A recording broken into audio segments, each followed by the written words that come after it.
Good evening. Hello, I'm Mayor Jen Wallison, and welcome to the City Council's Valentine's Day, February 14th, regular City Council meeting.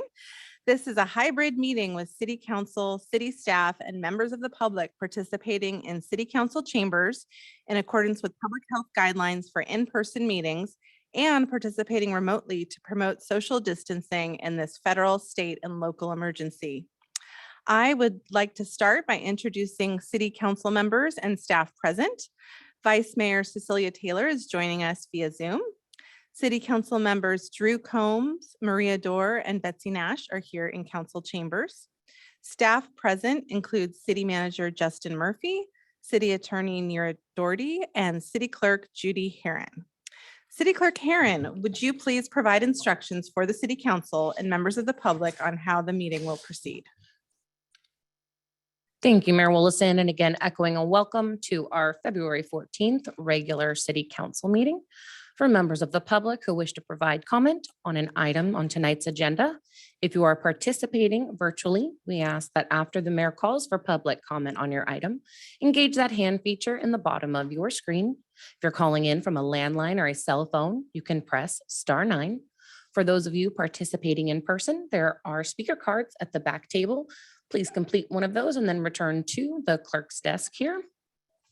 I would also like to announce that we are currently recruiting for our Menlo Park advisory bodies. Recruitment is open through April 7th at 5 p.m. More information can be found on our website as well as through email or in our office. And that does conclude my introductions at this time. Thank you. Thank you, City Clerk Herron. We are now moving on to C, Agenda Review. Agenda Review provides advance notice to members of the public and city staff of any modifications to the agenda order or any requests from City Council members under City Council member reports. I do want to note that staff will be providing an update to consent calendar item G4, which is adopt a resolution supporting the city's shuttle program for application for the San Mateo County Shuttle Program fiscal year 23-24, and 24-25, and authorize the city manager to enter into funding agreements. With that, does the City Council wish to pull or modify any agenda item? Vice Mayor Taylor, I see your hand raised. Thank you, Mayor Willison. Two items here for me. One is I will need to recuse myself from item G4. My spouse works for Samtrans. And the second item is G6. I want to pull it just for a comment. Thank you. Any other agenda review items at this time? Okay, then we are going to move on to D, reporting out from closed session. I would like to introduce City Attorney Neera Doherty for a report out from the February 7th closed session. Thank you, Madam Mayor. There is no reportable action. Thank you, City Attorney Doherty. We're now moving on to E, which is public comment. Under public comment, the public may address the City Council on any subject not listed on the agenda. Each speaker may address the City Council once under public comment for a limit of 3 minutes. You are not required to provide your name or city of residence, but it is helpful. The City Council cannot act on items not listed on the agenda, and therefore the City Council cannot respond to non-agenda issues brought up under public comment, other than to provide general information.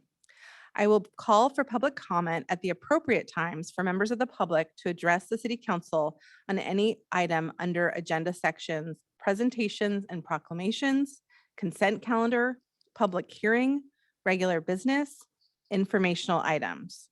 So at this time, City Clerk Herron, can you please call for general public comment? Yes, thank you, Mayor Willison. So again, this is general public comment for items not on tonight's agenda. If you are participating virtually, please engage that hand feature in the bottom of your screen. If you're calling in from a landline or a cell phone, please press *9. If participating in person, please complete a speaker card at that back table and then return to the clerk's desk. And our first speaker will be Kristen Gracia.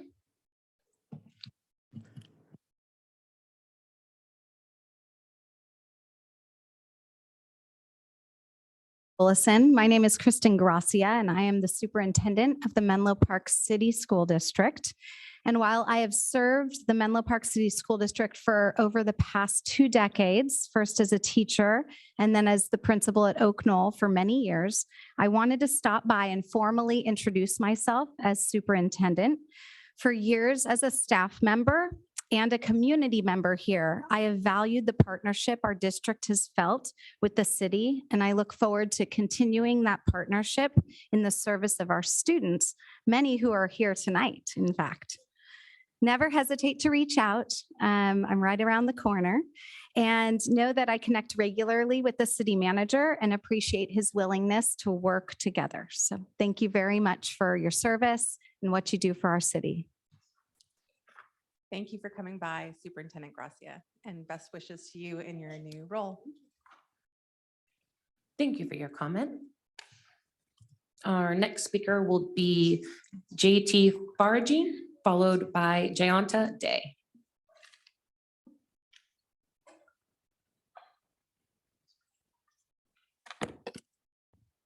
Hello, City Council. How are you guys doing? I'm here today about a very serious topic, and that is the issue of police harassment and corruption in our community, both Bellhaven, Menlo Park, and East Palo Alto. We recently had a protest this past weekend on the topic. We have a lot of evidence that we've presented to the police department, and we still have not gotten a response.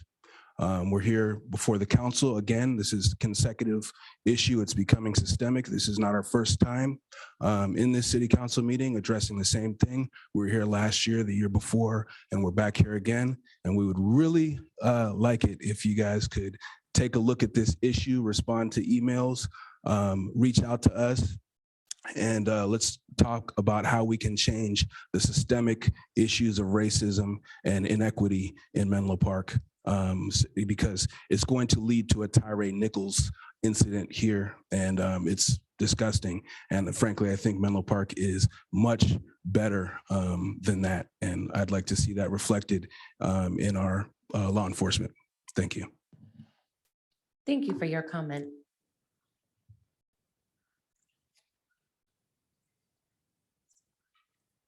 Okay, and it looks like we had a hand lowered, so this will be the final call for general public comment for items not on tonight's agenda.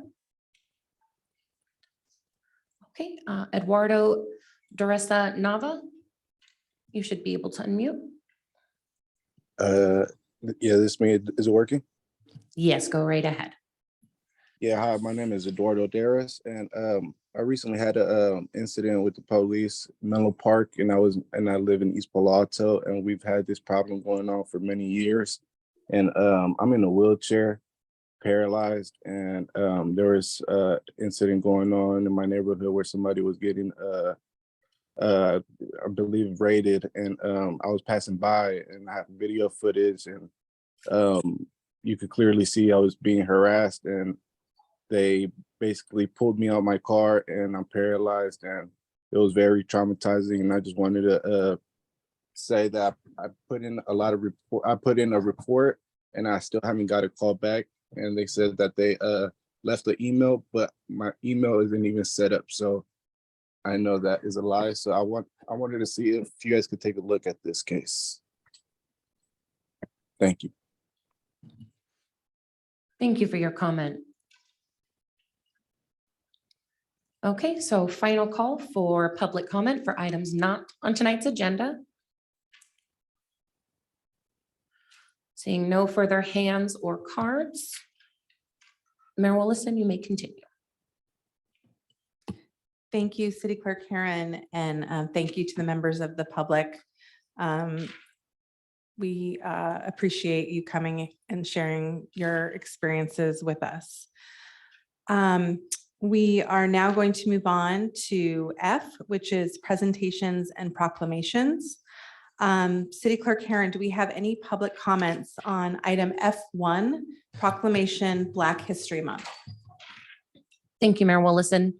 So at this time, if any member of the public wishes to provide comment on item F1 proclamation, Black History Month, please engage that hand feature in the bottom of your screen. If you're calling in from a landline or a cell phone, please press *9. If participating in person, please complete a speaker card at that back table and return to me at the clerk's desk.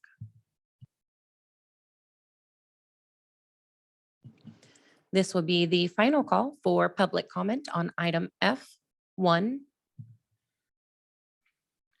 Seeing no hands or cards, Mayor Willison, you may continue. Thank you, City Clerk Heron. And as many of you know, February is Black History Month, and our city celebrated it with a lovely event on Saturday at the Bellhaven Library, where we had singing and dancing, and we got to look at all of the posters from the children in our community that we're going to see some of in just a moment. And so this is a wonderful time of year to recognize the contributions of Black and African Americans. So with that, I'm going to be reading a proclamation for Black History Month. Whereas each year, February is designated Black History Month, a time for honoring and exploring the culture and history of Black and African Americans, and recognizing that our society's rich diversity is one of our greatest strengths. I'm going to pause and just tell you that you're going to be seeing a slideshow of some of the entries with our poster exhibit.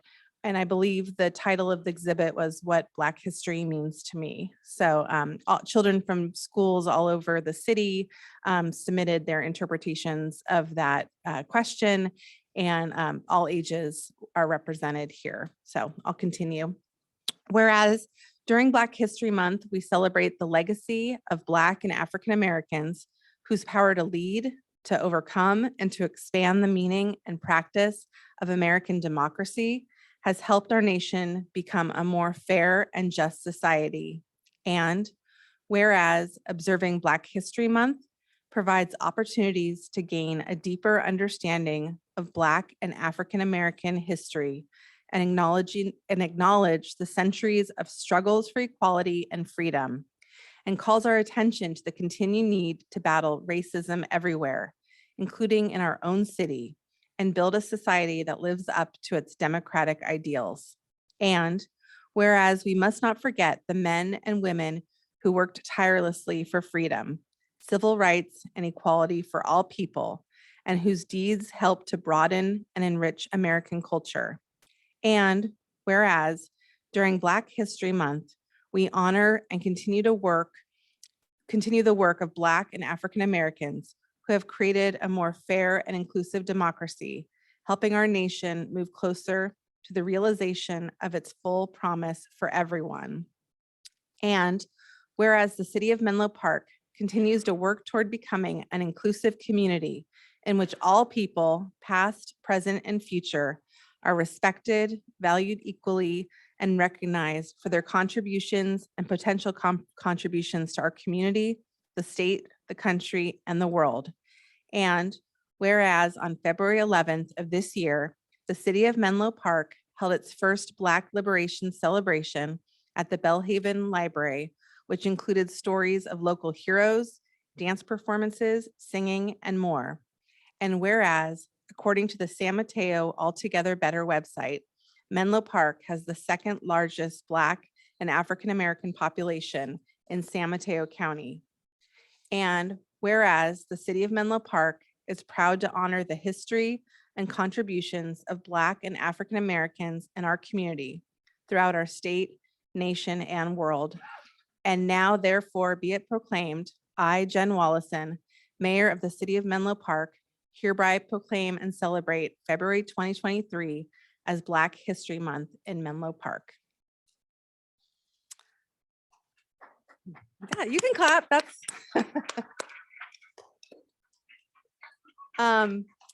would any city council members like to say anything at this time? Okay. Then now that we've been seeing these beautiful drawings, we're going to move on to our presentation, which is item F2, the Youth Poster Exhibition, What Black History Means to Me. And to introduce and discuss this topic is our Library and Community Services Director, Sean Reinhardt. Oh, and Natalia. So welcome. Thank you, Mayor and City Council. And I'm going to turn the presentation over to Natalia Jones, our Library and Community Services Supervisor and the driving force behind Saturday's event and the posters we're about to see. Take it away, Natalia. Thank you. So as you see, this was the youth poster exhibit. We just wanted to bring the youth together as a time to just show their creativity from preschool. And I think the oldest child was in 8th grade. We received over 100 submissions and they are great. We just want to thank the youth for just being creative, you know, when we just gave them the theme and they went with it. I have a few of the students here today that I would like to bring up if it's okay. So we have Giselle and Natalia from Bellhaven, or I'm sorry, from Beechwood, coming up. And then we have Aiden from Hillview and Ryan from Encinal, right? Come on up.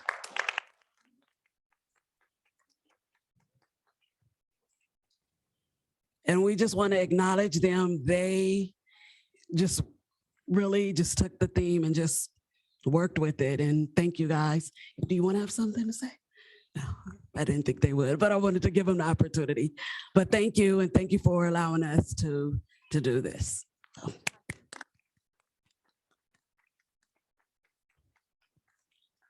And thank you, Natalia and Ms. Jones, for your incredible efforts putting together the event on Saturday, which I encourage all of you to attend next year. It was really, I couldn't stop smiling, and for putting together these beautiful drawings.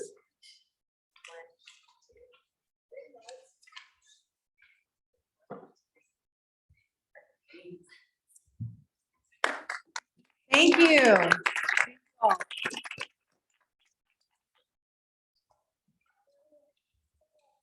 So now we're going to call if there's any public comment on this item. Ms. Herron, is there any public comment for this? Thank you, Mayor Willison.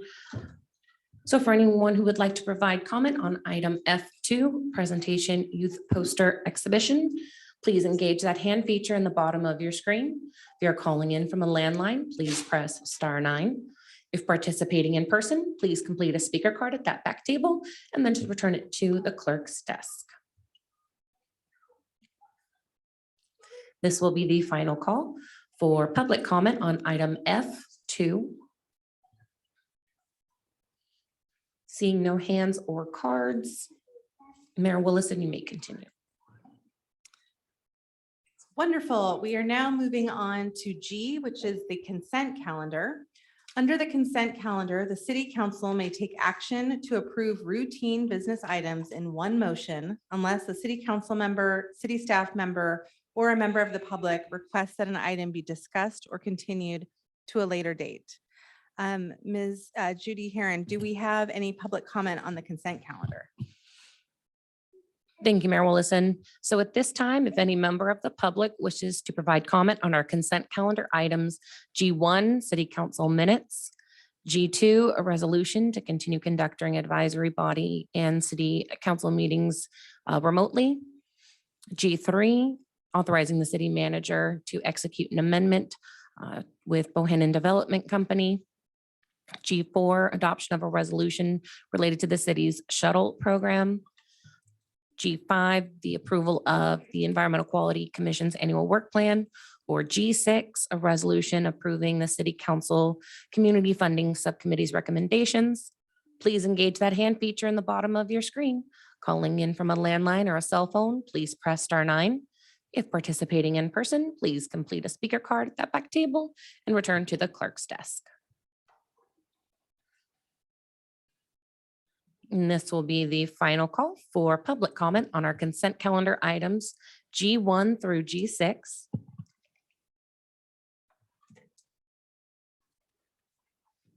Seeing no hands or cards, Mayor Willison, you may continue.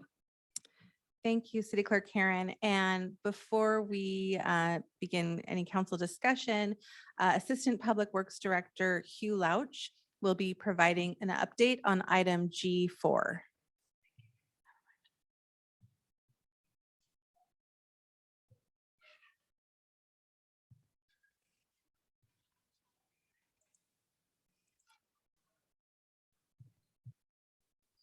Thank you, Mayor Wilson, and apologies for the delay there. I was getting promoted to be part of the meeting. So yeah, we did just want to acknowledge that substantively nothing's changing with item G4, but there was a little bit of a mix up with the resolution, which we're going to need to bring back to City Council so you can authorize the correct resolution. However, the due date for the grant that we're applying for that shuttle grant, which is something that comes up every 2 years, is the 24th of this month. So our next opportunity to bring it back to you will be after the grants are due. I will say that the Transportation Authority and CCAG do accept those after the fact. It's not a requirement to get them done before the fact, but we did want to make sure we had an opportunity in case there were any questions that City Council members have about the grants. So Mr. Lauch, will we be penalized for getting it in late in consideration? It won't be late from their perspective.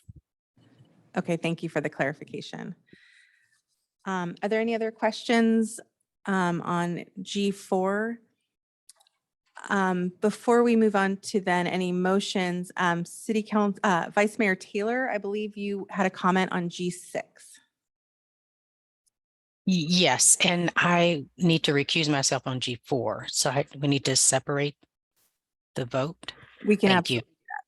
Okay, and my comment just on G6 is just to just reiterate the fact that we need to advertise our community funding a lot earlier, because we got a lot of questions about well, one, why no one, well, certain people didn't know about it. And so I just wanted to just reiterate that, how important it is to advertise it to not just the folks who already have received the grant in the past, but just in general. And that's my only comment. Thank you, Vice Mayor Taylor. Actually, Mr. Lauch, can I ask a clarifying question? So are you seeking us to adopt the resolution on G4 tonight, or will that have to wait until another council meeting? Yeah, thank you for that question, Mayor Wilson. No, that'll have to wait until a future council meeting. So we're asking to pull the item. Okay, so good news for you, Vice Mayor Taylor. We can then entertain a motion on G1, G2, G3, G5, and G6 collectively. If anyone would like to make that motion. I'm happy to make that motion. Thank you, Councilmember Dorr. I'll second. Thank you, Councilmember Nash. Great. So we have a motion on the floor by City Council Member Dorr, a second by City Council Member Nash to approve the consent calendar with the exception of item G4. Any further City Council question or discussion? Seeing none, by roll call vote, City Council Member Combs, Yes. City Council Member Dorr, Yes. City Council Member Nash, Yes. Vice Mayor Taylor, Yes. Mayor Willison, Yes. and the motion passes unanimously. Thank you. Thank you. We are now moving on to H, which is our public hearing. Public hearings are a formal proceeding held in order to receive testimony from all interested parties on a proposed issue or action. Tonight's public hearing is H1. Adopt a resolution to abandon two 10-foot wide public utility easements along the northeasterly side rear of properties at 1701 Bay Laurel Drive and 1715 Bay Laurel Drive. And to introduce this item is Associate Engineer Edris Rangin.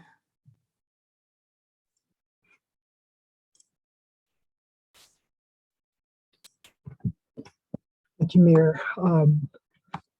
So I'm just trying to get the presentation up.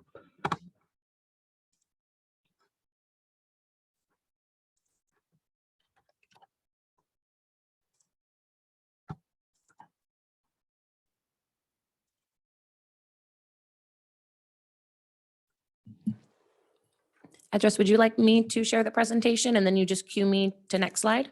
Yes, please. You got it.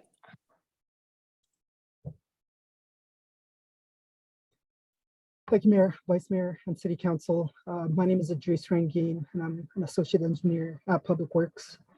The item before you tonight is for the abandonment of 2 public utility easements located at 1701 Bay Laurel Drive, as well as 1715 Bay Laurel Drive. Go to the next slide, please. The 2 public utility easement abandonments at 1701 and 1715 Bay Laurel are subject to a standard vacation process that consists of 3-step process. First, the City Council adopted a resolution of intention on December 16th, 2002, resolution number 6796. Second, January 9th, 2023, the City Planning Commission adopted resolution number 2023-03, confirming that the 2 proposed abandonments at 1701 and 1715 Bay Laurel Drive are consistent with general plan and recommended approval of the 2 abandonments. The third is a public hearing to adopt resolution of abandonments for the 2 parcels. You go to the next slide, please. For reference, the 2 properties and easements are outlined in this map. Lot 10 is 1701 Bay Laurel Drive, and lot number 9 is 1715 Bay Laurel Drive.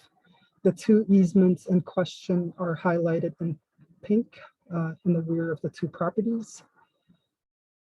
If you just go to the next slide, please. The recommended action is to adopt resolution ordering the vacation abandonment of the 2 10-foot wide public utility easements along the northeasterly side of properties at 1701 Bay Laurel and 1715 Bay Laurel Drive. If we just go to the next slide, please. This concludes my presentation. Thank you, Mayor, Vice Mayor, and City Council. I will be available for any questions you may have. Thank you. Thank you, Mr. Rangin. So before we open the public hearing, are there any clarifying questions from members of the council? I would therefore like to open the public hearing. City Clerk Karen, can you please call for public comment on this item? Yes, thank you, Mayor Willison.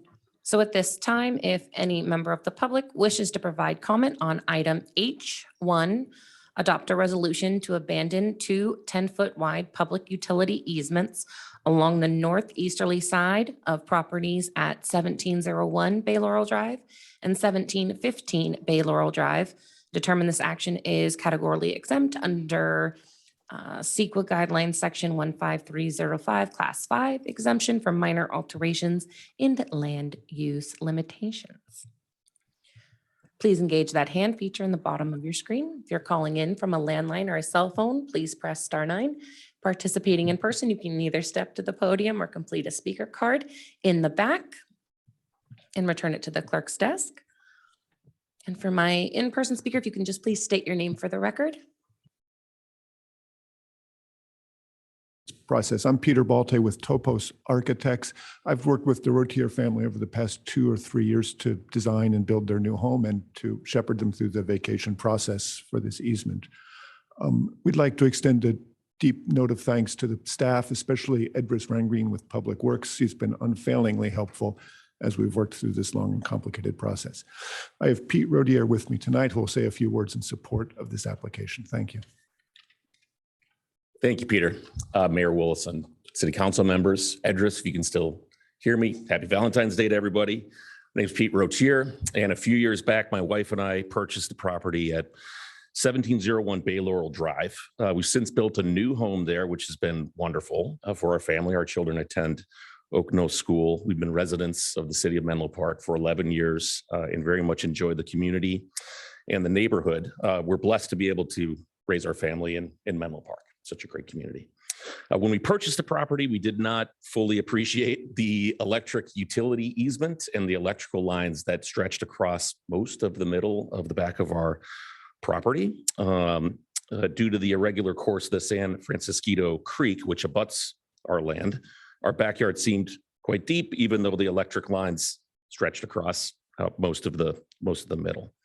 After a long and enjoyable, sometimes arduous struggle with PG&E and the generous assistance from EDRIS and the Menlo Park Public Works Department, and a little bit of good fortune, we were able to remove the overhead lines, which were somewhat unsafe and unsightly for our children. And they ran across our yard, as I mentioned. It was worth noting that the electric lines only serve two properties, our property at 1701 and our neighbors at 1715 Bay Laurel. No other utilities run through the easement. Both of our properties enjoy now direct connections to the main lines under Bay Laurel Drive. The remaining utility easements prevent us from completing our home building project and landscaping our property, so our children can enjoy the backyard, given the location of the existing easement. We'd like to have clear ownership of our land since the easement restricts full use of our property. All utility agencies have now released their interest in the easement. There's no present or future public benefit to the easement. There's been no public opposition to our easement vacation request. We've diligently worked with PG&E and the city engineering team to meet all city requirements and have properly followed all prescribed procedures. Thus, we respectfully request that you direct the city engineer to vacate the easement and allow us full and unrestricted use and enjoyment of our property. Thank you.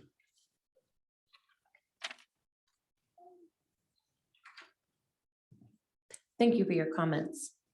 So this will be the final call for public comments on regular business item H1. Seeing no hands or further cards, Mayor Willison, you may continue. Thank you, City Clerk Karen. I will now close the public hearing and open it up for council discussion or to entertain a motion. Councilmember Combs? Yeah, thanks. Whose easement is this? Was it a PG&E or utility easement and the city has to approve it as a sort of perfunctory matter? Or was it actually an easement that the city had some rights to? And I'm already talking about it in the past tense, which probably gives you some sense of where this is going. The easement before you is a public utility easement, and the decision of vacating that easement ultimately lies within the council body. But the city of Menlo Park has never used the easement in any way. So public utility easements are dedicated to public franchise agencies such as PG&E, Comcast, AT&T, West Bay. The applicant has obtained no objection letters from all utility companies that may or had an interest within that public utility easement. And they have no objection as far as vacating the two easements in question. Okay, and are these public entities that own these easements, have they ever been compensated for its abandonment or their abandonment? And if so, what are those circumstances? This is a public utility easement. It's not an easement owned in fee. The public utility easement was originally dedicated for public use. And the purpose of this easement was for utilities, for utility companies. For instance, if PG&E had an overhead, they had the option of putting that overhead behind this property in that easement. And that was the only utility that was there. As such, that easement was undergrounded from the front of the property. And no other public agencies have an interest in that easement. Okay, thank you. I move.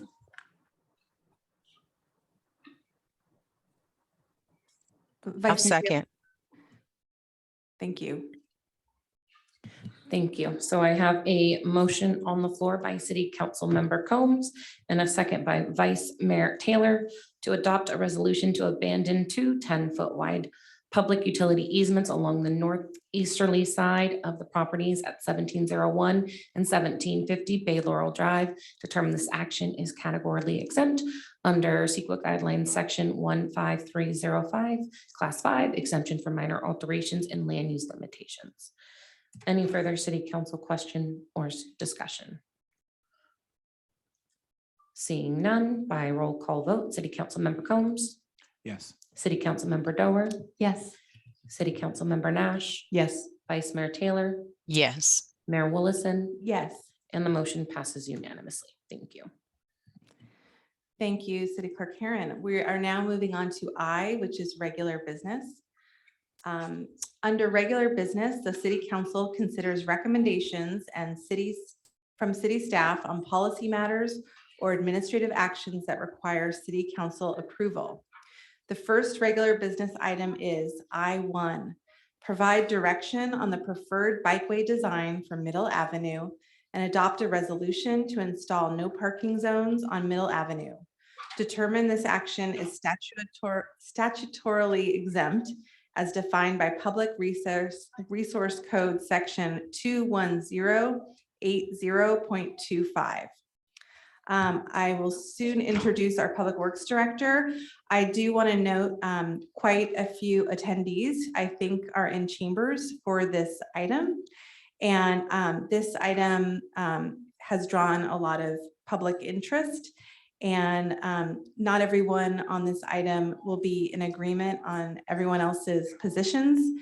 So I want to remind our attendees on City Council chambers decorum, and please ask that there be no applause or otherwise vocal reactions to comments that are made, so that all members of the public feel safe and comfortable expressing their thoughts on the item ahead of us.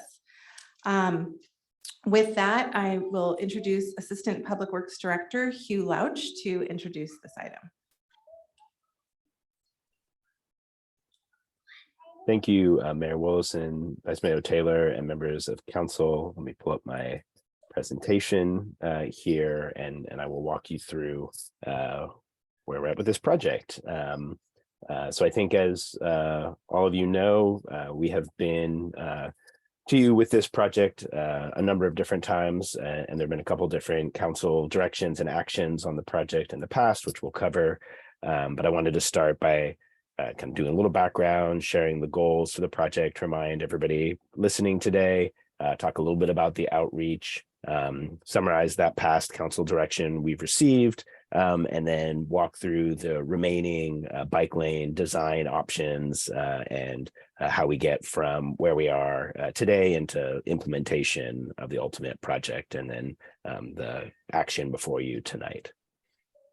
So just to quickly remind everybody, we have this project set of goals that were established by prior city council to enhance bike and pedestrian visibility and improve safety for all, to focus on providing safe and comfortable cycling and ped infrastructure that encourage sustainable modes of travel, and to increase accessibility of the corridor by supporting improvements related to Middle Plaza, which is about to open, and ongoing study of the grade separated pedestrian and bicycle crossing, which we are actively pursuing as staff and working with Caltrain to move into implementation as fast as is possible.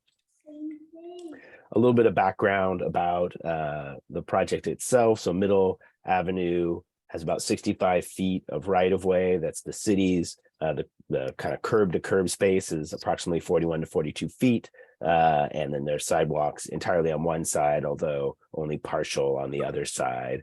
And right now, most of the street is striped with kind of an edge line that designates a parallel parking space that is wide and is shared by multiple types of users with a variable speed limit. You can see some of the types of data on this that we had presented to the public about a year ago when we were starting to do the initial public outreach for this, that show where there are collisions, the number of users, what the speed limits are, and that kind of information. And then just to emphasize, I know we've had a lot of questions from folks in recent weeks about the type of data that we look at when we do this type of study. So we try to look at everything we can. That includes how many people are using the street and what modes are they using. So, we know approximately how many people are driving, biking, and walking on the street. And they kind of vary a little bit by time periods, but we have data from 2019. We have some more recent data as well. We have older data, certainly also. We have the whole history of collision data, which you saw on the last map, and that's something that we can keep up to date with very quickly based on the city's collision data that's maintained by the police department. We have parking counts, and we did quite a bit of parking counts. There have been a lot of questions about parking, about this project, and potential impacts that it might have. So that includes looking at what a typical day looks like over a course of a number of years, also looking at sort of major users such as, Neyland Park and Little House that's within Neyland Park, as well as New Community Church and other activities that happen near Lyle Park on Sundays in particular. So we've done a number of counts. We've had quite a few intrepid community volunteers who've stepped up and been sending us their own observations of parking and other data, which is really great to have and which supplements the work that we're able to do as staff. And then finally, also, we have information about the folks who live in apartments approximately from University to Fremont, and the number of permits that are available to them, overnight parking permits, and their use as well. So we've done some very detailed reviews of the outreach, and I think probably most folks have seen a video that we posted that kind of runs through this. So this is going to be a little bit of a quicker turn through that than we've done. I should note maybe at the start that this is not the first time we're kind of tackling this particular project as a city. And so this is really just focusing on the current iteration, but there have been quite a few past iterations as well that have covered much of the same ground as what we covered here. Then of course, each one is different and unique and grows on the past one. So last March, we did in-person and virtual meetings. It was the one day it rained, I think, in that particular month. So you can see a bunch of us huddled there under the tents in the tennis courts in Neyland Park. And we had about 100 total folks participating between those two events. We also had a survey that we did, about 600 or so people responded to, which is really great for a project like this. It's a very high number of responses. And then we had a number of other things that happened. And what I want to focus on maybe is some of the things, those last couple bullets that really happened since we last were in front of you to talk about this item. So we have had a number of meetings with the institutions along the street. So in particular, Peninsula Volunteers, which operates Little House and Rosner House. We've had a couple meetings with their CEO. I spent some time in the field walking through Neyland Park and talking about how we might be able to address some of the concerns that they have, particularly around senior safety, which we agree is a really important thing for us to be thinking about. And I think there are a variety of things that we can do to help with that. And we also had meetings with folks from New Community Church to better understand their needs and their priorities. And it's very possible both will be present and be able to speak to those directly as well.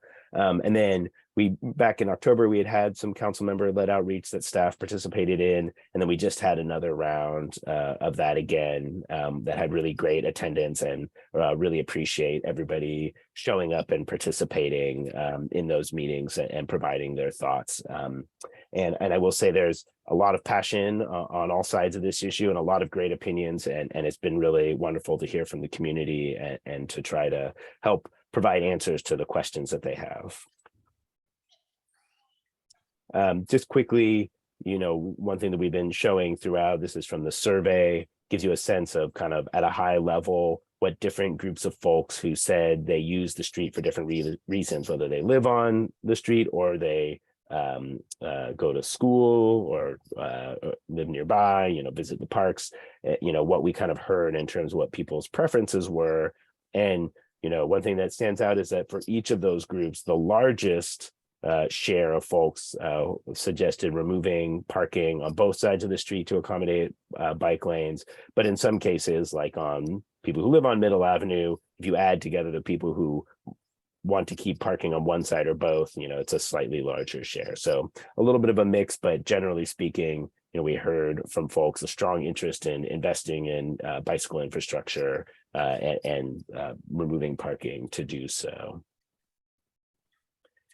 So quickly, I want to talk about the things that have already been discussed and directed to us by council.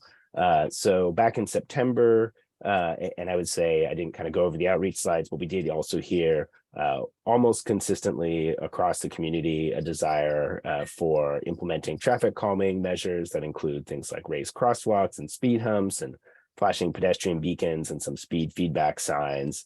And then depending which option is picked, there might be things like bulb outs in certain areas that we would look at implementing as well. There are certainly some folks who don't agree, but I would say that has been probably the most consistent thing there's been support on throughout the whole project. As we got that direction in September, and we baked that into the grant that we pursued as well back in the end of last year.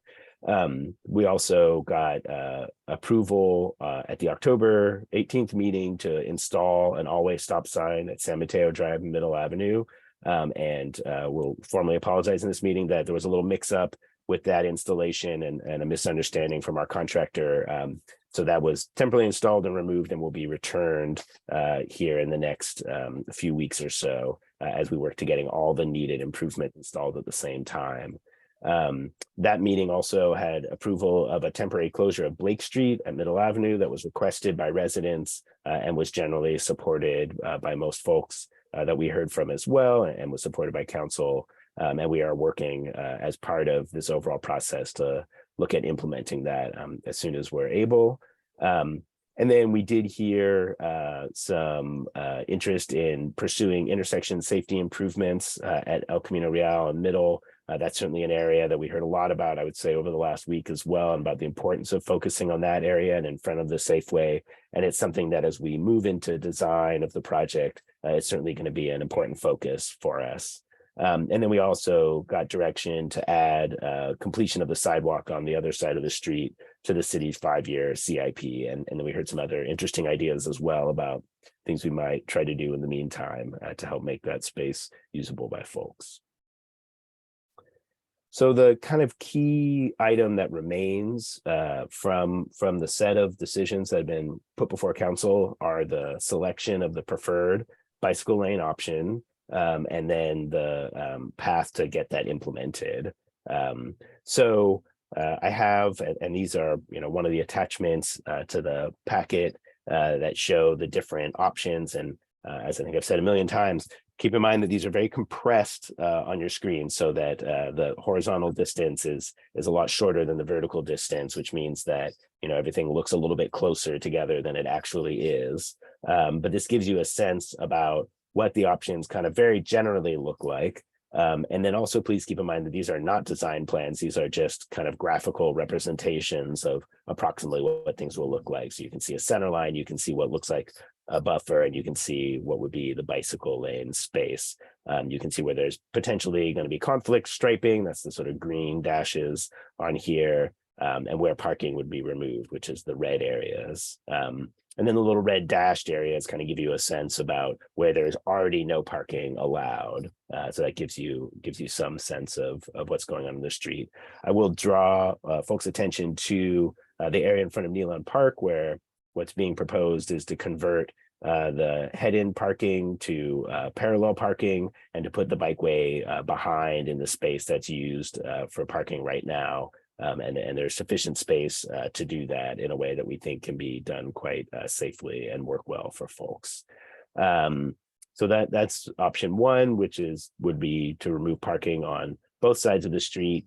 Option two, you'll see kind of what comes in here are these sort of purple or lilac colored areas that are where parking would be retained. And option two would remove parking from just one side of the street. So in general, that would be the north side of the street from El Camino Real to University, and the south side of the street would have parking removed from University to Olive Street. And so the other side of the street would be where that parking would then be retained in option two.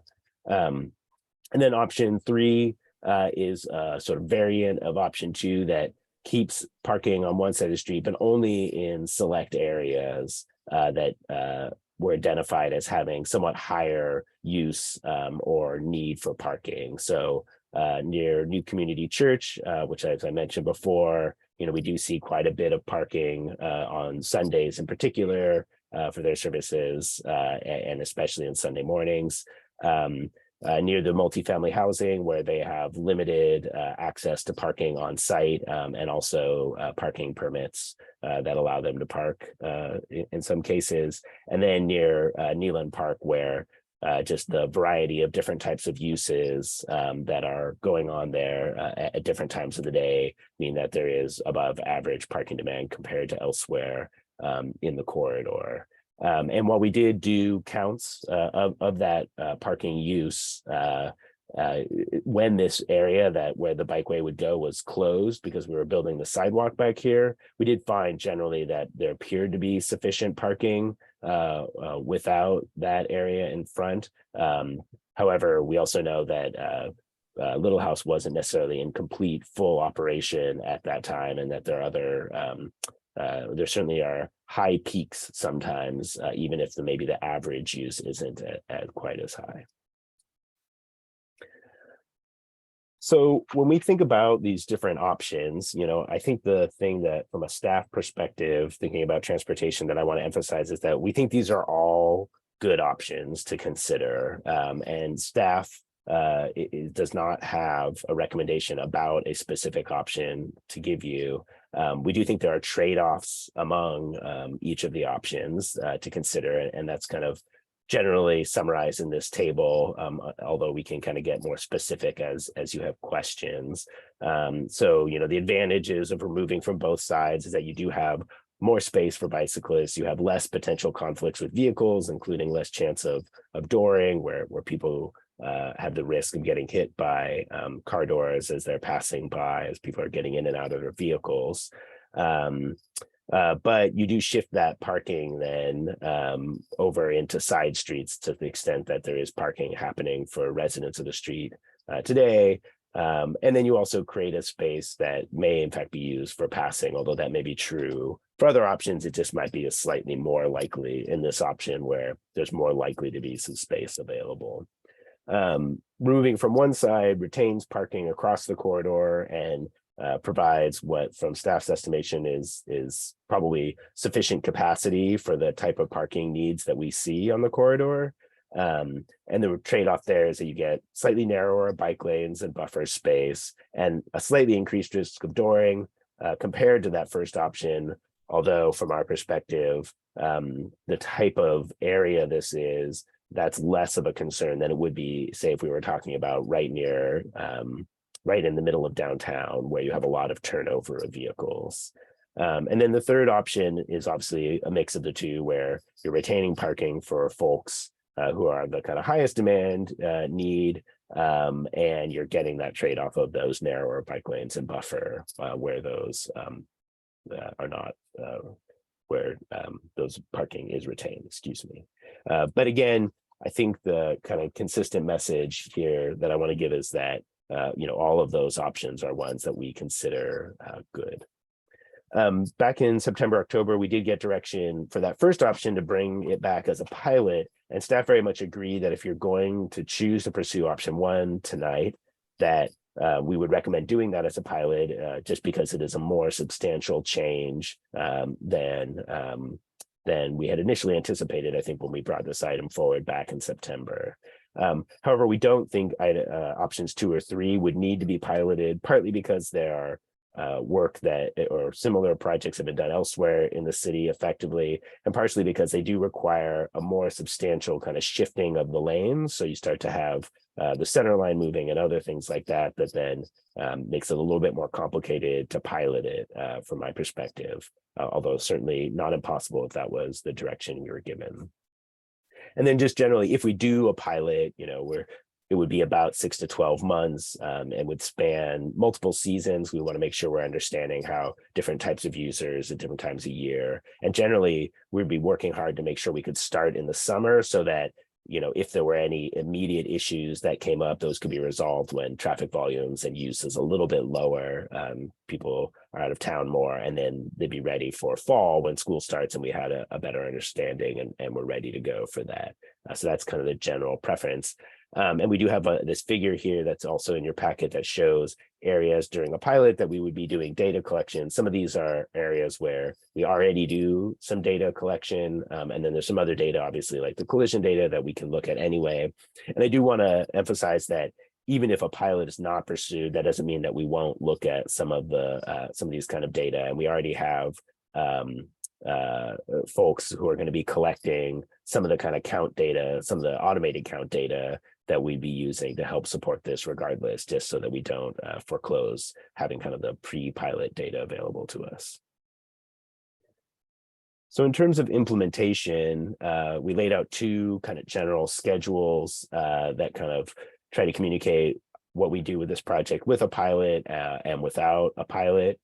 So assuming that on the far left of each of these, we get your direction tonight.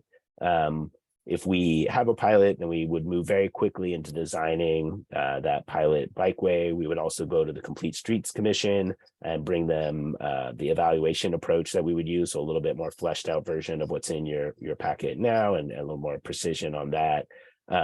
We would then, as I mentioned in the summer, install that pilot bikeway and then move into evaluation and outreach essentially through the remainder of the year.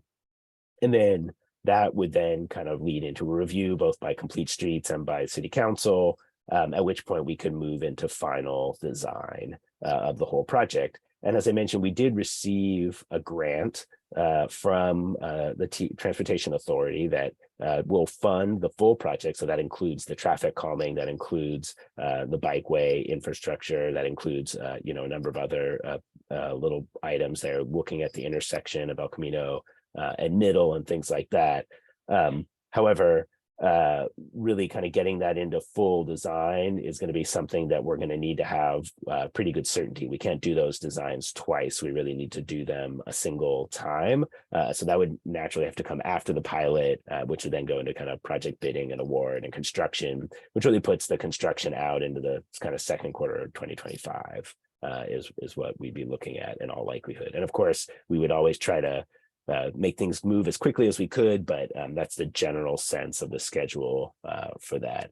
And without the pilot, of course, we would move just directly into the final design process and then into project bidding, award, and construction. And we would be trying to do that roughly around the second quarter of 2024. I will note that one of the things we're trying to do is also schedule things. So because there's resurfacing need on the street, and that's a project itself that has to kind of come up and get added to the capital improvement plan and be funded. But assuming that that can happen in the same kind of timeframe, which we'd really want it to do, we wouldn't want to install the traffic calming improvements without doing the resurfacing. The earliest that could happen is kind of probably spring, summer 2024. And so with pilot those things would both be happening then, and without, the resurfacing would also shift later into 2025.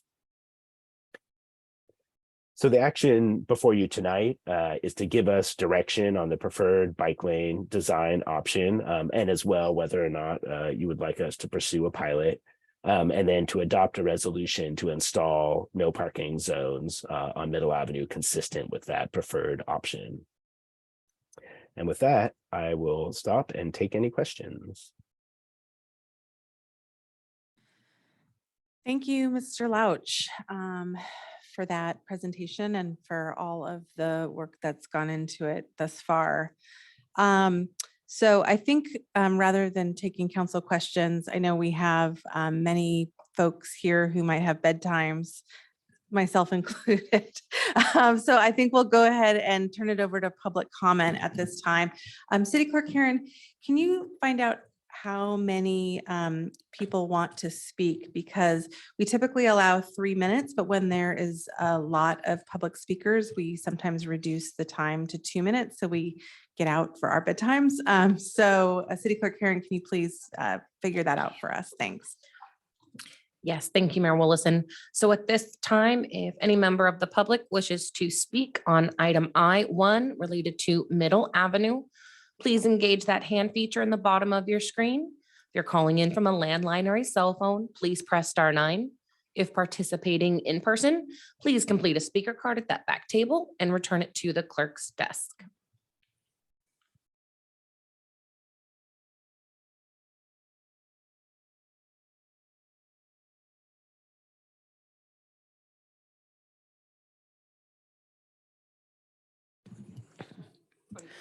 So Mayor Willison, we are at about 25 total speakers at this time. Thank you, City Clerk Karen. I think in light of the large number of commenters, we're definitely going to reduce the time to 2 minutes. I think it'll take us about an hour to get through public comment. Yeah. Do we have any precedents? No, I'm thinking of prioritizing people's bedtimes, but yeah, actually those with young children who are in chambers, I think if they want to identify themselves to City Clerk Herron, who's sitting over here, they can go ahead and do so, and we'll see what we can do about having them go earlier than later. And for those of us who are a little older, I thank you in advance for your patience. And I believe Councilmember Dorr wants to say something before we head into public comment. Thank you, Mayor Willison. I just want to note for those who are joining us online that we have 13 young members of our community here that appear to be under 12 or so, and some young ones, and really grateful to you all folks. Folks who are in the audience, thank you so much for being here. Thank you for participating in our city together. We're so excited that the 13 of you are here. So thank you. And you can wave to the camera now and wave to the folks who are joining us by Zoom if you like. Thank you. Yeah, you're very famous now. Okay, City Clerk Herron, I'll let you take it from here. Thank you, Mayor Willison. It may be a little difficult for me to identify who might have had the younger speakers. So perhaps if those who have younger speakers can maybe just line up down this aisle, I'll have you come up one at a time, state your name, and I will just note you on the queue that I have. That would be super helpful. Thank you.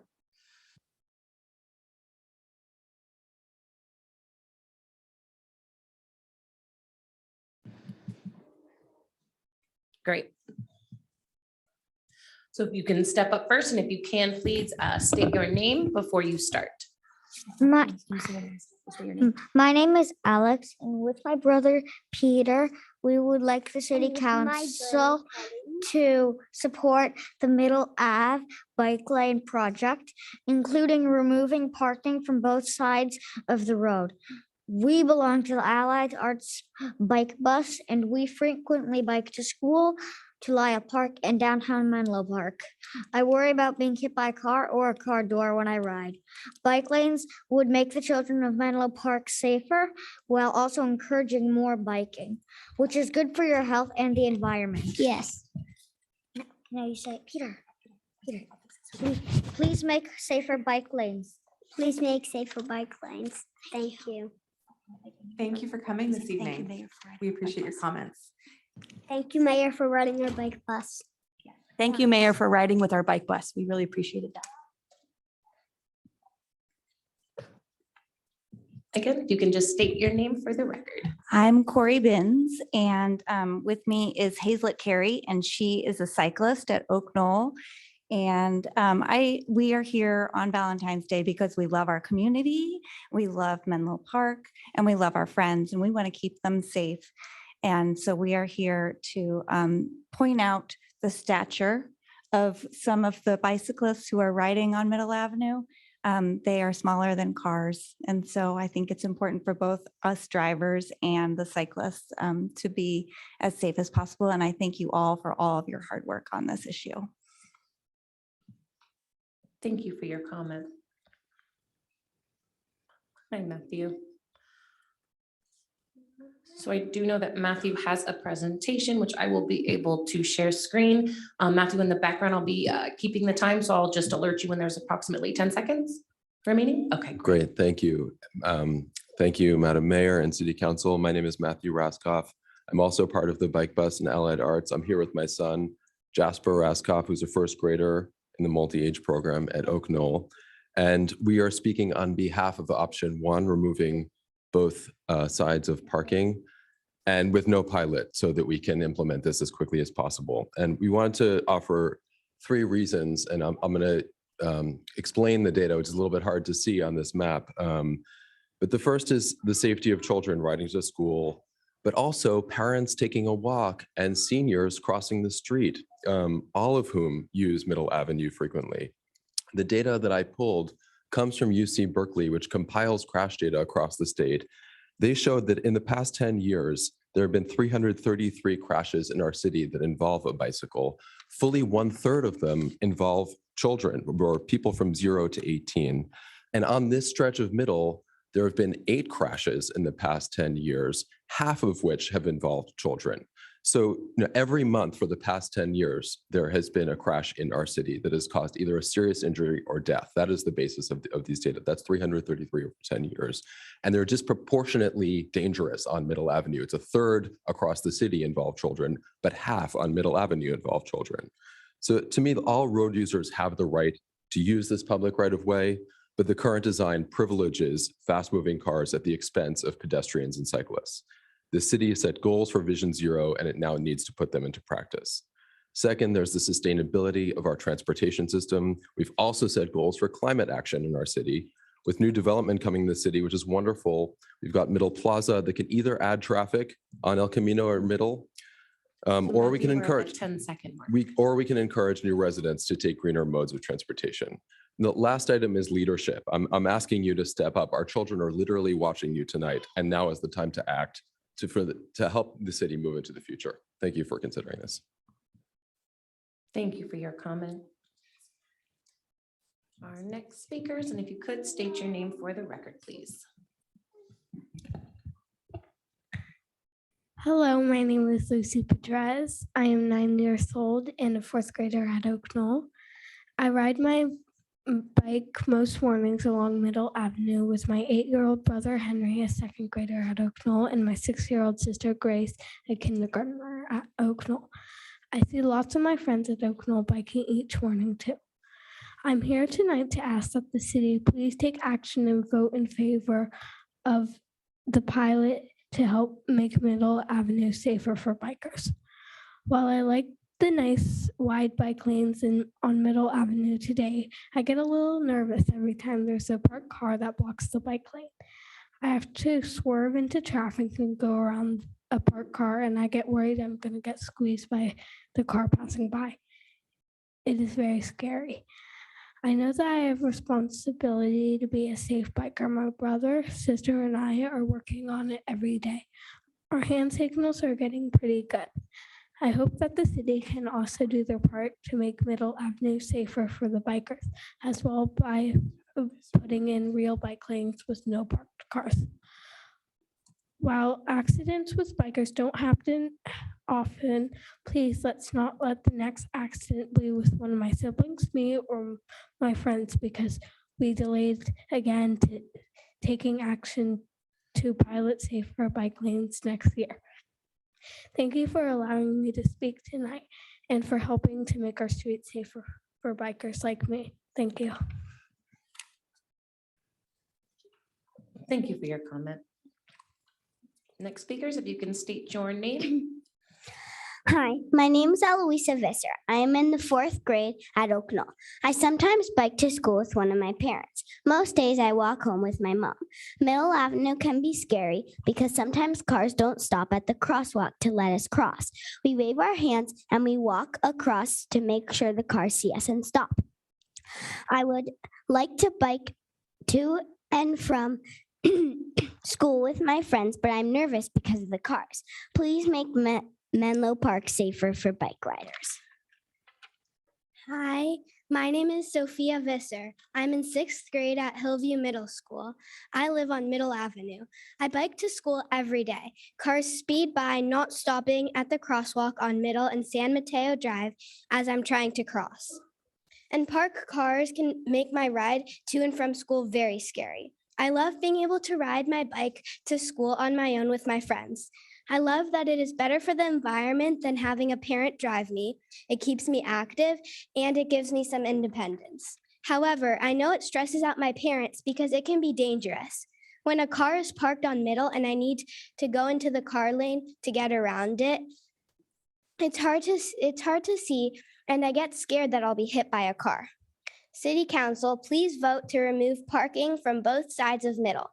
If my mom can do it, so can our neighbors and visitors. Thank you for your comments. And so again, if you can just state your name for the record, please. Hi, Carmen Visser, and I live on Middle Avenue. And those were my daughters. These are my daughters. We've lived on Middle Avenue for the last 14 years. And I just wanted to share some excerpts from a letter that we sent to the members of City Council a couple of days ago. We would like to strongly endorse the option to remove parking on both sides of Middle to create the safest bike lanes. Middle Avenue is listed as a safe route to school. Wide bike lanes on both sides would finally make this true for riders of all ages. As was mentioned, our daughters both commute to school on bike very often. We're frustrated by the persistent complaints of those neighbors who claim to not have been informed. The City Council has made extraordinary effort to inform the public and seek engagement. Flyers, meetings in the park, front page articles in the almanac, Zoom calls, multiple City Council meetings, flashing illuminated signs on Middle. Certainly, these cries of ignorance can no longer garner sympathy. It is our responsibility as citizens to be informed. We have been very involved in this effort, attending many of these City Council meetings that have often extended late as 10 p.m. or farther. We've spoken up and we've spoken about the need for safer measures, encouraging other residents to show their support as well. It's very disappointing when neighbors of the opposing view claim to have been excluded when they too had ample opportunity to get informed.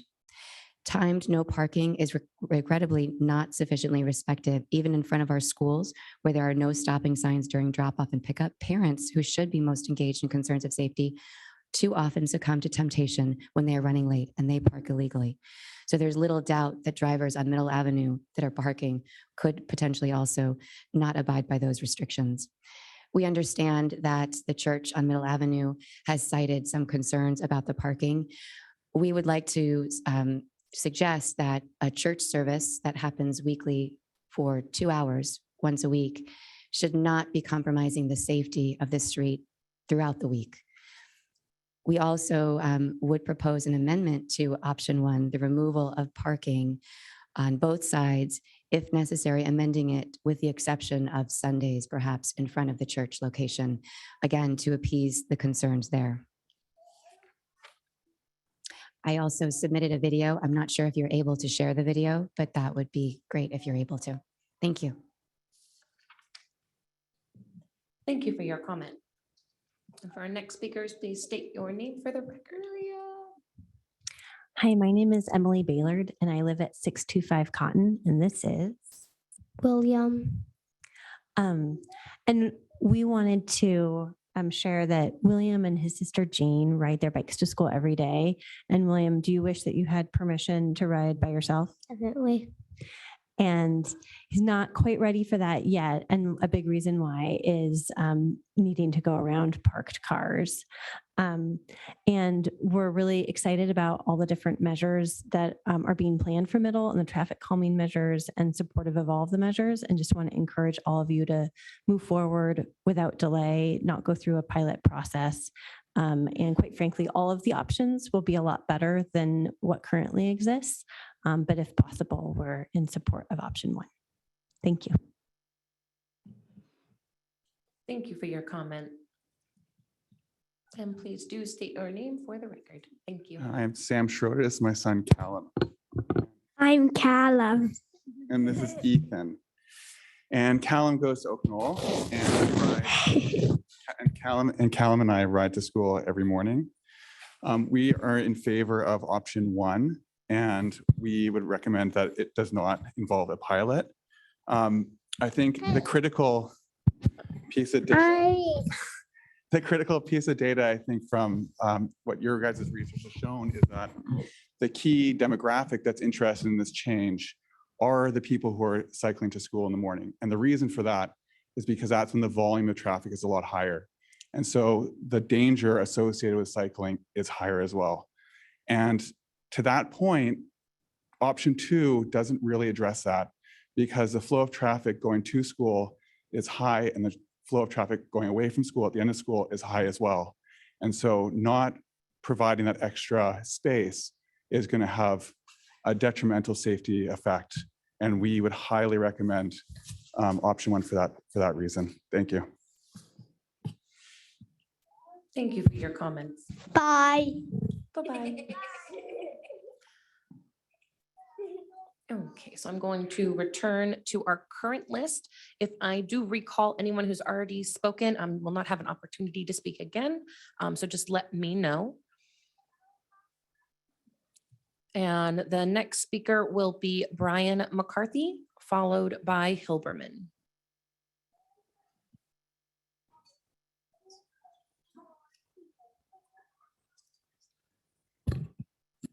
Good evening. I'm Brian McCarthy. I've been a lifelong resident of Menlo Park.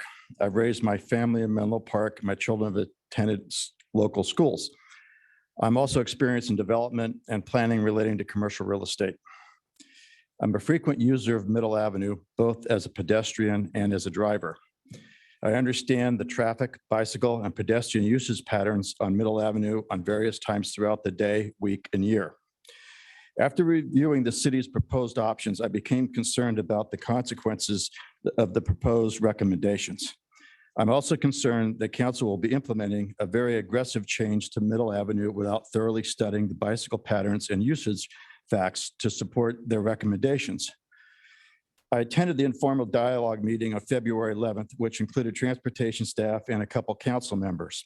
I asked staff if any study was completed which counted and analyzed the daily hour usage for the bicycles on Middle Avenue. I was shocked when staff responded that no study or counts of bicycle traffic have been completed. How can the city council make aggressive changes which would be in place 24/7 without first obtaining factual data? The city has not done all the proper due diligence. If the city were to complete a bicycle study, they would find that during the week when the schools are not on vacation, the bicycle usage is primarily between the hours of 7:45 and 9 a.m. and then again from 3 to 5 p.m. There is minimal bike usage at other times during the day, at night, or on weekends. Therefore, it would be much more sensible to take moderate measures by restricting parking in certain areas during peak use times only.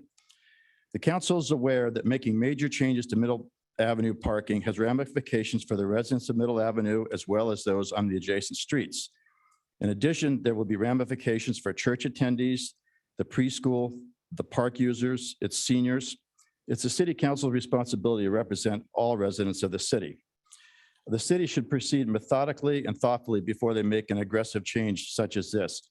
I suggest a trial which implements a daytime parking restrictions at peak hours in certain designated areas and then evaluate the results in a quantitative study. In no event should a drastic parking removal as proposed take place without all the studies necessary. Thank you. Thank you for your comment. Our next speaker is Hilberman, followed by Bill Kirsch. I'm Dan Hilberman, lived on Arbor Road, 2 doors off of Middle since 1976. Our now middle-aged adult children went to Oak Knoll and Hillview.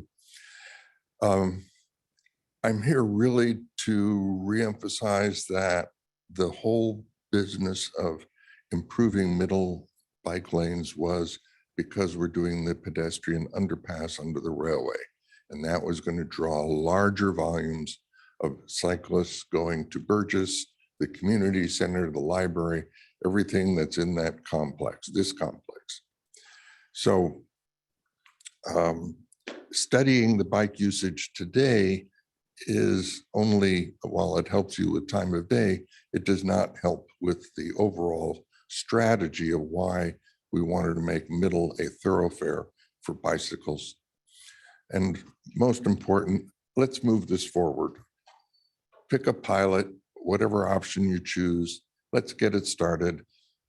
All the people that was referenced who have failed to pay attention, they'll come out of the woodwork and they'll give us lots of feedback, as will the the church and the other users that need parking. Thank you. Thank you for your comment.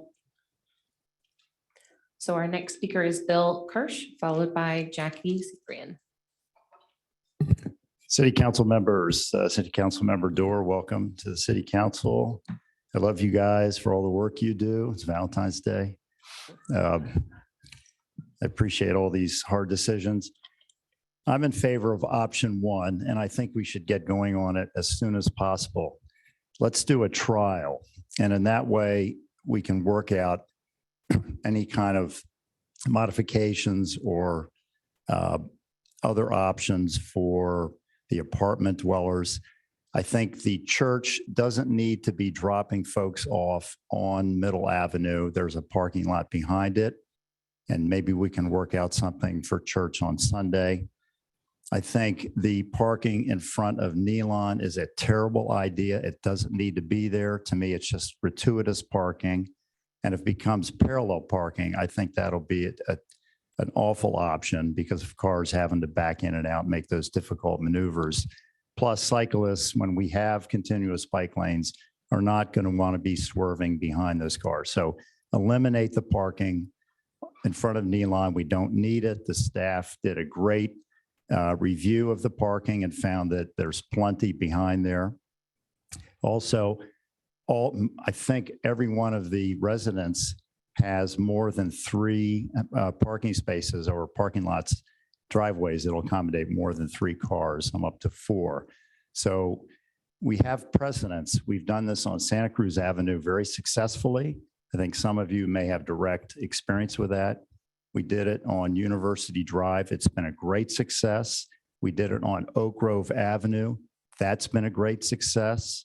The bike parking on Menlo Atherton High School is full all the time. They even expanded it where Oak Grove connects into the campus. So in all the years that I was on the Bike Commission and the Complete Streets Commission, our vision was to try to knit together a network of bike lanes. And so let's get going on a trial, removing parking on both sides, option one. And thank you, by the way, for the things that you approved, I think back in September, the traffic calming, that'll be great for the city, slow cars down, allow people to cross safely on Middle. I'm out of time. Thank you.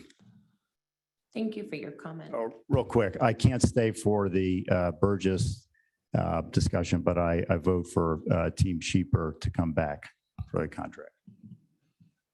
Thank you, Bill. So our next speaker is Jackie Cyprian, followed by Greg Ferris. Hi, council members. I had a whole little bit of nostalgia actually filling out a comment card again. It's my first time in person in a really long time. So I would like to say first, just I'm fully in support of option one, but I should first introduce myself. I'm Jackie Cyprian. I am a member of the Complete Streets Commission, and I'm also a now 5-year bike commuter from one side of Menlo Park to the other, 189 days a year. So I did 10 years of commuting by car, that same route. So I'm familiar with the thing. And when it rains, I still drive. So I use Middle Avenue on the regular basis, and I fully support option one. I've listened to all the arguments about the reasons that parking might need to be accommodated. And so I can support some like dabbling in option two, but for the most part, I want the default to be fully safe, wide bike lanes. We are going to have a lot of bike lane users between the regular bikes and the e-bikes and the scooters. Like, it's only going to get better. And the more that we make safety, the more people will come. So I would like to say Middle Avenue is city land. And I think if we build safe routes on that city land, riders will come. And the more people who use it, Santa Cruz Avenue residents, I think, can speak to how change that you didn't think would be friendly actually turned out to not be so bad. And so I think as a city, we want to encourage our youngest riders to be riding. And if you're going to put up safe routes to school, safe bike routes, signs on the road, I think it should actually be safe. And so I would like to say for Valentine's Day, I would really like safe routes to school and home, but not just safe routes to school, but safe routes to work and sports and play dates and pizza. So thanks. Thank you for your comment. So our next speaker is Gregory Ferris, followed by Jonathan Cole. Can you hear me okay? Yes, go right ahead, All Gregory. right, thank you. I'm Greg Ferris. I've been a Menlo Park resident for 34 years. I primarily, my primary transportation is bicycle, which I take to work at SRI from West Menlo Park. I obey all the rules of the road. I want to make it very clear, a lot of people think the status quo is working for the most part, and I just want to say it most definitely is not. Within 4 blocks of my house, since we moved to our house, there have been 3 car fatalities, 1 car on bicycle, 1 car on jogger, 1 car on pedestrian. In my time biking this community, I've been hit by a car 4 times. One time I went through the car window, breaking the glass with my body. I've not been seriously hurt, fortunately. Want to really emphasize Doreen. It's not a rare event. I came within inches of being doored. I saw a friend be doored. I have another friend who was doored. I have another friend who doored somebody else. And dooring, it's a catastrophe. If you're not hurt by that metal corner of the door, if that's not enough, the door propels you into the middle of the traffic like a pole for a pole vaulter, and you have no time to respond because it all happens instantly. You can't respond. You're moving with traffic. The traffic can't respond, and you're in the pavement. And if timing's bad, you're just run over. The drivers cannot have time to respond. So, because of the seriousness of dooring, I urge you to go with option 1 to take this off the table and not wait for something bad to happen with a lesser option and then do it later when something really bad happens. By the way, I think more traffic is great traffic if you're moving people into bicycle traffic in exchange for car traffic. Thank you. Thank you for your comment. So our next speaker is Jonathan Cole, followed by Gina Marie. Hi, council members. Thanks for having me on. I don't think there's much I can say that hasn't been said already. Great presentations tonight. I love the kids there. I'm a cyclist and father of 2 young Oak Knoll students, or cyclists themselves. I do think there is an aspect of this of if you build it, they will come. Because I know that we don't let our kids ride their bikes to school without our supervision for that reason. And oftentimes I don't bring them because of the extreme stress that you start off your day with and end it with when you have to ride with them, and swerve around parked cars and such. Huge thank you to Ryan and Matthew for bringing your children there today. But mostly I'm here to speak on behalf of the folks that signed a letter I sent to you before the meeting last September. I've gotten a lot of questions over the past few months about, hey, isn't that done? And it was approved. So I think there's a lot of frustration among that group. Looking at the presentation, we have grant money to do this. And I will say that as a cyclist, I support option 1. But then I have doubts because I also am concerned about the permanence of a pilot. And if you look at Santa Cruz, the demand for parking may be utilized anyway, as we see every Sunday at Menlo Church on Santa Cruz. So that's where I would move to option 3. There are some people that signed that letter that live between University and Fremont that do utilize the parking in the higher density areas. But I think bottom line here is completion is important to me. If we look at 2025 for completion, and we're talking about city data of 3 serious injuries per year, kind of the harm justification that I heard at the town hall meeting this past weekend was a little disconcerting, because what harm are we okay with having? And I think it's important to implement this immediately and permanently, whatever option you all decide to pursue. Thank you. Thank you for your comment.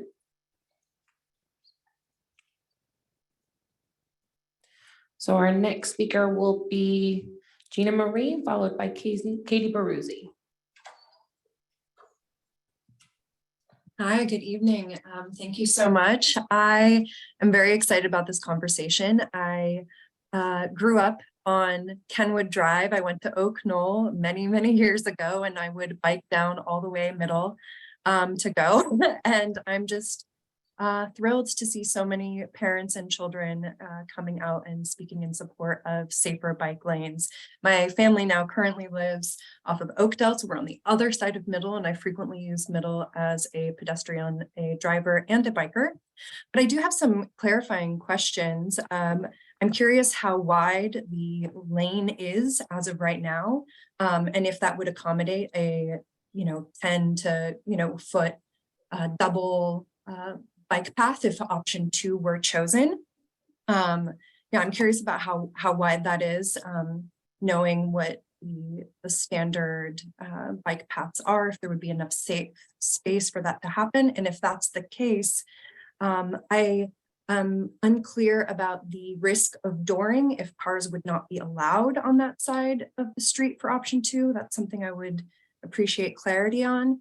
I suppose my curiosity about option 2 is really in an effort to get action implemented as quickly as possible, and seeing, is there room for option 2 to be implemented right away, and for that to ultimately be a gateway into making the entire street safe further down the line, and also as a way to kind of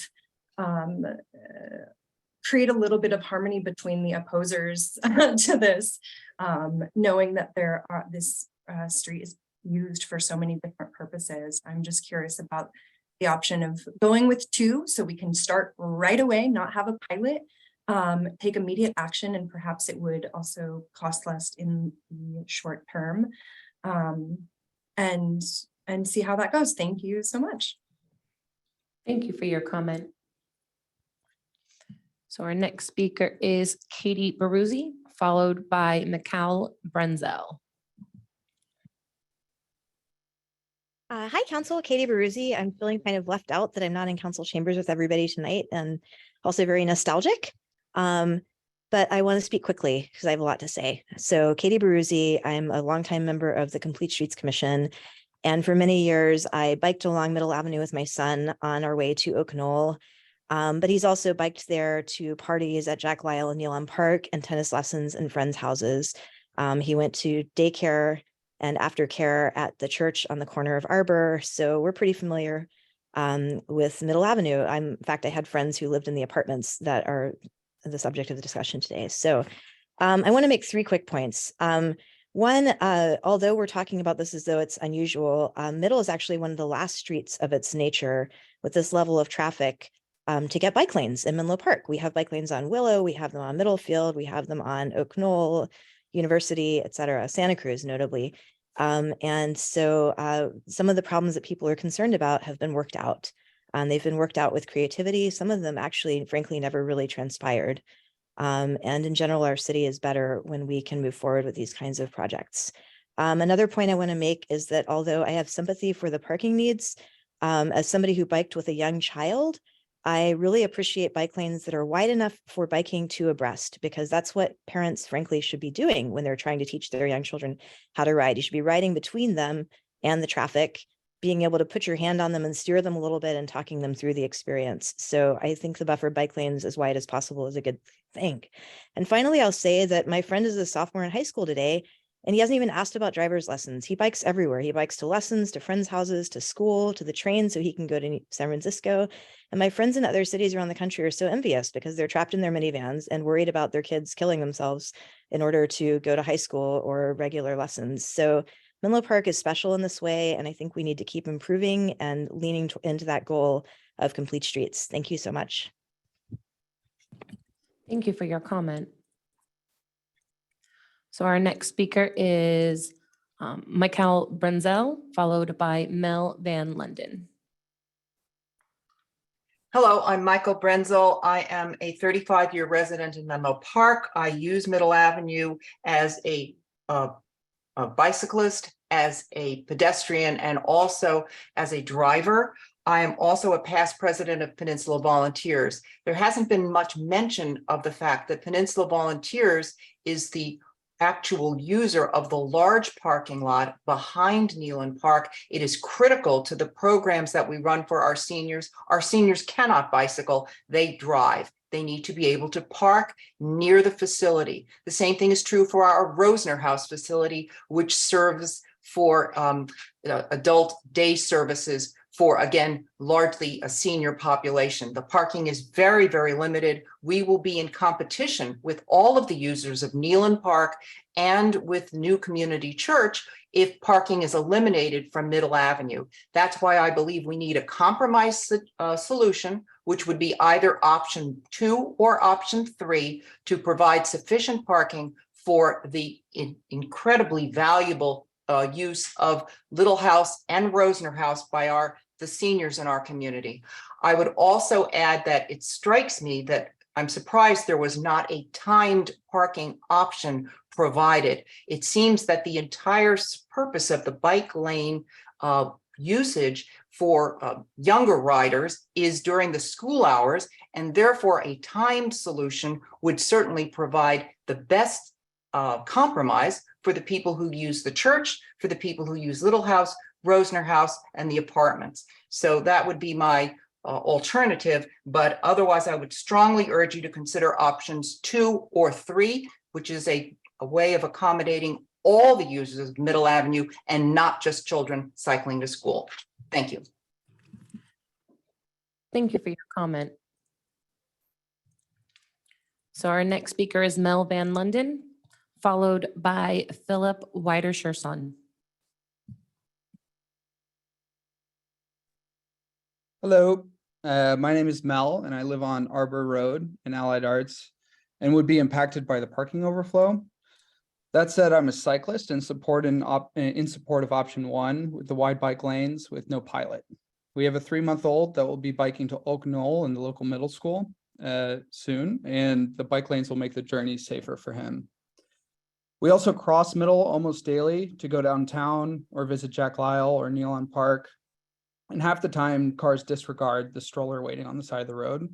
Wider bike lanes will make the road narrower, slowing cars down and making the crossings on Middle safer. Safe, wide bike lanes will also encourage more bike riders and improve our climate outlook. Thank you for providing the opportunity to speak. I yield the floor. Thank you for your comment.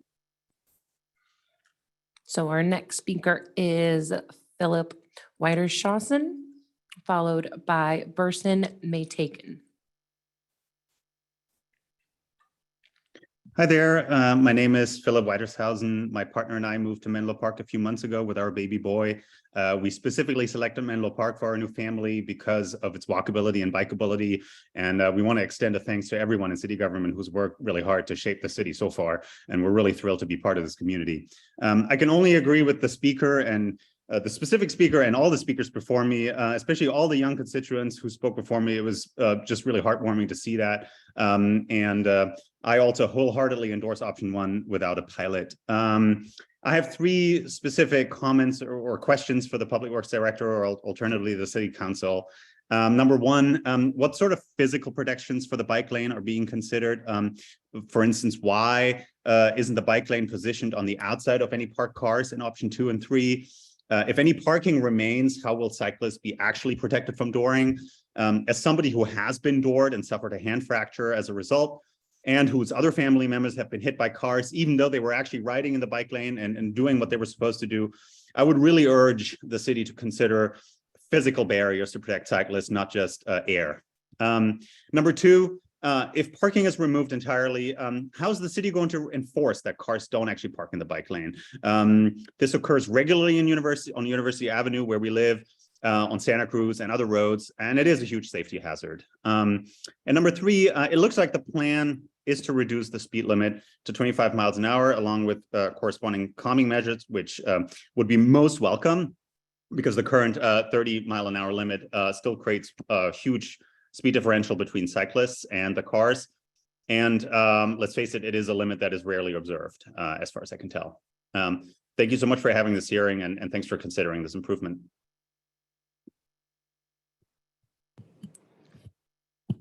Thank you for your comment. So our next speaker is Burson Baytaken, followed by Hillary Cushions.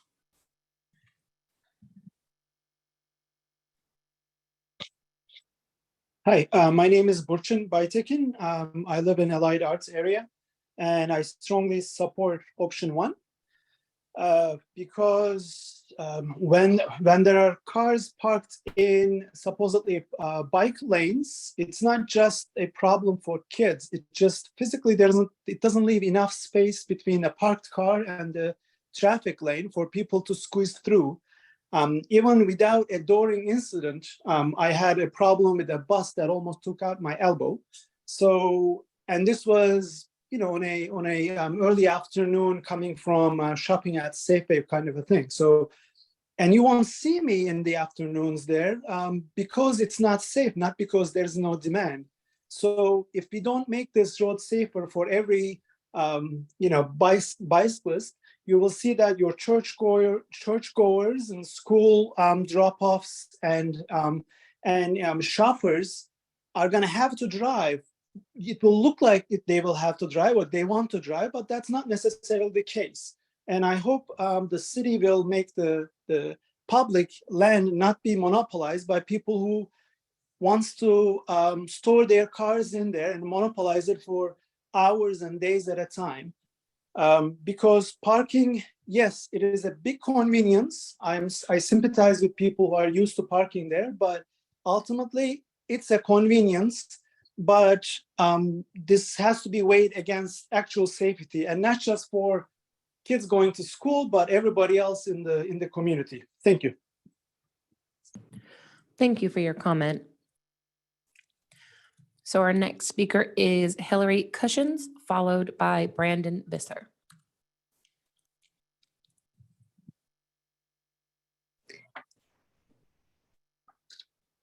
Hi there. My name is Hillary Cushions, and I am a Menlo City Park resident and have been since about 2008.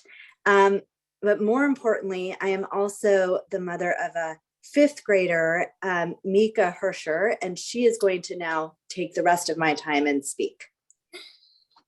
I am a fifth grader at Encinal Elementary, and as a student, I see other kids riding their bikes down to Hillview. There are cars in the bike lane, which makes the bike lane pretty non-existent to see, which also makes me and other kids around me feel unsafe. I feel unsafe by the lack of space between the biker and car. And at my school, they have this thing called Bike to School Day. And there's about 600 kids at my school. So it's very hard to do side-by-side cycling when there's so many kids lined up, and they're trying very hard to not ride to the right, because that is normally where the cars would park. So we're trying to not scratch the cars or hit the cars, while also trying to keep their distance from the cars to the left, the cars that are driving. In conclusion, I think that we should make a bigger bike lane so students feel safe riding to school on a daily basis. Thank you for hearing my opinion. Thank you for your comments. So our next speaker will be Brandon Visser, followed by Jenny Michelle. Hello, members of the City Council. Obviously, my daughters and wife spoke passionately earlier, and I'm grateful to all the people who are speaking on behalf of safety and prioritizing safety, especially Matthew Raskoff, who backs it up with a lot of data that is really hard to refute. I think we feel universally that timed parking is not a solution, and bringing it up as timed parking implies that this is about young people versus the elderly. And this is really just about these few kids that somehow we have to protect for these limited hours. That's ignoring the fact that there's a tremendous number of other adults who commute. I commute to Stanford on a bicycle. We obviously want this to be the bike corridor for the new development. My wife took a really great short video that is representative of what happens on Middle every day, which is adults swerving in and out, adults coming out of San Mateo trying to get onto Middle, and it's clearly not safe. And you can see that any moment of intention represents one of the car accidents that Matthew was referring to. And I think that every city, as they evolve towards a more pedestrian and bike-friendly infrastructure, has probably suffered these same growing pains. Every single European city and North American city that puts in bike lanes, every single time people argue for the status quo because parking is comfortable. But the reality is it's changed. We have electric bikes, we have scooters, we have more people, we have higher speeds, there's more demand. So what was once safe for people who feel like the status quo is what we need to argue for is really no longer safe. And that's how we feel. And that's what we as Middle Avenue residents who will be losing parking in front of our own house feel. Obviously, Santa Cruz was similarly contentious. There's a huge number of people who would argue that Santa Cruz has really been a super positive change that has made Santa Cruz a much friendlier street for all of Menlo Park users.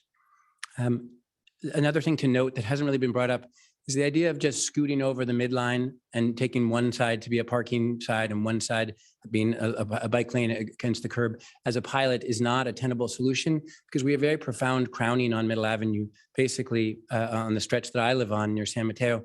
If you move that midline and try to make parking on one side a bike lane, then 2 traffic lanes, and then 1 bike lane, you will move the midline well off of the center of a very high crown. Then you have cars and bicycles riding on a slope where they will naturally verge. It is something that needs to be addressed in the long term because kids already have trouble riding on sections because it's so steep. But so the idea that we can just shift it over as a pilot when we have a road that is really honestly a big U, a big arch, I think will not be safe. But please move us forward to the stated goals of the city of Menlo Park, which is to get people out of cars, to protect the environment and prioritize safety. Thank you for your comment. So our next speakers are Jenny Michelle, followed by Aaron Myers.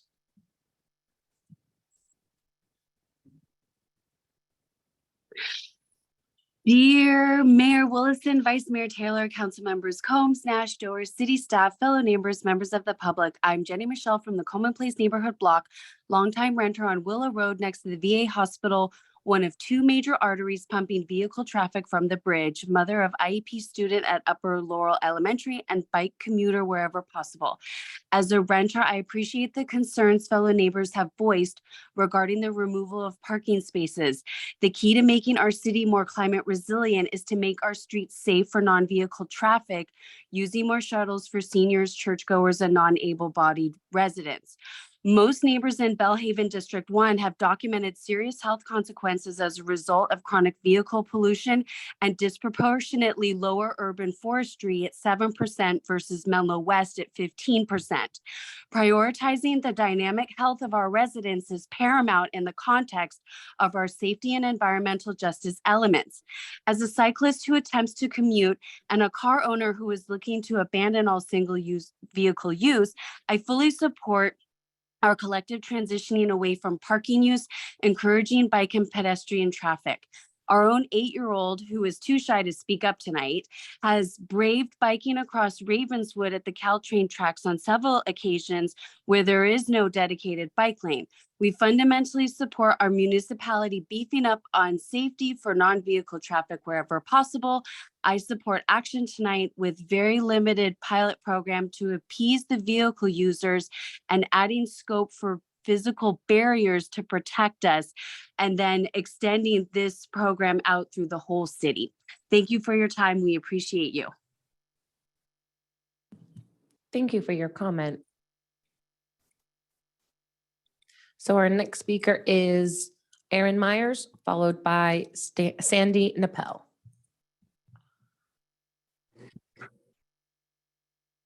Thank you. Hi, I'm representing one of the apartment complexes that it's at the University Avenue end of Middle Ave. As folks have mentioned, we only have one parking spot. We frequently have multiple adults who are working and we need a second car. And that parking spots outside of our complex is where we get to park our cars. It's also where our nannies, our healthcare providers, and our aging parents get to park when they come visit, including our guests. We don't have driveways like the rest of the community, so that parking is very important to us. But more importantly, we also have children who are biking to school as well.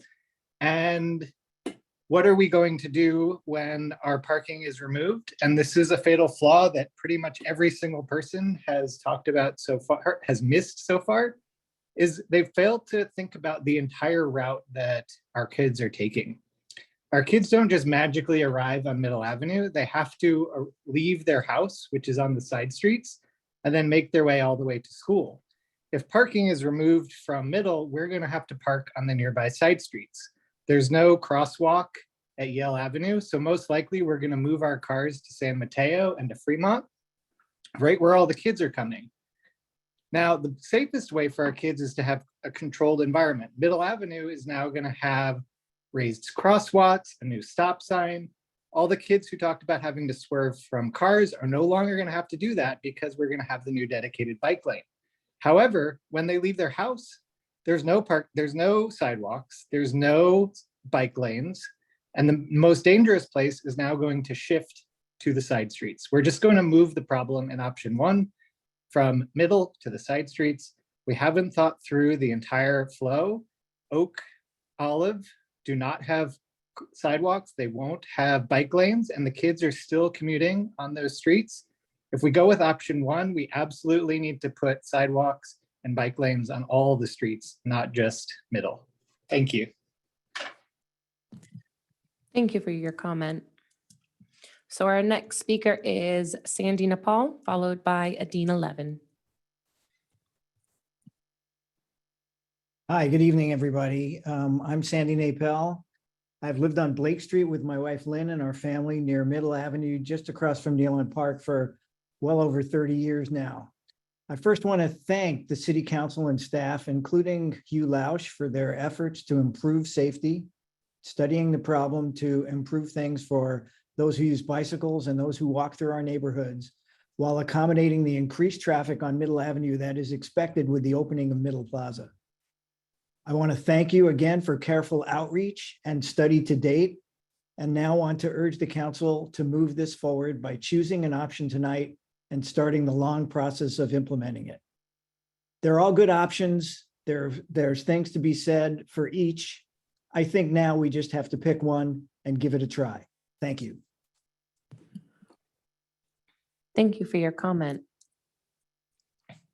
So our next speaker is Adina Levin, followed by Ross Silverstein. Good evening, City Council members, Adina Levin, Menlo Park resident. I use Middle, mostly walking and biking, sometimes daily, sometimes more often than that, for all kinds of recreation, going to stores, going to all kinds of different locations, and want to encourage the City Council to adopt option 1, or as close as possible to option 1 for maximal safety, for the reasons that you have heard so many people speak about. In terms of the timing, I would really strongly discourage the part-time bike lanes. The stories that we've heard from parents who have children, the children bicycle not only for school at peak commute times, but extracurricular activities, to visit friends. When we have the undercrossing of the tracks, people are going to be going to and from the pool, to and from gymnastics. So adults and children need to have safe ways to get around without a car at all times.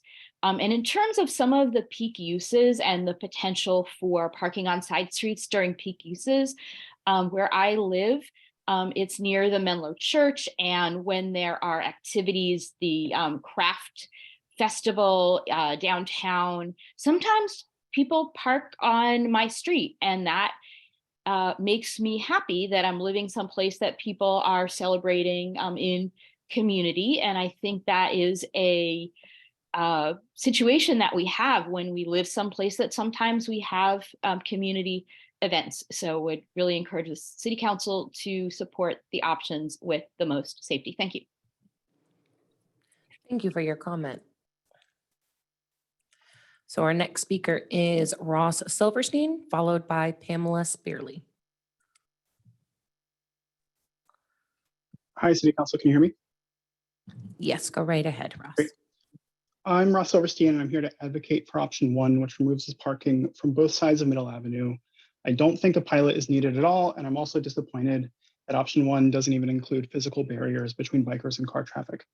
A lot of people have shared how they themselves use Middle Avenue, and I'd like to add by sharing some relevant statistics and studies to consider. Firstly, to encourage more people to bike, we need our infrastructure to appeal to bikers on the margin who maybe aren't as comfortable biking on our current bike lanes. That also certainly includes kids. When Menlo Park residents were surveyed on what factors prevent them from biking more frequently, 71% responded that they don't feel safe biking with vehicles. Elsewhere, a study which obtained more than 7,000 survey ratings of different biking situations, 33% of respondents rated a standard bike lane as comfortable, while 91% rated a protected bike lane as comfortable. It's also been shown that converting a standard bike lane into a protected one can increase bike ridership by well over 100%. Secondly, when bikers ride right next to parked cars, you had many more opportunities for incidents. Every single time a car goes in and out of a parking spot, they could hit a biker. And then as bikers bike alongside the parked cars, there's significant risk of dooring. It's estimated that dooring accounts for 12 to 27% of urban bicycle motor vehicle incidents, but that's often ignored in national statistics because motor vehicle crash reports almost are always restricted to vehicles in transport. The city of Toronto observed that injuries sustained in dooring crashes were more severe than average, and the University of British Columbia found that in Vancouver and Toronto, bicyclists had 60% greater odds of serious injury when using roads with on-street parking compared to those without. The proposed solution does not include any buffer at all between bike lane and parked cars, and the National Academy of Sciences state that whenever road width allows, it always recommends a buffer between the parked cars and bike lane. Time and time again, we not only say that we want to promote biking and improve bike safety, but we codify that into our formal long-term plans, the Transportation Master Plan, our Climate Action Plan, and many other city initiatives. In our city's general plan, we even classify Middle Avenue as a neighborhood collector, which is supposed to give the highest transit priority to bicycles and pedestrians. To approve anything other than option 1 today would send a signal to the community that we still actually prioritize cars and driving above all other modes of transportation. Thank you. Thank you for your comment. So our next speaker is Pamela Spearley, followed by Kalea Lee.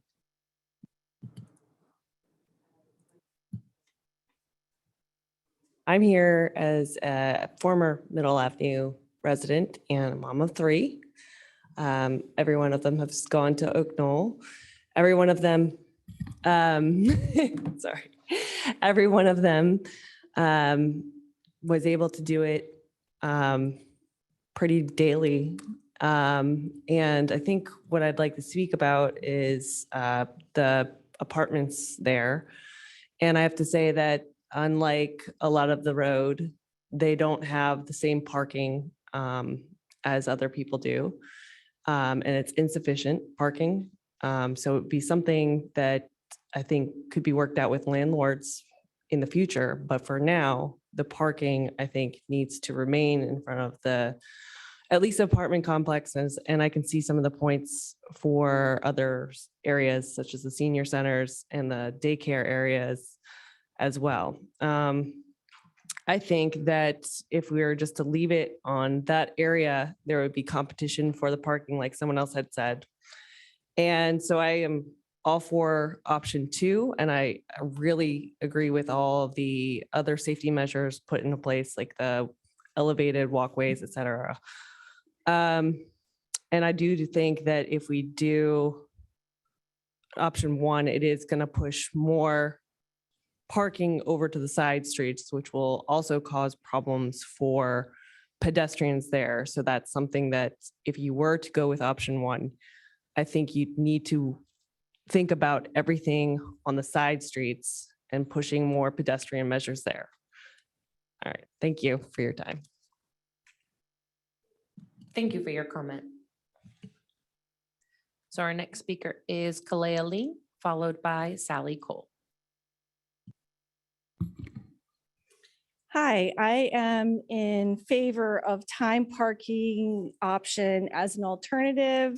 The apartments are at a disadvantage due to a high turnover to follow this issue and the lack of options for parking. My children have all biked to Oak Knoll, Hillview, and now at MA. And they have not had a problem as far as being able to navigate those situations. Thank you. Thank you for your comment. Our next speaker is Sally Cole, followed by Neil. Hi, I'm Sally Cole. I'm a resident in District 5 and Chair of the Complete Streets Commission.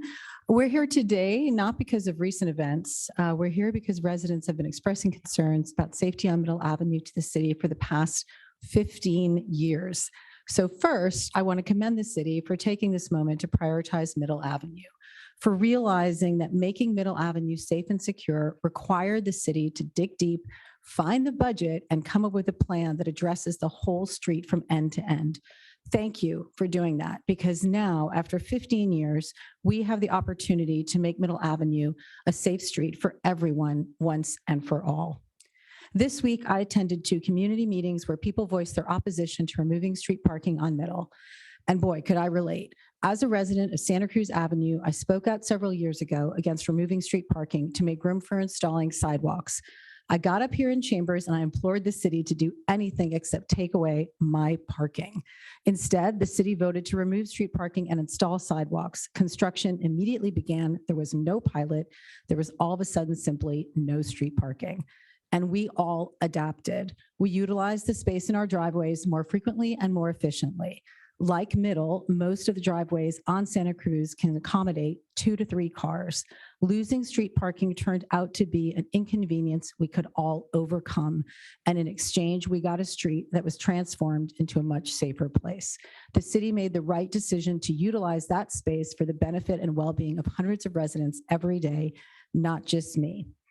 Over the past year, I have looked at every idea that has been proposed for parking on Middle, including timed parking restrictions and parking removal only on one side.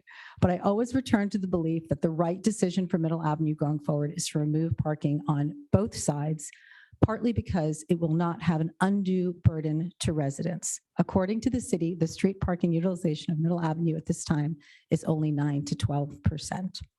Let's look to the future and let's not put this off. We know that there's a lot more traffic coming on Middle with Middle Plaza coming online. Let's take this moment to put measures in place to ensure the safety of everyone who uses this increasingly important Menlo Park Street. Thank you. Thank you for your comment. So our next speaker will be Neil, followed by Cindy Kin. Hi, my name is Neil Wolf. For some context about my position, I live on Middle Ave, half a block up from Blake. I walk, bike, and drive on Middle Avenue and the side streets with my kids. I do not have a positive view of any of these plans, but if one must be chosen, I feel that the plan that retains parking on one side of Middle for its entire length is the most workable option. I would, though, urge you not to approve any of these plans tonight because I think they're missing key features that would improve safety and accessibility of important destinations on the street.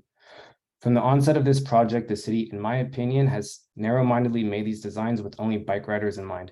This is at the expense of the safety of all others and the effect on nearby streets. Without street parking, the parking lot at Nealon will have to serve the entire street. That includes people who live on Middle, their guests, gardeners, house cleaners, construction workers who work on the street, and the hundreds of residents of Middle Plaza who may choose to drive to the park. This is an obvious issue to anyone who lives on the street or uses its public resources. These resources include multiple parks with playgrounds, daycares, sports fields, charities, and a food bank. Those users were not thought of. The city performed most of their parking studies during COVID when parking demand was lower and Little House was largely closed. Also, some people who use these important spaces depend on wheelchairs and strollers. There is not a ADA study done by the city, and they would not know how those with limited mobility and disabilities will be affected. It is quite clear, though, that they will be negatively impacted by these plans. Without easy access to parking and usable sidewalks, which they are not, to move around, the street cannot be considered safe. It is already an issue now and will only get worse if parking is removed from the street. I feel the worst effects of these plans are going to be felt around Nealon Park. Since this project started, the city has installed resident-only parking on Blake Street and College Avenue, the cross and parallel streets to the park. In addition, you plan to close Blake Street. This is bound to create a safety hazard due to the combined effect of reducing parking, so people have to go park on nearby streets when the lot at Nealon is full, and no improvements in pedestrian safety to compensate. To summarize, I urge you not to decide on a plan tonight and to revisit them with these concerns in mind. If you do remove parking, I recommend keeping Blake and College open for overflow parking and to put speed bumps at each end of Nealon Park because cars speed. Thank you. Thank you for your comment. Our next speaker is Cindy Kin, followed by John Hamilton. Thank you, council members and city staff, for persisting in your work on this issue. I'm a Menlo Park resident and also an Oak Knoll parent. In the world of trauma surgery and emergency medicine, we do not refer to traffic collisions as accidents, as in it is a motor vehicle versus bicycle collision, not an accident. This is because these events are almost always preventable. An accident implies a random, unpredictable event that was not preventable. Lawmakers are responsible for creating systems to reduce the risk. In the case of Middle Avenue, cyclists having to bike into the car lane to navigate around parked cars is an obvious preventable risk. We do not need more people getting hit by cars to prove that Middle Avenue is unsafe for cyclists. What do you think happens when a 2-ton vehicle traveling at 30 miles an hour comes in contact with a 50-pound child? Near misses happen all the time on Middle Avenue. Middle Avenue has a school bike safety route sign, yet there is nothing on that street that makes it safe for cyclists. Parked cars, not a single bike stencil. Motorists routinely going 45 miles an hour or more. Motorists overtaking left-turning vehicles in the shoulder. We can't call it a bike safety route, but fail to make it safe for kids biking to school. As have many other families, we have made the decision to no longer bike to school because of these near misses. If the goal is to get more people to choose biking over driving, then they can't be experiencing near misses and stress while biking every day. So if Menlo Park wants more bikers, less drivers, less traffic, then it has to feel safer for parents and all the other commuters. If people don't feel safe biking, they're going to get in their cars. City council members, we have elected you to act on behalf of the greater good. Public health data show that safer bike lanes have a higher return on investment for the overall health of all of a city's citizens, the motorists and pedestrians too, than many direct health interventions. You are choosing between convenience for a few versus safety for all, between having a car-dominant town versus a bike-friendly town. I think the choice is clear. Thank you. Thank you for your comment. Our next speaker will be John Hamilton, followed by Peter Lee. And this will be the final call for public comment on regular business item I-1.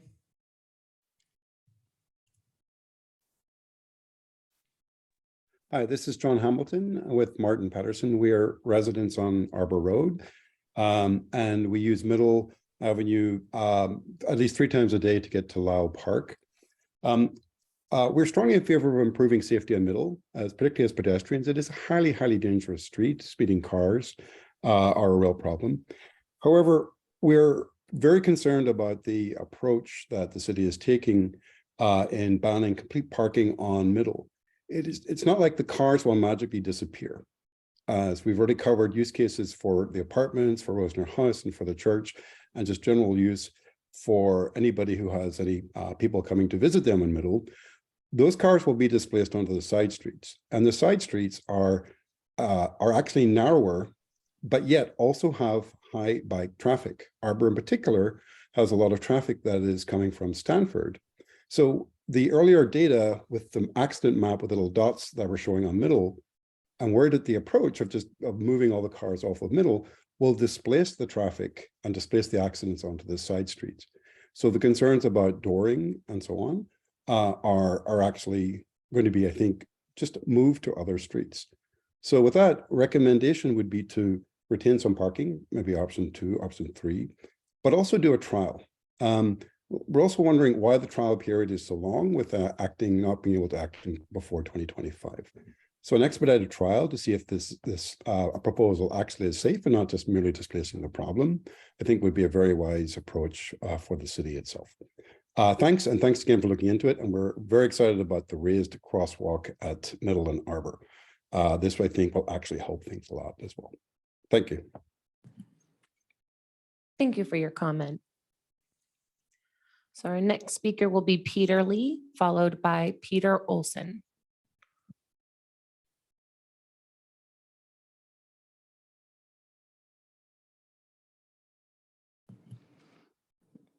Peter Lee, you should be able to unmute yourself at this time.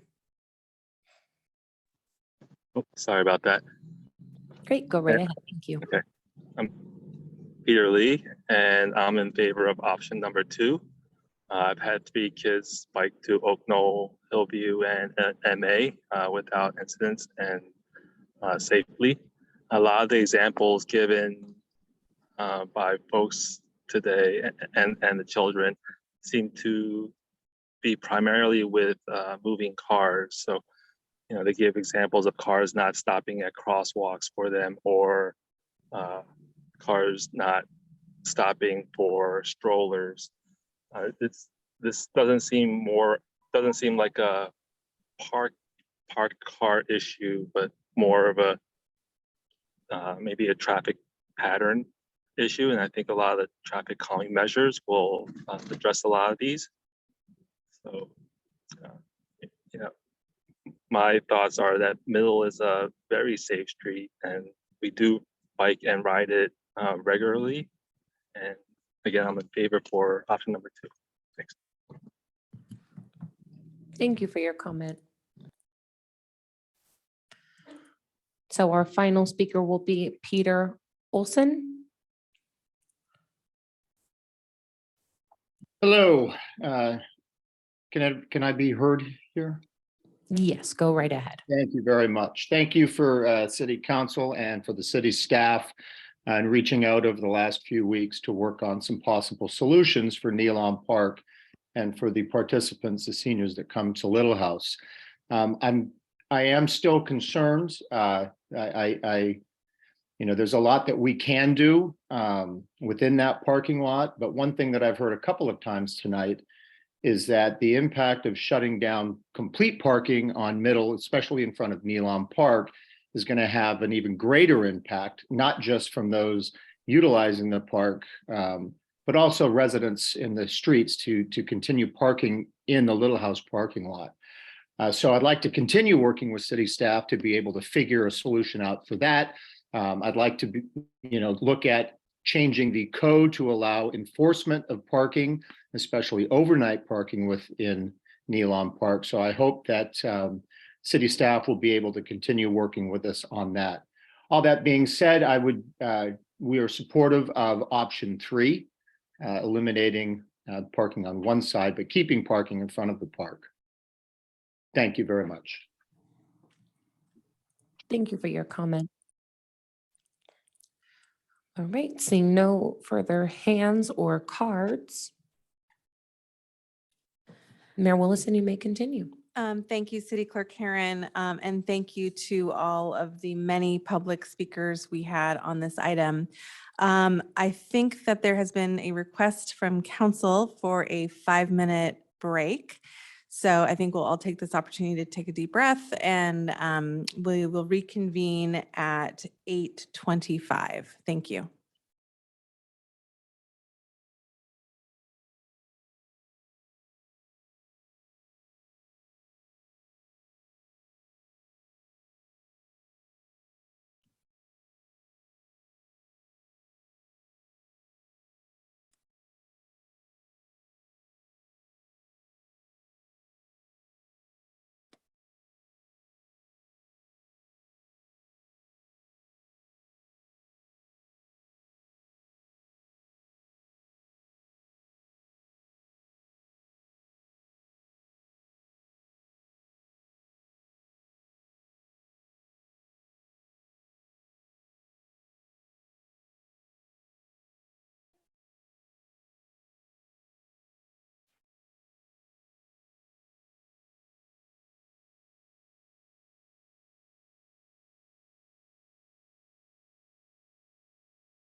Okay, having our city council members back on our virtual and in-person days. Mayor Willison, you may reconvene the meeting. Thank you, City Clerk Karen. Councilmember Nash has a request. Councilmember Nash. Thank you. City Clerk Karen, could you please show the short video that was sent in by the visitors? Yes, thank you, Councilmember Nash. Okay.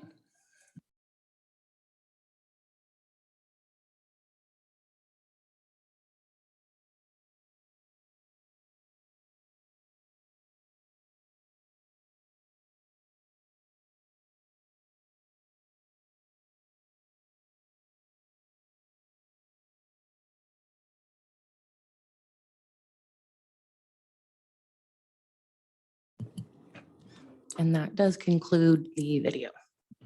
Thank you very much. So this is on Middle Avenue in the afternoon with adults biking and the regular traffic patterns. Thank you.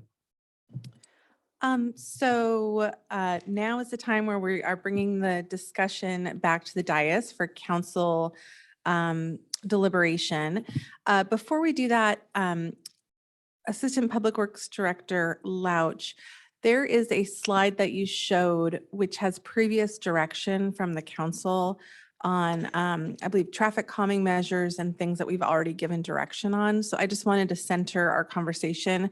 There have been emails and comments made about some features and requests that I believe have already kind of been entered into the record and noted by staff as direction. And I just, before council starts deliberating, want to make sure we're all on the same page about that so we don't start discussing things that are kind of already done. Mr. Lodge, do you know which slide I'm referring to? Yeah, I can bring that up for you right now. Just give me 1 second. That would be great. And then I would ask my council colleagues to take a moment to look at that slide and see if you had any questions or concerns about that. Otherwise, I think we should consider those items as kind of settled law and move on to the open issues in front of us. Not law, but settled decision. So Mr. Louch, this is action that we've already taken. We voted on it, and staff is considering this direction and planning to move forward on these items. Yeah, that's correct. If I may, I might just note that, so 2 of these items did adopt a resolution specifically authorizing them. So the middle 2, or the second and third, I should say, the approved installation of the always stop and the temporary closure, those required resolutions to move forward. The others, we were given direction, via, and certainly via council votes on. Thank you. I see first City Council Member Nash and then City Council Member Combs. Thank you. Mr. Louch, could you tell us what the timeline looks like for this?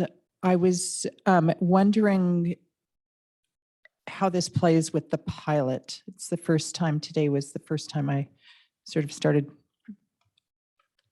wondering whether there's any delays because of the pilot or what the timeline is.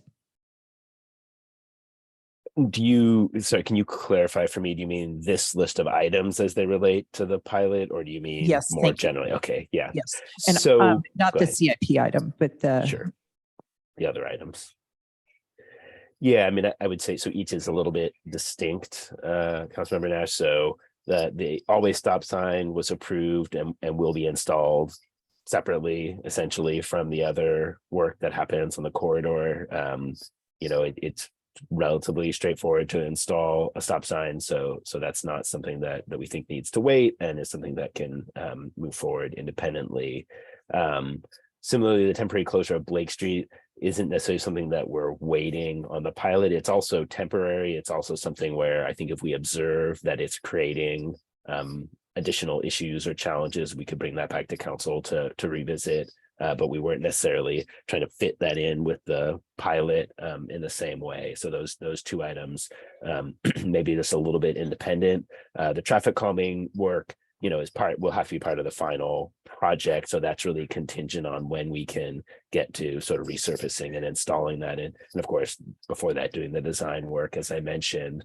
And then the intersection improvements, you know, we will be starting further kind of analysis and design work on that soon, I hope. But that would also sort of get implemented in all likelihood, sort of along with the rest of the full project. So as the kind of pilot and other elements work out, to the extent that that involves some signal improvements that aren't purely related to the layout of the lanes at the intersection or anything like that, there might be things that could happen faster, but you know, I wouldn't be able to sort of promise that today.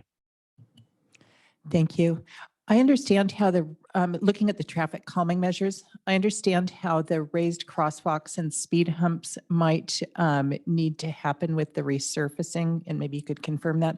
But is it possible to go ahead with the flashing beacons at Arbor Road and the speed feedback signs as soon as possible?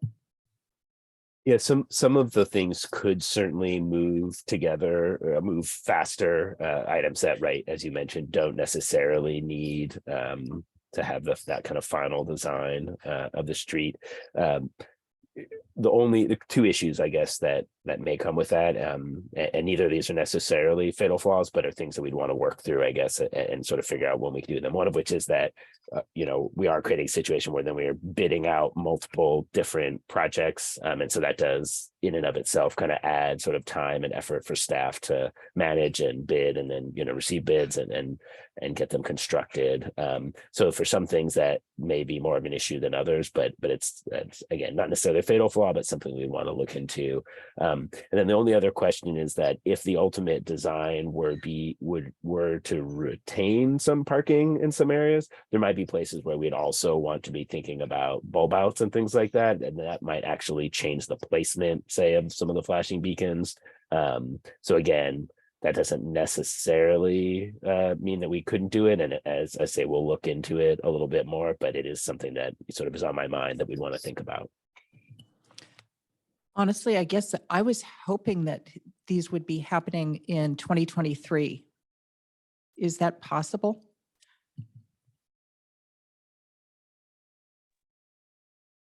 '23 is going to be quite challenging, but some things may be possible, and you know, we can look into what is possible. The one thing I will note is that it may be possible to look at one additional flashing beacon sooner than some of the other things, because we do have one that is associated with the San Mateo Drive location, where we are now putting the stop sign instead, and so that could enable a location to move faster. But again, with that same kind of caveat, at least on the construction timeline, it is then a little bit of extra effort. But that would probably be the one item that would be easier to move forward than others.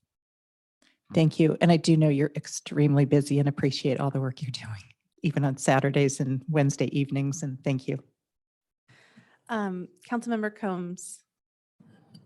Yeah, thanks. I don't want to sort of go back and revisit any of these items, but I do think it is important to point out or highlight a point that one of the public commenters, one of the residents made, in that if the council does go with the option of removing parking on both sides, then by also closing off Blake, it has created a cul-de-sac by which essentially those residents don't have to endure the same impacts as closing or removing all of the parking from Middle that other residents on side street have to. So I'm just saying, like, if I'm a resident on another side street or if I'm a resident on Middle, then it's like the council has taken action that not only has negative implications or impacts on me and my quality of life and how I live, but for residents on Blake, like, the council has taken the action of really sort of putting them in a really great position of them not having to endure any of these negative impacts. And so again, if I'm a resident on Middle, or another side street, I'm like, wow, this doesn't make a lot of sense to me. And this seems incredibly unfair. And I would probably have to agree with them.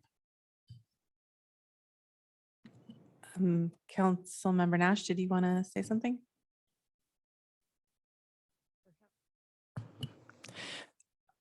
The temporary closure on Blake Street at Middle Avenue was actually a safety measure because people were using that space to do a U-turn, and it was becoming incredibly unsafe. As I understand it, actually, I should probably let staff speak to this, but with the crosswalk right there, as people were making U-turns, it was something that was unsafe, and that the closure was actually not to protect residents from parking issues, but in fact to make the area safer for everyone.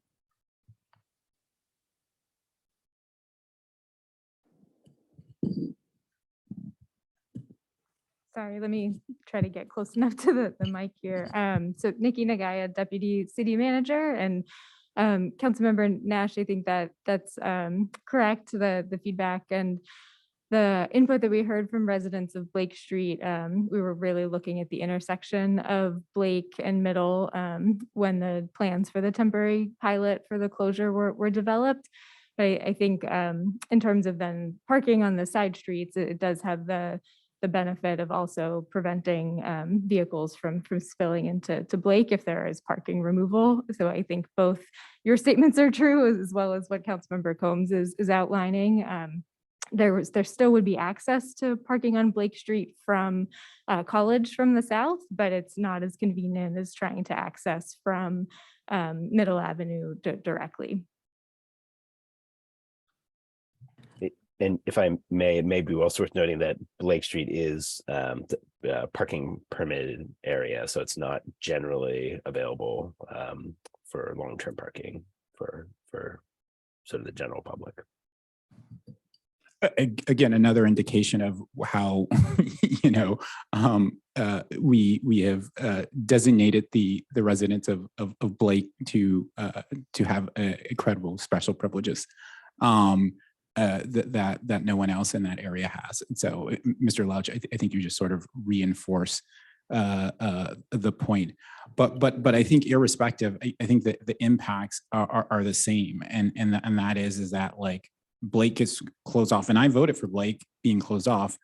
But again, if we're going to go and remove parking, if that's where the council goes, then it will not. The impact will be, as Ms. Nagaya said, it will not endure some of the ramifications of having additional parking on side streets that other streets will have. Because there is just no parking there, right? It is not just an exclusive resident parking street, is it? So I'm assuming that you would still have you still have parking there. And now that parking will not be as accessible. And so, again, just a point I wanted to make. Mr. Lodge, can you elaborate on the parking permit situation? Is it timed? Is it, can anyone else park on there? You can, it's time limited for folks who don't, it's part of the Allied Arts restricted parking zone. So several of the streets in that area generally have restricted parking or limited hours where you can park without a permit. So it is part of the entire Allied Arts parking district, which actually is not, there is no parking enforcement at this point. And so I would like to discuss this a little bit more later when we're getting further into our comments and opinions. But just to make it clear, it's part of it. The entire Allied Arts has a parking permit program for residents, I believe. And that was because at least up until University it is, and that's because there was a lot of parking from folks who were I guess businesses, going to businesses on El Camino, and also construction across at Stanford. So there was a parking program that was implemented years ago.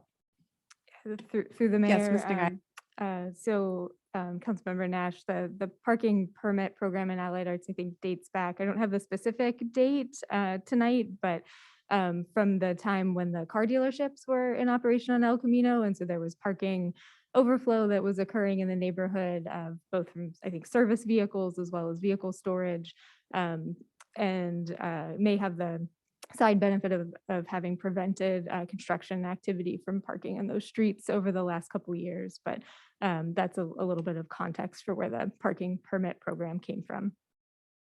So in light of the amount of things we need to discuss tonight, your point is very well taken, Councilmember Combs, and it is a temporary closure. And I think we can see what the feedback is, but I hear you on your point. I believe Councilmember Dorr had a question. And again, I'm trying to focus the conversation right now on this slide so we can move on to things that are not yet decided. Thank you, Mayor Wilson. A question here about speed limits. We talked about earlier how one section is 25, one section is 30. I don't see that listed in the traffic calming measures, and I wonder if that can also be something that is expedited under any case. Thank you. Yeah, so my apologies, because that should have been on this slide as well. We did get clear direction to pursue speed limit reduction at one of the, I think in the September meeting, and not just for Middle, because we have quite a few streets actually that have 30-mile-an-hour speeds on streets that are primarily residential. And so that is something that we're currently looking into and making sure we have all of our everything aligned to be able to work with the council to pursue that. And Mr. Louch, what's an approximate timeline on those speed limit signs, since to wrap this part up? So we still need formal council. I think what we think is most likely is we'll need formal council authorization to do that and possibly an ordinance. So we're working to figure that out. So I don't have a specific timeline for you, but we will do that as quickly as we can get to it. Thank you. I think we're all eager to see that happen. Vice Mayor Taylor. Thank you, Mayor Willison. Can you remind me, and a question for staff or council, the length of time of the street closure on Blake? Sure. So it's not like set for a specific period of time. It's just not permanent. So at some point we would come back. I think when we did this, we talked about revisiting it in something like 6 or so months, 6 to 9 months, say, so that we could come back and make sure that council was still comfortable with it. And then, of course, if we heard anything or if we were getting lots of feedback, and we were observing something that was an issue, we could always come back sooner. Thank you. And I don't have any other questions about the slide, Mayor Willison, but I just do have a couple comments just to touch on some things that I'm concerned about. One is enforcement, 2, driver behavior, which I think is one of the biggest impacts. And the other is the parking for the apartments. So just want to share that as we move on. Thank you. Thank you, Vice Mayor Taylor. So I think you're kicking off. So Mr. Louch, feel free to take down that slide now, and we'll just go to general council discussion. Vice Mayor Taylor, was there anything else you wanted to elaborate on those items or opine on your preference for options 1, 2, or 3? Well, it would actually depend. I'm concerned about parking for the apartments. So if someone on staff or even the outreach that Councilmember Nash and Councilmember Dorr did, if they can provide any information just about parking. If we remove parking, how is this going to impact the folks who live in the apartments? Thank you, Vice Mayor Taylor.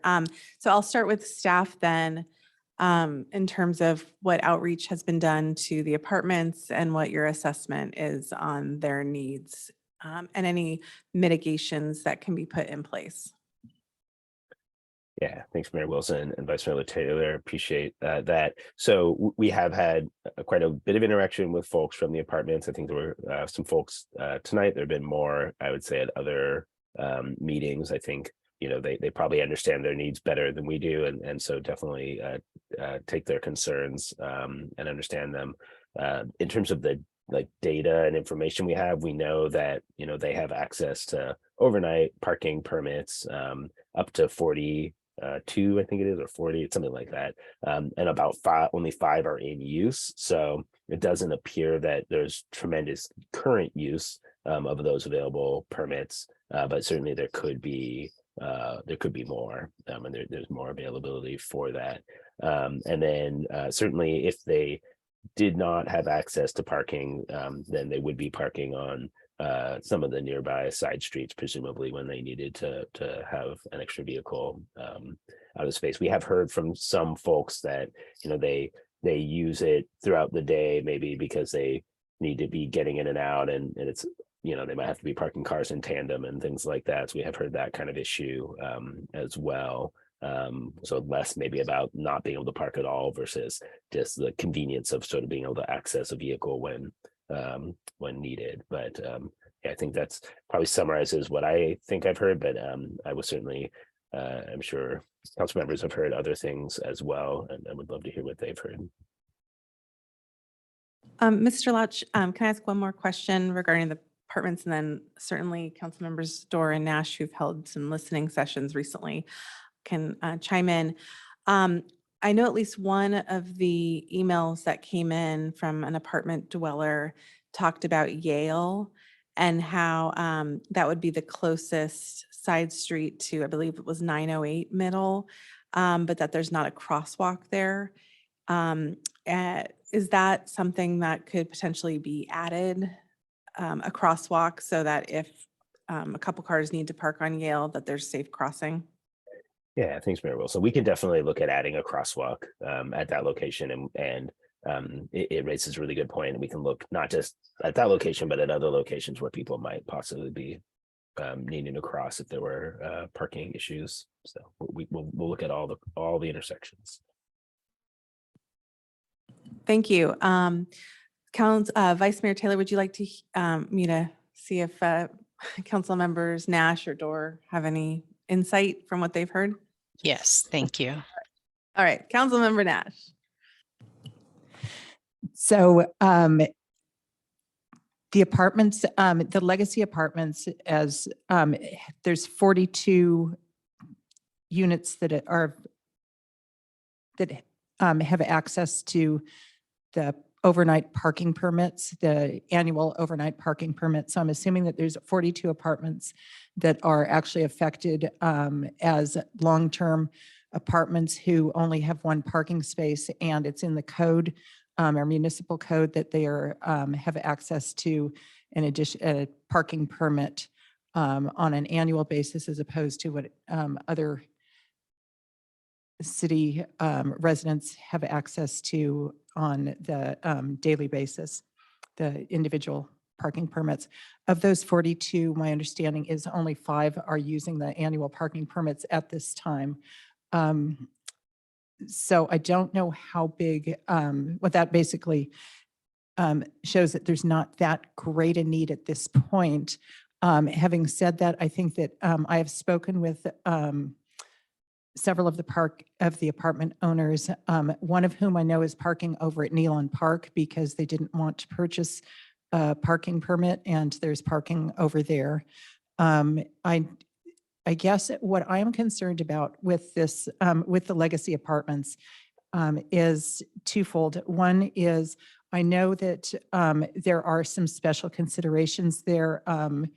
There is someone who has limited mobility, and I think that we do need to make sure that he has his needs are taken care of.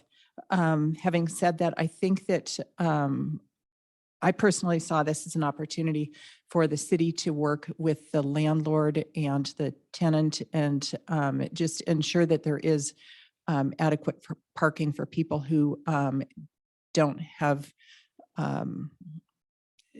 who aren't able to walk across the street and use the parking. I also know that there's a person who was concerned about parking on a side street because they work late at night, and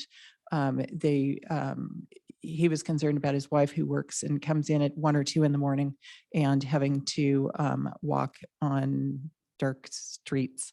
And just, so I think there are a few instances where we do have some outreach to do and or make available to ask people to come to us if they have a specific situation. And I would hope that staff, depending what option we go with, that staff would be able to work with individuals. Certainly, I believe council members would be I would be willing to work with them. I'm sure others would as well, to get some solutions. And I think that there are solutions available. Councilmember Dorr, did you have anything to add? No. Anything else on the apartments, Vice Mayor Taylor, at this time? No, and just to be clear, there's no on-site parking. I believe there is a parking lot at the apartment. It has 1 spot per unit.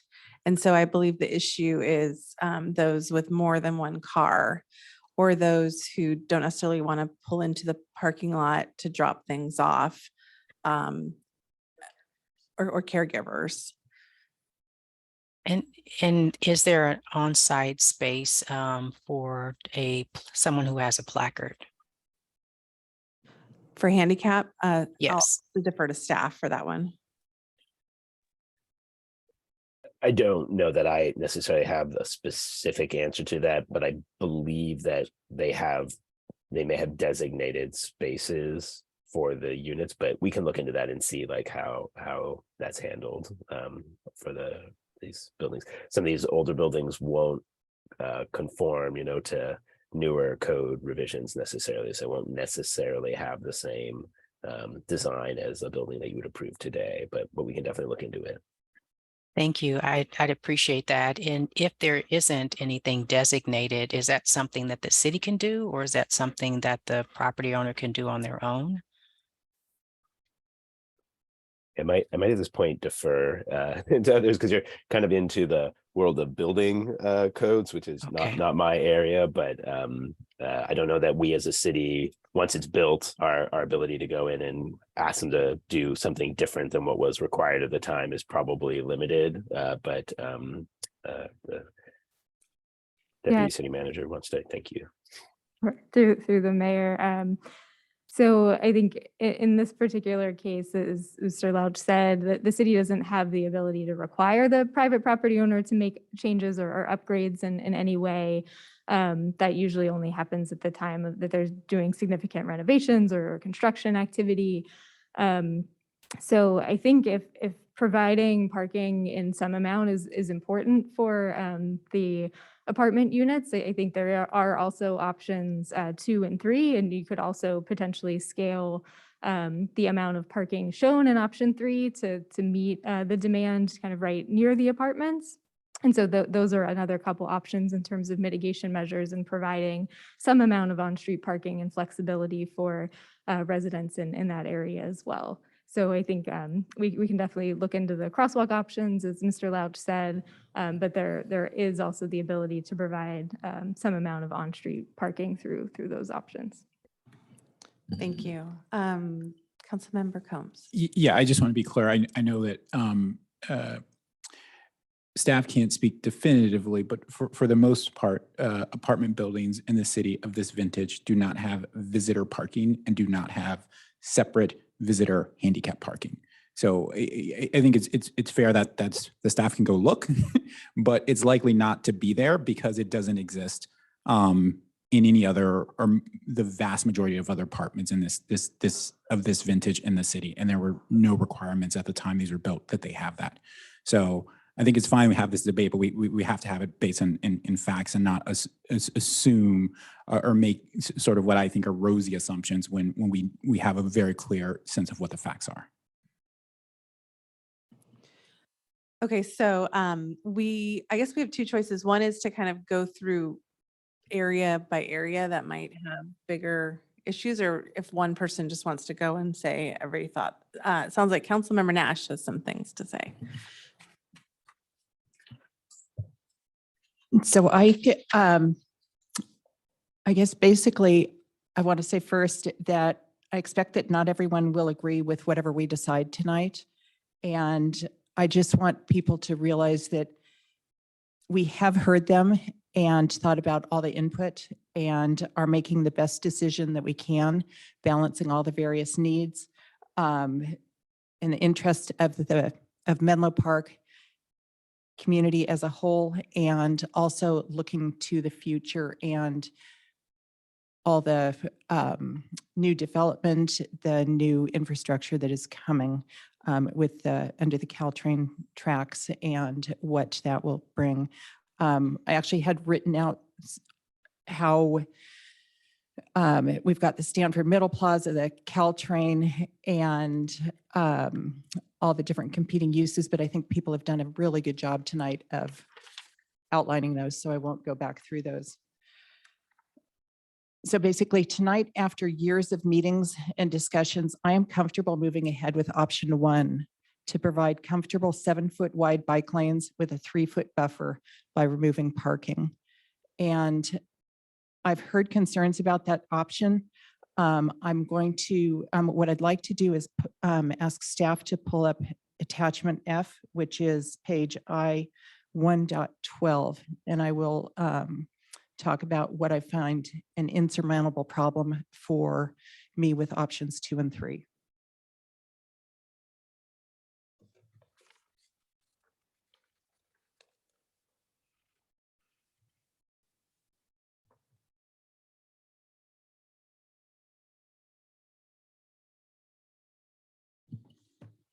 Thank you. So essentially, what this shows is we currently have Middle Avenue is 10-foot parking on both sides with 2 11-foot drive lanes, and understanding that this will all be measured in more exactly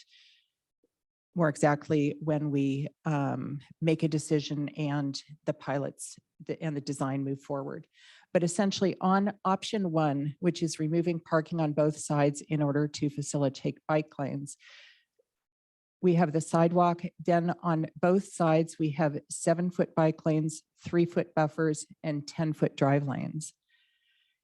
On options 2 and 3, where there's parking on one side, what we end up with is 5-foot bike lanes and 2-foot buffers on both sides. And then in addition, there's a 7-foot parking lane. To me, that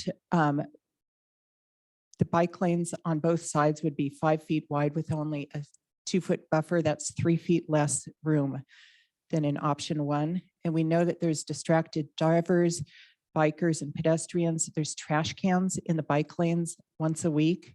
There's mail trucks and delivery trucks. There's wider cargo bikes that are now using the bike lanes. There's scooters and e-bikes mixing with other bikers. And at this point on Middle Avenue, I regularly see pedestrians walking on the south side of in the bike lane because there is no sidewalk, and people are not crossing the street to go onto the sidewalk that is on the north side. So I feel it is not safe to mix all of these different users in that narrow space where there's really no room for error between the parked cars and putting bikes between the parked cars and moving cars.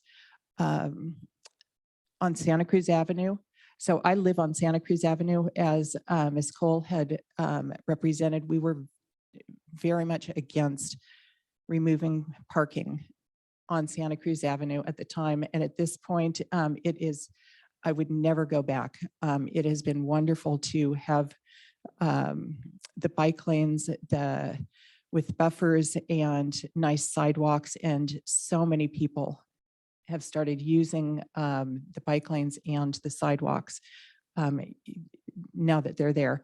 But the bike lanes and sidewalks on Santa Cruz Avenue are 5 feet bike lanes with 2-foot buffers. Once a week with trash can, it is pushing everyone into the oncoming into the traffic lanes. On Santa Cruz Avenue, that is not as big an issue because we have the middle turn lane. So we've got 10-foot traffic lanes plus an additional 10 feet in the middle with where people have can move out of away from bikers when they get into the traffic lanes. That is not true on Middle Avenue. On Middle Avenue, there's no leniency. There's 2 10-foot bike lanes. I'm sorry, 2 10-foot traffic lanes. And if someone is outside the bike lane and the buffer, you're immediately into the traffic lane and there's no room for that car to get out of the way. So I cannot vote, very honestly, for options 2 or options 3 because I find that the bike lane, a 5-foot bike lane with a 2-foot buffer is just not enough. There is problems as people are getting in and out of the door, in and out of their cars, people can get doored. Again, that pushes young bikers and adult bikers right into the traffic lanes. There's no leniency. It's just not a good situation, and we're expecting a lot more cars as well as a lot more bikes and walking, and we have all sorts of different e-bikes that are mixing in now and scooters, and I strongly support the option 1. Having said that, going through some of the concerns, I believe that there is, based on all the information I've heard from staff and their conversations with others, there is enough parking at Nealon Park in the back to accommodate the daily activities at Nealon Park, including Little House, tennis, the playgrounds, all of that. Rosner House, again, which is over at Lyle Field, which is run by Peninsula Volunteers. My understanding is that they can handle their needs between the driveway and the parking lot that's there, and Arbor, which is the adjacent street. Where I do have concerns is with the new community church. And I would actually like to see timed parking for Sunday mornings at the church. I do believe that there's, at this point, there's about 50 people Sunday mornings, and it's at a time when it does not, there's minimal street use of both the bikes and the cars. So I would like to see that. My understanding is their preschool can be accommodated by the new school, by their parking lot, and also by Arbor Road. And then I do have, well, the single family and multifamily homes, which we have heard from many people who are concerned about parking removal. And I would like to see this monitored, but I do believe that as on other streets where the parking where bike lanes have been installed, and that people adapt and they do find ways to use their driveway, use their garages. On Santa Cruz Avenue, we've gotten to know our neighbors better as we use each other's parking when needed. And when necessary, we park on the side streets. I will say when Santa Cruz Avenue parking removal was, when the bike lanes were implemented and parking was removed, there was great concern from the side streets that would be a problem, and it really has not become a problem. People have been able to accommodate their car needs within their own driveways and their neighbors, and we really have not seen, and I have not heard any concerns about parking on the side streets. So finally, I guess that leaves the legacy apartments, which I do believe pose a challenge. And again, I would like to see what we can do to work with residents with special needs who are not able to park on the side streets, and who can't, anyway, if there's people who are having trouble with the, from the legacy apartments, I would like to have an extra effort given with them. And so, thank you. Thank you, Councilmember Nash, for your thorough discussion. Councilmember Combs, Councilmember Dorr, would you like to share your thoughts?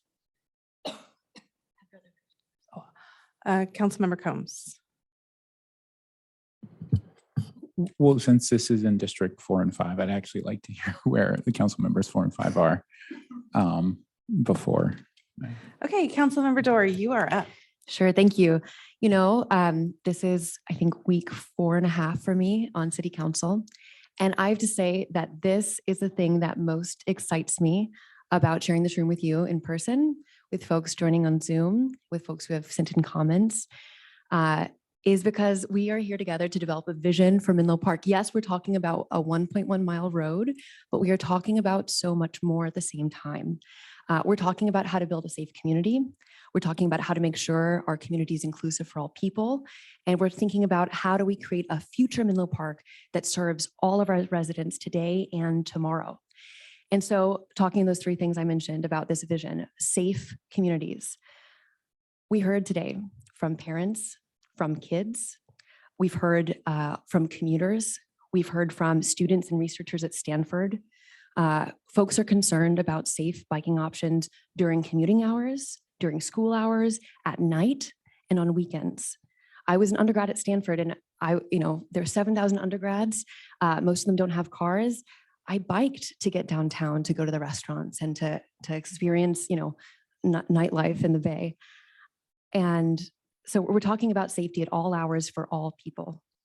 And we need to create alternatives that are comfortable for all people. And when we create those alternatives, as the research shows, as folks have shared, the bikes come. And also, I was really struck by something that someone said today, was that we don't want to wait for something bad to happen. We know that Middle Ave is already a favored cut through to instead of staying on El Camino and going up Sand Hill, it's a cut through to head up to the neighborhoods, go up Oak, and you can kind of whip around that traffic. I'm concerned with increasing development. We'll see more cars there trying to go even faster. And that just creates a lot of risk. Also, inclusion for all communities.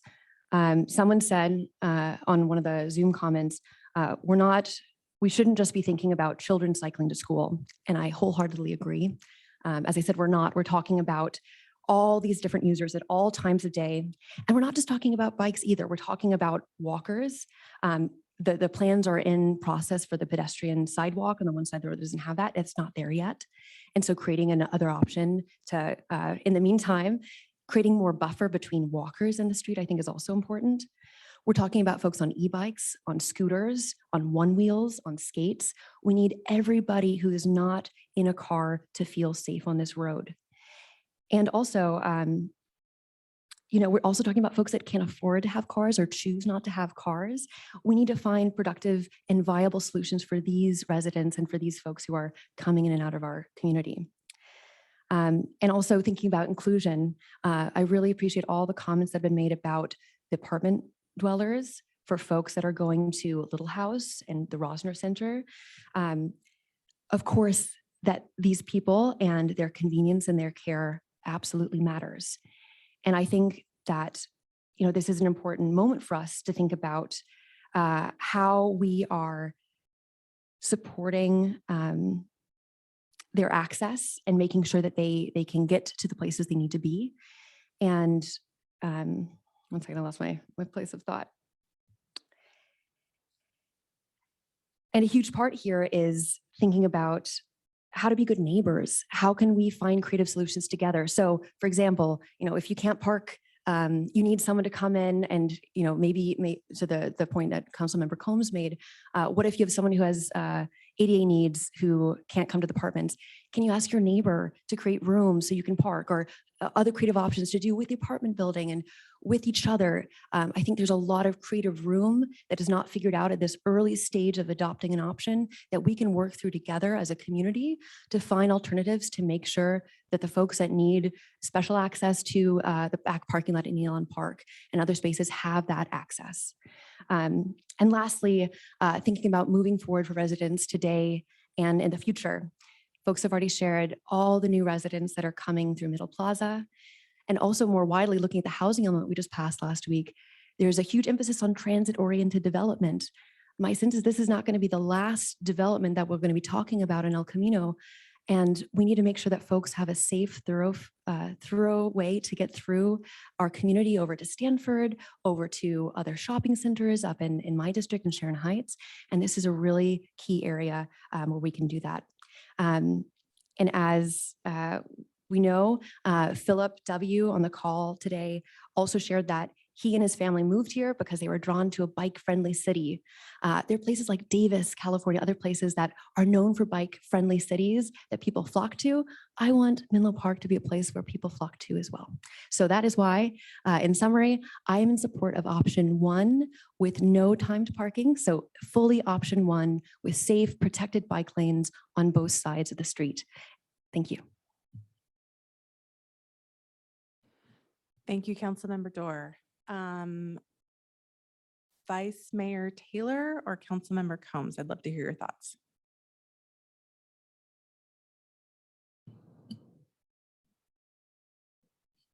Okay, I'll go and share my thoughts. Thank you. I want to say I appreciate Councilmember Nash and Councilmember Dorr's comments.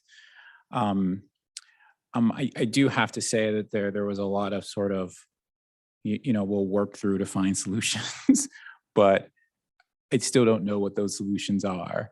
And so it's like, I'm going to make the decision that leads to the negative impacts, and we'll work through the solutions. If the solutions could be worked through, we'd have them right here. But we don't have them because they can't be worked through, because for the people with accessibility issues, they just have to find a new way to live. There is going to be no solution for them. And I think that we need to be honest about that. Again, because if there were solutions, we would share them right now. We would have them right now because we've talked about this for years and years and years. But we don't have them. I do want to say that I am disappointed that this had to be so divisive, and that there wasn't another way. Bike safety is very, bike and pedestrian safety is very important to me. My family of 4 only has 1 car. I bike mostly everywhere, bike to work today. I was on the bike commission, so these things are very important to me. And again, like I say, bike pedestrian safety is important to me. I was standing on a corner some years ago, not in Menlo Park, and got hit not by just one Toyota Honda Civic, another Honda Civic also hit me at the same time. And talk about the public commenter who went through the window. I went through the window too, and then got bounced onto the other Honda Civic. So I have a lot of sensitivity about, again, like I say, bike and pedestrian safety. But I do think in these changes, we have to be measured, and that we have to bring everyone along, and we have to understand and make sure that we're fully accounting for those situations in which there are negative impacts, and not just we'll find a solution, not just I feel for you, not just I hear you, but oh, here is the solution. And I didn't hear any of that. I also want to say I loved seeing the little ones here. I have little ones on my own, and teaching them about civic advocacy. But I was also disappointed that in those little voices, I heard very little empathy for those people who will be negatively impacted. Very little empathy for the seniors. Very little empathy for those dwelling in apartments who will lose access to parking. Very little empathy for those residents who will now not have on-street parking. I know that on my street, if all of a sudden the city said, hey, you have no on-street parking, it would change my life. It would change how we go about our day. If we passed an ordinance to say, hey, every residential street in Menlo Park, let's remove on-street parking. You would have, in a few months, not this city council, but another city council, because of those impacts. So let's not minimize what those impacts are. But because it's a small segment of our population, we feel that we can get away with them. Like, right? And that we could say that, like, oh, well, you'll just have to deal with it. oh, well, we're going to talk through this. Oh, well, we're going to find a solution that doesn't really exist. So I'm not going to lie to you here and say there is some solution. There isn't a solution. It is, you're going to have to deal with it. And that's the decision that's being made. And it's sewed under the guise of bike safety. And again, bike safety is very important to me. Like I said, I don't know that I've seen that the one option that removes all parking and results in lots of sort of quality of life negative impacts for residents along that ensures bike safety. It just doesn't. It's a feel-good moment. We can feel good about it. It can be a headline, and we can say that we're bike advocates. But where, pun intended, the rubber hits the road, that's a lot of what it is. As one commenter said, the cars don't go away. You're just moving them to side streets where the bikes are too, where doors still open. So it is, I wish I could wave a wand and this in Menlo Park, we didn't have to rely on cars, but we do. And so for me, I think like I said, this is why I can't go in the direction that the council seems to be going in removing on parking. But I will say this, I will give myself a pat on the back in that in October, when this first came to council, and the desire was to just approve that then, and I, along with other voices, very seriously pushed back and said that there needs to be community engagement, additional community engagement, more community engagement. I think this night at least proved my point that there was very much still more to be said on this issue. And there was more community engagement to be had. And so I would hope that my colleagues take some note of that, like as we come to the precipice of these very impactful decisions, again, that we do pause and make sure that like, hey, we've been thoughtful. Hey, we've looked at all of the impacts. We've engaged all stakeholders, because at that last council meeting, there was very little talk, if any talk, about those living in the apartments on Middle. It was clear that a number of residents living on Middle had not understood what was happening here. As we know, the senior services, there was some concern that they had not been appropriately reached out to. So I hope that this is a moment where the council can realize and understand that going forward, it's long and it can be messy. But that's how government works.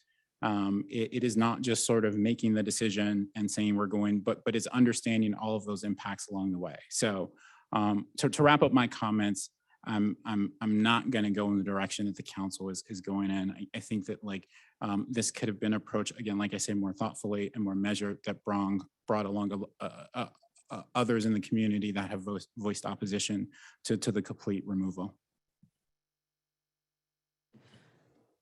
Thank you, Councilmember Combs.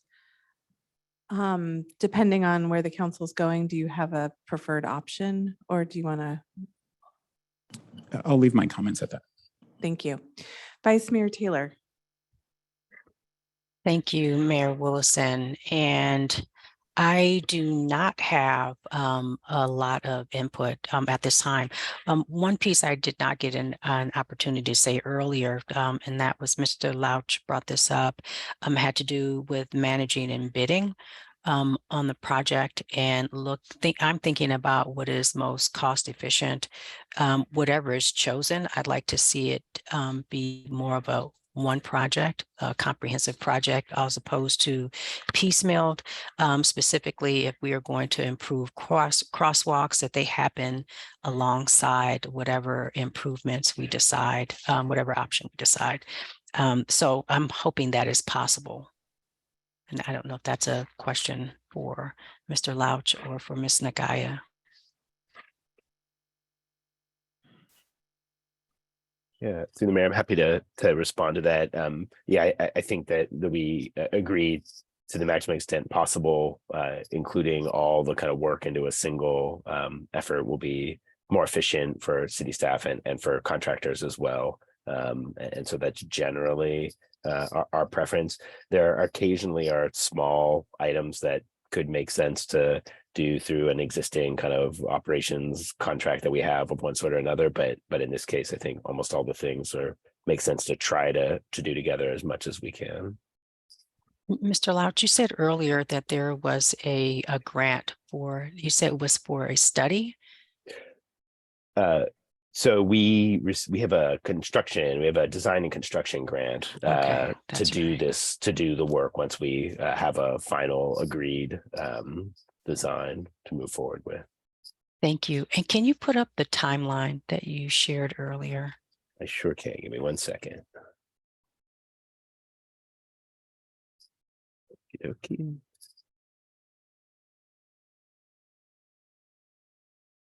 This one? Yeah. Yeah. Thank you.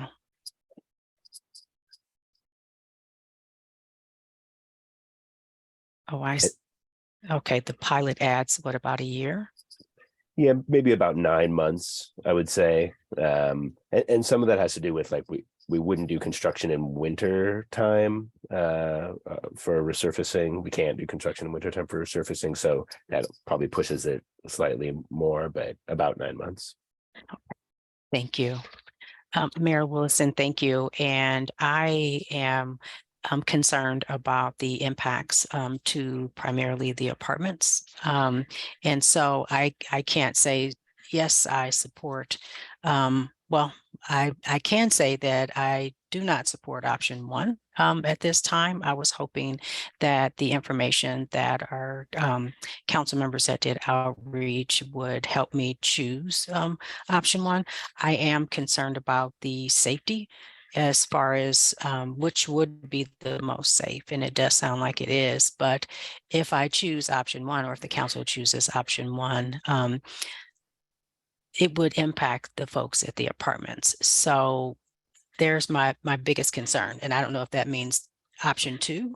I'm not sure. So Councilmember Nash or Councilmember Dorr, Mayor Willison, I don't know where you stand on this, but I don't know how to address my concerns and pick the safest option for Middle Avenue.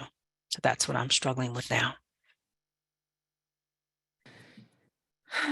Thank you, Vice Mayor Taylor. And I think we can all sympathize with the struggle. And in terms of empathy, I mean, I've had sleepless nights about this and thinking about the impacts. Really, I think all of us take the concerns raised by our residents extremely seriously. You know, I used to be a Safe Routes to School advocate, and then I started speaking about 8 to 80, which is making sure our streets are safe for people of all ages from 8 years old to 80, but it's really younger and older. So the concerns of the seniors and those at Little House and Rosner House, those who are in the apartments, those churchgoers and park visitors, I think they're all on our mind, and there's no perfect solution, and we're just trying to juggle conflicting priorities and make the best decision we can, as Councilmember Nash said.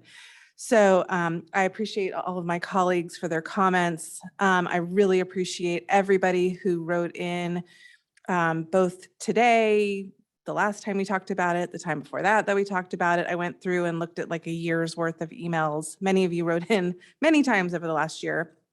But believe me that we've read your emails, thought about your concerns, and here we are.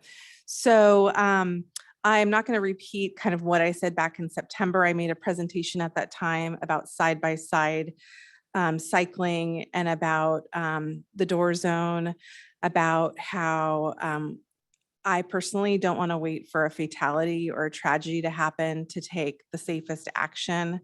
Also, as someone who started agitating for safe routes in 2015, when my daughter, I think, was in 2nd grade at the time. She's now at MA as a freshman, and I'm still waiting for certain projects that I was interested in to come to fruition.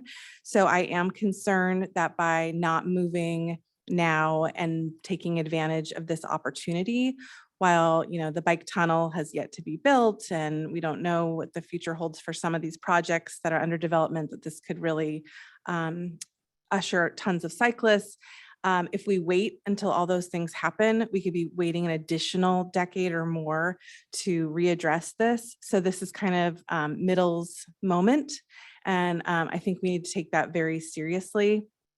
I am very interested in mitigations that can be made to impacts. And as someone who was very active during the Oak Grove bike lane discussion and approval, that began as a pilot. And after the course of that pilot, the apartments expressed concerns about an issue they had on Oak Grove, a set of apartments with drop off and pickup, and a solution was identified to help mitigate that. That exact solution, I don't believe is possible in this circumstance, but it is evidence that during pilots, there can be creative solutions made by staff as we continue down the road. When I looked through the comments and being a former market research professional, I kind of coded every comment and grouped them into what they were. The largest bucket of comments had to do with inconvenience and imposition. And that's one that I just don't think we can mitigate, to be honest. There are going to be some people who are going to have to walk a little bit. I do think, though, that the hardships, we can address those to most of the degree. And if not, that's why I do believe we should begin with a pilot so that we can monitor and make adjustments as necessary. So I am in strong favor of option one as a pilot. I agree with Councilmember Nash that we should, at this point during the pilot, I'm not saying permanently, allow parking on Sunday in front of the church.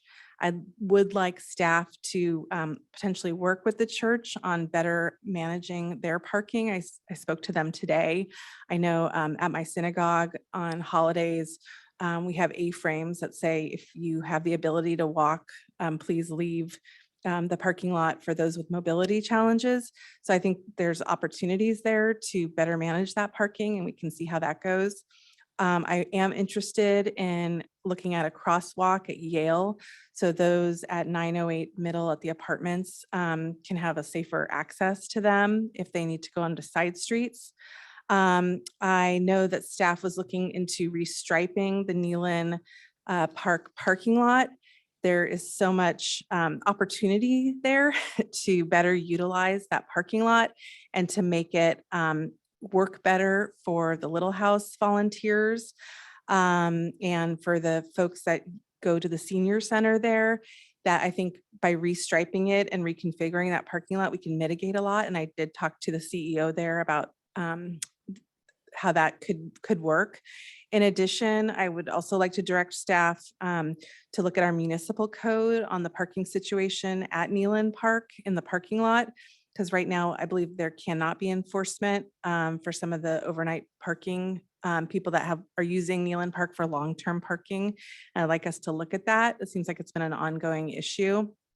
The parking spots that will be parallel in front of Neyland, I'd like to look at least making some of those, a very short time duration or a loading zone, kind of like we have in front of Burgess Pool, for those parents that want to drop off their kids to play soccer or to drop off a stroller or a cooler for the park. I noted the comment about, what about Olive Street and making a larger corridor? I'm totally for that. And I would love to look at Olive Street and how we can make that safer.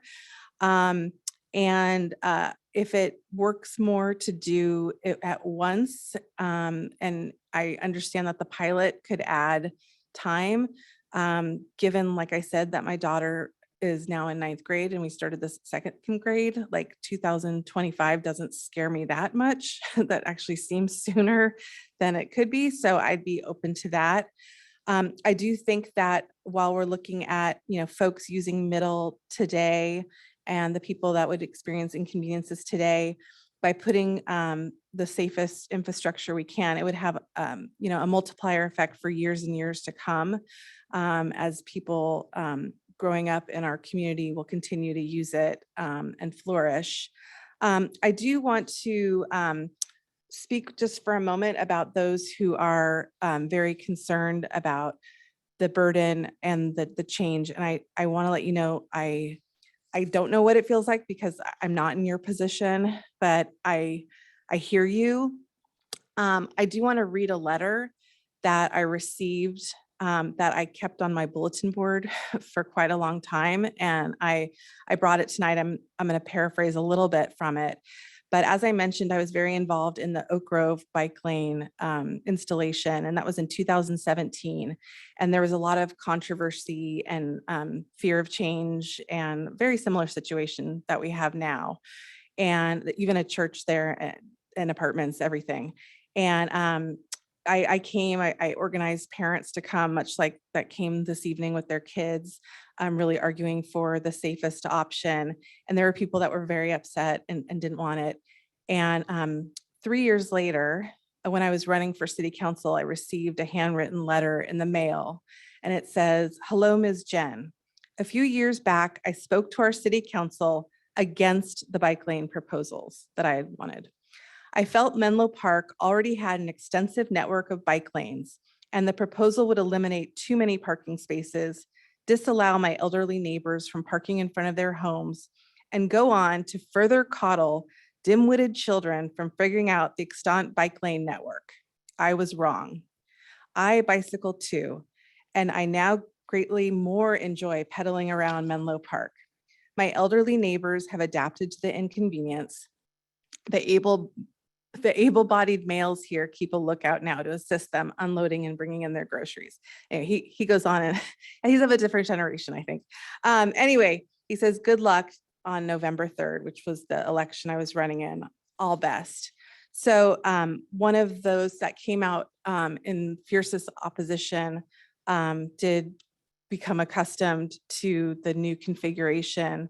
And I think sometimes our fear of change, it makes sense. If it were happening on my street, I would be very fearful too. I'd probably be coming out and saying a lot of the things that we've heard throughout this process. But I think those of us sitting up on the dais have to look at the larger picture. We know what's coming down the pipeline. We know about our larger plans for Vision Zero, complete streets, safe routes to school. And it's our responsibility to look at what the best decision for the most people of our public right of way. So for that reason, I also am in favor of option 1 with the caveats that I mentioned. Councilmember Nash. I wanted to add that I'd like to see us look at a crosswalk across from the Nealon Park tennis courts, because it is a fairly long way from the Blake Street crosswalk to the University Drive crosswalk. And I think that giving people better access would be beneficial. And then in addition, I guess going back to some of the traffic calming improvements, I think that the street, first of all, would benefit greatly by having the speed limit dropped, but I'm concerned that we don't wait till 2025 to get some of the improvements that we are talking about. There is a strong group of residents who live on Arbor and who are very concerned about the crosswalk at Arbor. And I think we would greatly benefit by having a flashing beacon there. I don't know that it's something that would be held up by the design work, and whatever we can do to facilitate that would be, I think, a great benefit to the whole community, especially as people are going to be crossing more. If we do expect them to park on side streets when they're, I think that the most we can do to make it, to improve safety there we should do that as quickly as possible. Thank you. Thank you. I'm seeing Vice Mayor Taylor's hand raised. Thank you, Mayor Willison. And I agree with Councilmember Nash, although I will probably be voting no on option one. I hope that the pilot is not the priority. I have a question for staff now that I'm saying that. What's the cost difference between having a pilot and not doing a pilot?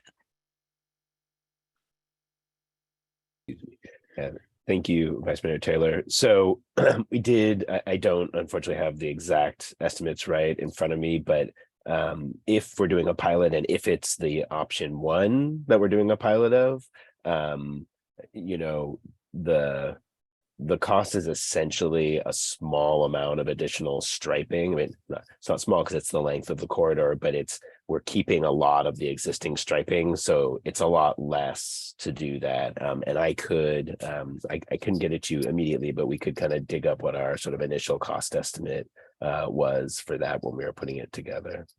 If it's a small amount, then I don't need to know. If it's less than $20,000. No, it would be more than $20,000. It would be more than $20,000. Yes. Okay. Maybe clear about that. Okay, thank you. And then the additional cost to do improvements in other intersections along the 1.1 mile street? So in that case, you mean like adding a crosswalk in some locations Yes. that were requested. So an additional crosswalk is very small amount of additional cost. Okay. Thank you. So although I likely will not be supporting option one, I do support enhanced safety measures on the street. So I'm glad that that is being considered. And that was my only question, Mayor Willison. Thank you. Councilmember Combs, did you have anything to add? Yeah, I just one more comment and hopefully this will be my last comment. I appreciate my colleagues' advocacy and passion on this issue. I do have to say though, and completely understand the support for option one, but I am confused by the carve out for the church. So again, this goes to creating special classes of people, which we don't have to endure the negative impacts, which I think becomes problematic when you talk about all this change we need to make. And people just need to get comfortable with the change. And this is the direction we're going on. And if then you create a carve out for a select group of people and say that for your situation, you don't have to endure the change. Just wait 1 minute. It becomes problematic for me to have that situation, because if the idea or the argument is that on Sunday there's low bicycle volume and high demand, then why not just have timed parking that allows for it at night? So your argument loses its fidelity if you create a carve out for the church. The church should be, and its patrons should be treated just like everyone else. This is the change we're going for. The whole community has to adopt to it. Councilmember Dorr. Thank you. And I want to wholeheartedly agree and appreciate what Councilmember Combs just shared, is that, if we're talking about the whole street, we should be talking about the whole street. My concern with doing some kind of carve out for timed parking at the church is that if we create bike lanes, I'm concerned they will be used at other times, even if there are signs. I think I've made that mistake before. And I'm concerned about enforcement. I want to know what enforcement would be done if that was the option that the city council, other members wanted to go forward. And also I'm thinking about how Sundays are a time for families to go to parks, for families to go to brunch, to go to other places of worship. And so I think we need to create a safe, if we're talking about a safe street, let's make this safe street 100% of the time. And also I'll note that I've spent some Sundays on Middle Avenue, and I know that Fremont Street was fairly empty, and there's a lot of parking availability there, not just on Arbor. And then you walk, a few hundred feet across the park. And I really appreciated also what I heard someone else sharing on the dais about how creating, signs that encourage folks with mobility challenges to have preference for parking lots, to use the parking lots really efficiently, and then let folks who are able to do that walk, park on Arbor, park on Fremont, or bike together or carpool together, as we are a community and we can be good neighbors to one another. Thank you. Yeah, I think totally hear what you're saying. I think the reason I was suggesting it, there is precedent for allowing parking in front of churches. We have that on Oak Grove. We have that on Laurel Street. I know people park on Santa Cruz in front of the church. So that was the mitigation. I did make clear that it was the pilot, while hopefully we work with the church on mitigation efforts. But if my colleagues that are interested in option one want to remove that as an option, I'd be curious to hear Councilmember Nash. So the reason why I am comfortable with this one situation for the church is because it is a very finite amount of time. I'm concerned that we don't have parking enforcement at this point, and I also don't want to create more work for parking, more parking enforcement situations. And the church is something, I've been there several Sundays. They basically, the street becomes full and the street empties, and it's very reliable. And that is the reason why and it's something where it would also fill quite a bit of the side streets. I am not as adamant on allowing church parking on Sundays as I am on option one, being because of the size of the bike lanes. But I think that it was something which was a good compromise, where it allows people to park on the street at a time when it is not being heavily used. And if someone does have to go around the cars, there is not heavy traffic. There's not heavy bike traffic. There's not heavy car traffic. So it does allow it, and it keeps it means that we don't have as many people crossing Middle Avenue at this point, going to other side streets to park on the other side streets. But I think it is a good compromise. I am not going to,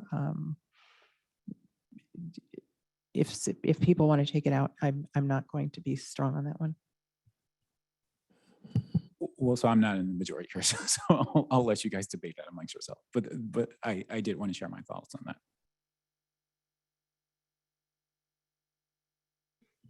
Yeah, I'm totally fair comment.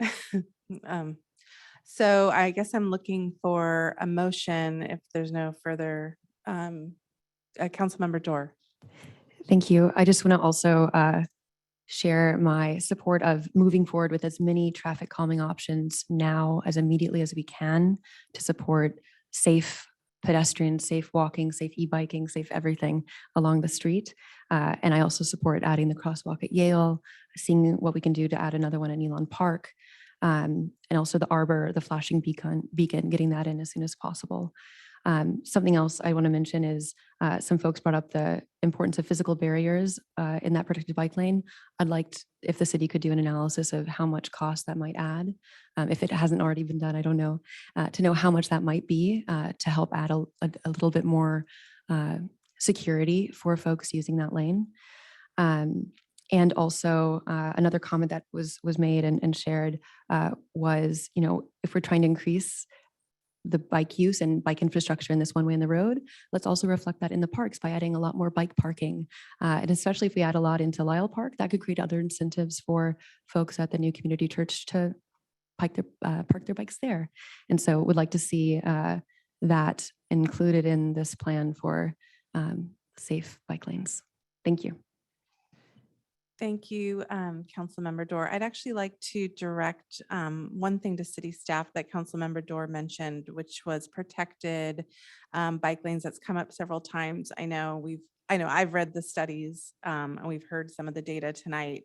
And ideally, protected bike lanes are kind of the highest level. Mr. Louch, would you like to address that? Yeah, thank you, Mayor Wilson. Absolutely agree that among the safest kinds of bikeways you can build are those that are protected and separated from moving vehicles, and for kind of obvious reasons. And there's good research that those are generally very safe.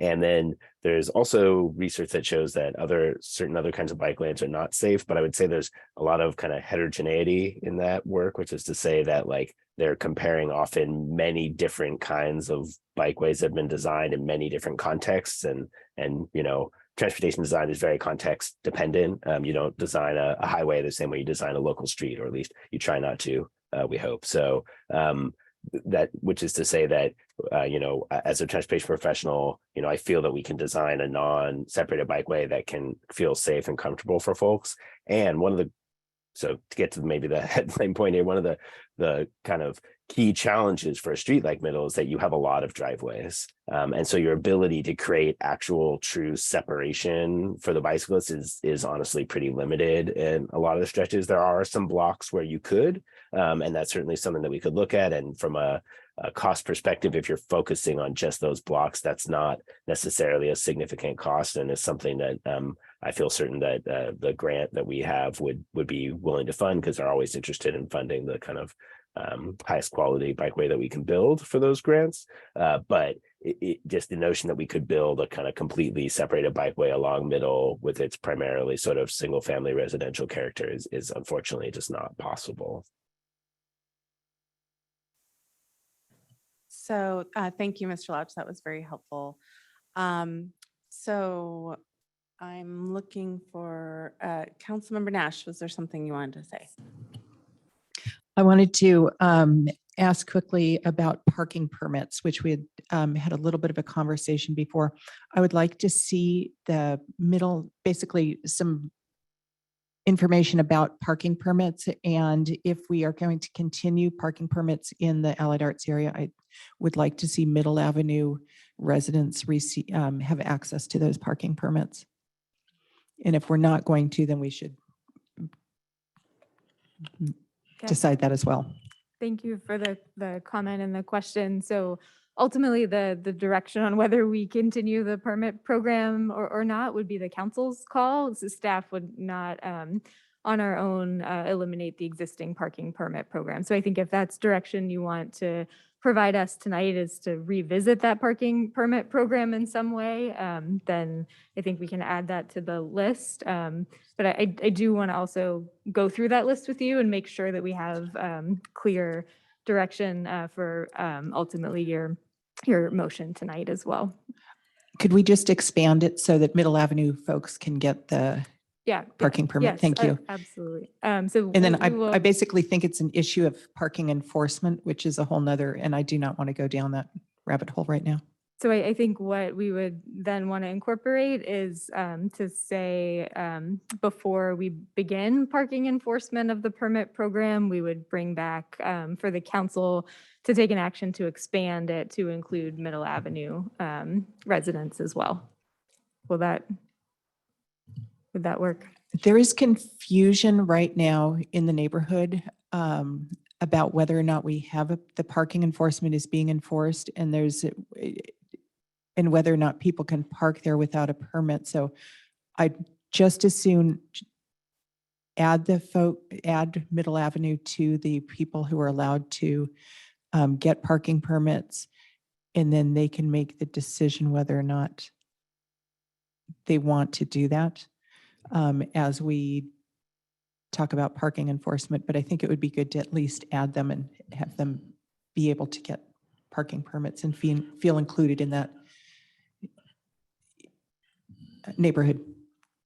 Thank you. Understood. I think there will be a separate follow-on action that we'll need the council to take to allow that access to happen. And so that's what I was trying to clarify, is if that's the direction from the council tonight, what we would want to do is make sure that before enforcement is resumed, before parking enforcement is resumed citywide, that we try to bring that back for the council so that there's not a situation where there's an expectation that residents on Middle Avenue have access, but we've reinstated parking enforcement sooner than that. Can you clarify, was halting parking enforcement something that council asked for? Or is that something, it was a capacity issue?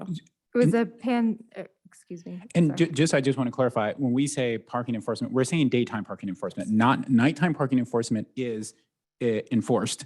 But I do, because I think that there is some confusion here, because for the apartment residents on Middle, what they have is nighttime parking permits.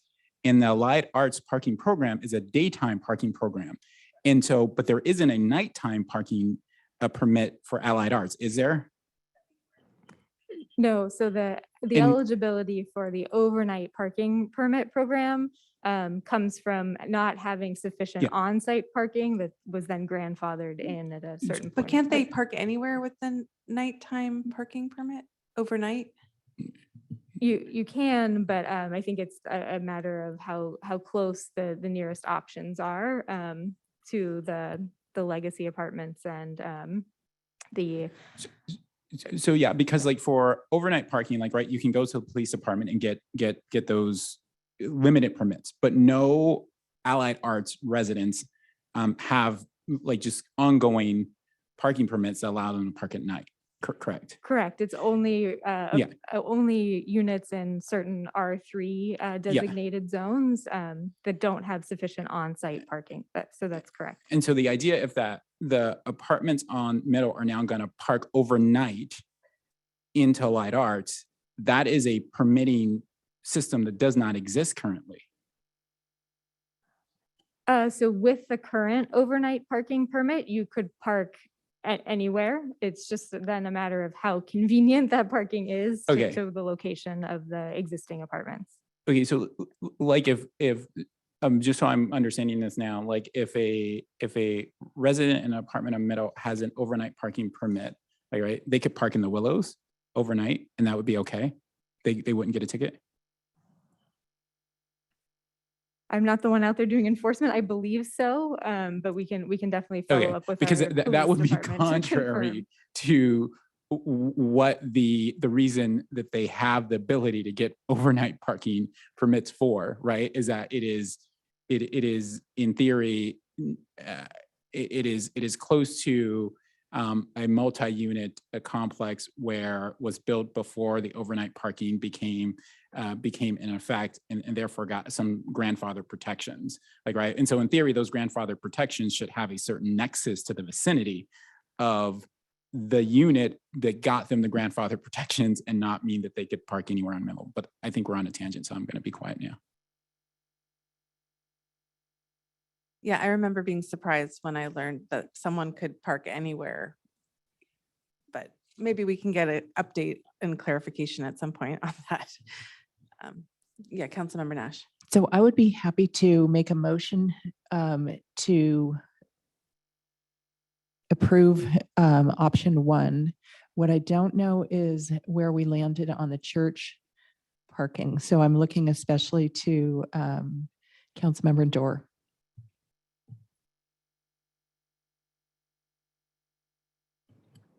I think I would come back to the comments I already shared about the availability of parking that I've seen on Fremont, the opportunity for carpooling, for biking, for prioritizing folks to use that parking lot and whatever systems the new community church has in place to ensure that those with mobility challenges could park there. So I would be most in favor of option one as is.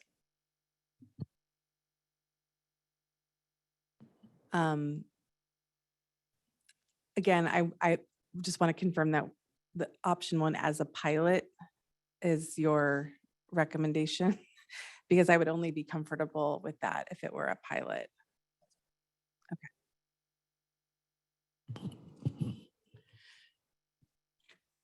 So I would like to move option one as a pilot forward with the list of extras that Councilmember Dorr had outlined earlier, which I believe are the sidewalks and sidewalks at Yale and crosswalks. Thank you. Crosswalks at Yale and at Nealon, as well as the flashing beacon at Arbor and the ability for the Middle Avenue folks, although I realize this has to come back to us, to be included in the Allied Arts program. And I don't know if there's anything else that was added.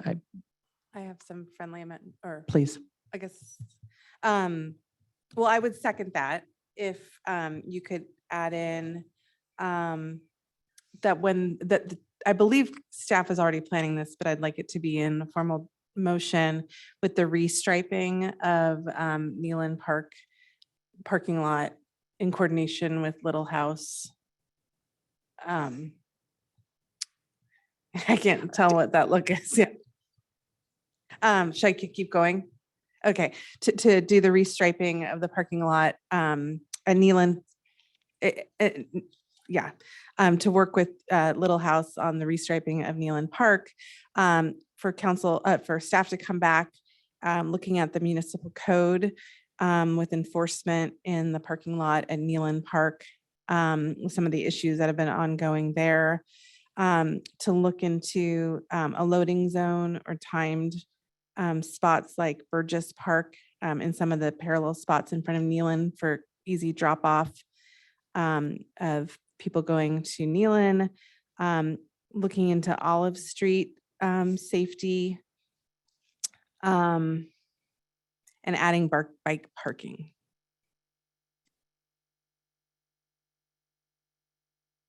Councilmember Nash.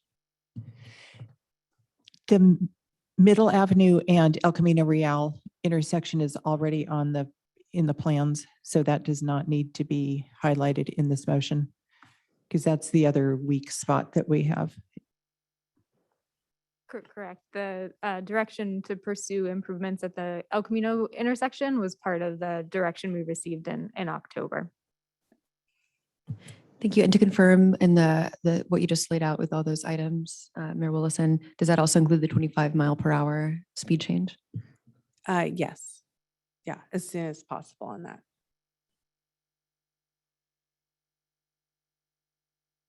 So is that acceptable to the motion maker? Yes, it is. Okay, then I'll second that. Well, council, through the mayor, I'm sorry to interject. I'm looking to the city manager to make sure he agrees, but we need a motion on the resolution. The rest of the items can come as a direction to council, but they're not going to be added to the resolution tonight. We haven't properly noticed the public. So if you can bifurcate the two, and then I'll turn to the city manager as to how he wants to address the additional items. I think that would be the proper process. Thank you. Yes, that would be fine to go ahead with the option 1 in the resolution, and then the other items will be separate. And I would second that motion. Okay, so I do have a motion on the floor by City Council Member Nash. I had a second by Mayor Willison. That was when we were including the entire direction. Now that I can we've withdraw, modified- Councilmember Dorr can do it. Thank you, Mayor. So I have a motion on the floor by City Council Member Nash, a second by City Council Member Dorr to adopt a resolution to remove parking to implement option 1 as a pilot. Any further city council question or discussion? Seeing none, by roll call vote, City Council Member Combs, No. City Council Member Dower, Yes. City Council Member Nash, Yes. Vice Mayor Taylor, No. Mayor Willison, Yes. and the motion passes with Vice Mayor Taylor and City Council Member Combs dissenting.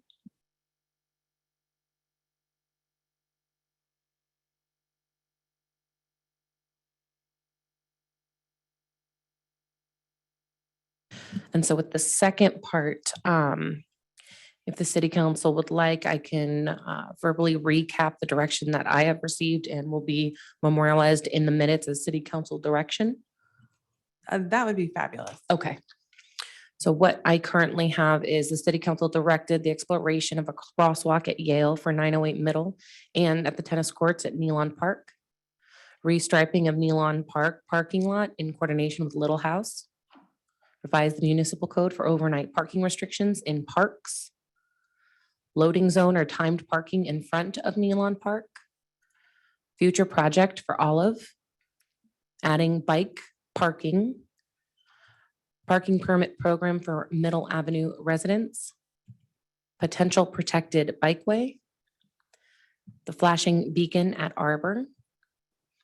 expediting as much as possible the speed reduction and a potential protected bikeway. And I would also look to staff to confirm that that's what they have, and then again to the city council. Just to clarify, I think based on the comments from Mr. Louch about the protected bikeways, that can be taken off you. because it's already been done. Thank you. Appreciate that, Councilmember Dorr. And City Clerk Karen, the municipal code at the parks, I guess I would defer to the city manager because it could be opening up a can of worms here. So is it possible to just to look at Nealon at this point, or do we have to look at parks in general? So I think there are kind of two options. One is that we look at some sort of treatment for the parking in Nealon Park, specifically for Little House, whether that's some time restrictions to encourage turnover in the rear of the lot, some sort of ability to do preferential parking in some way, or look at an exemption, or excuse me, look at a change to the municipal code to allow enforcement of overnight parking, because what we understand is one of the primary issues with Little House's operations is that residents of the adjacent apartments on Roble park in the parking lot overnight, and then there are no or not sufficient parking spaces available early in the morning when the seniors are arriving to Little House. So one path forward is to make a code change to allow enforcement of no parking in the parks overnight. Understand that it may be a can of worms, but there are also other parks in the city that have the same type of issue, and one that we've been having conversations about over the last several months is the parking lot at Kelly Park and the Menlo Park Community Campus. And so I think there's been the similar types of issues with Beechwood School parking availability and overnight parking. So through the discussions about overnight parking and the parking management plan for MPCC, we were going to bring back options for your consideration there. But it's not an issue that's isolated to Nealon Park as we understand today.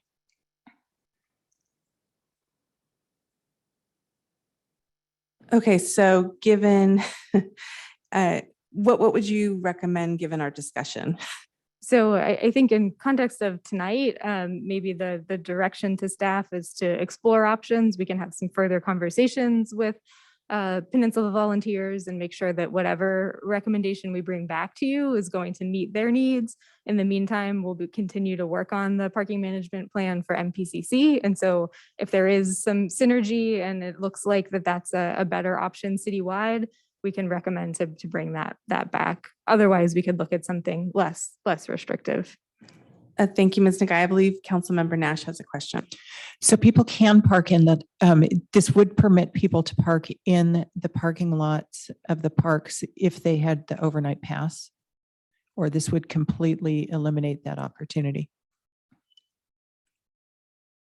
I think we'd have to explore that further. As it stands, the city does not have the ability to enforce any restrictions on overnight parking in the parks today. So if you have an overnight parking permit, or if you don't, you can potentially park in a park overnight.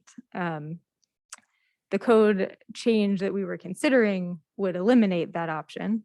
But I think we could explore whether an exemption for overnight parking permits is appropriate through that exploration. I think that would be a good idea. Okay, so given all that, City Clerk Karen, are you clear on the laundry list of directions? I do feel like we've captured it, and between the staff and I, we can definitely get that all settled. Thank you. So can I just clarify one component? I know we heard it from at least one council member through comments tonight, but the request for the future project at Olive, where did we capture that correctly, that was direction tonight? And so then we will ultimately need to have more conversation with you about prioritization. Yeah, I believe that could roll into priorities, goal setting, the the bigger picture. Yeah. Thank you. Councilmember Combs. Yeah, and I'll just add, since it's Christmas on Middle, and they're getting everything. On Willow Road at Nash, we've been asking for a crosswalk for a number of years now. So I'll just take this opportunity to throw that out there. In no way related, but I'll mention that. Thank you, Councilmember Combs. Mayor Willison. Yes, Councilmember Taylor. Thank you. I just had a clarifying question. I believe that the council adopted a speed limit months ago. Doesn't that apply to Middle Avenue already? Thank you, Councilmember Taylor. So Vice Mayor Taylor, Ms. Nagaya, I do remember us giving direction. Do we just give direction to reduce speed, but we didn't do the last official legal thing? Or can you let us know where we stand? Sure. So in terms of the speed limits, in 2020, the council adopted our latest engineering and traffic survey, which sets speed limits citywide. Through that adoption, the council directed us to begin to prepare traffic calming recommendations for Middle. So that kind of kicked off this traffic calming development process. And then in October of last year, through the other actions that Mr. Louch has summarized tonight, the council directed us to bring back a speed limit reduction on Middle Avenue. And then there were a number of other streets in the city, Bay Road, a section of Santa Cruz Avenue, and Van Buren Drive, a handful of others that I don't remember all off the top of my head.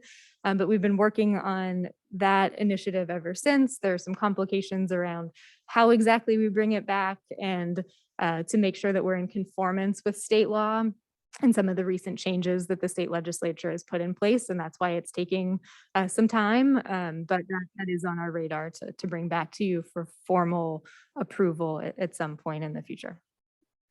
Thank you, Ms. Nagai. I appreciate all the information. And Mayor Wilson, I just have one other comment.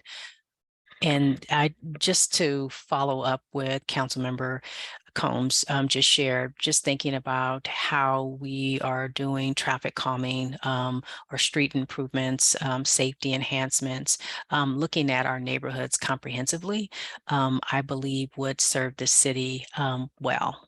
Thank you. Thank you, Vice Mayor Taylor. Councilmember Nash. Along that same line, I would like to prioritize especially a street like Willow, as well as Middle. Some of these heavier traveled streets, I would strongly like to see crosswalks where they are needed. I imagine there's other considerations, but it certainly seems like these streets that are more heavily traveled should have prioritization for crosswalks. To the extent that maybe that's part of prioritization generally, but just.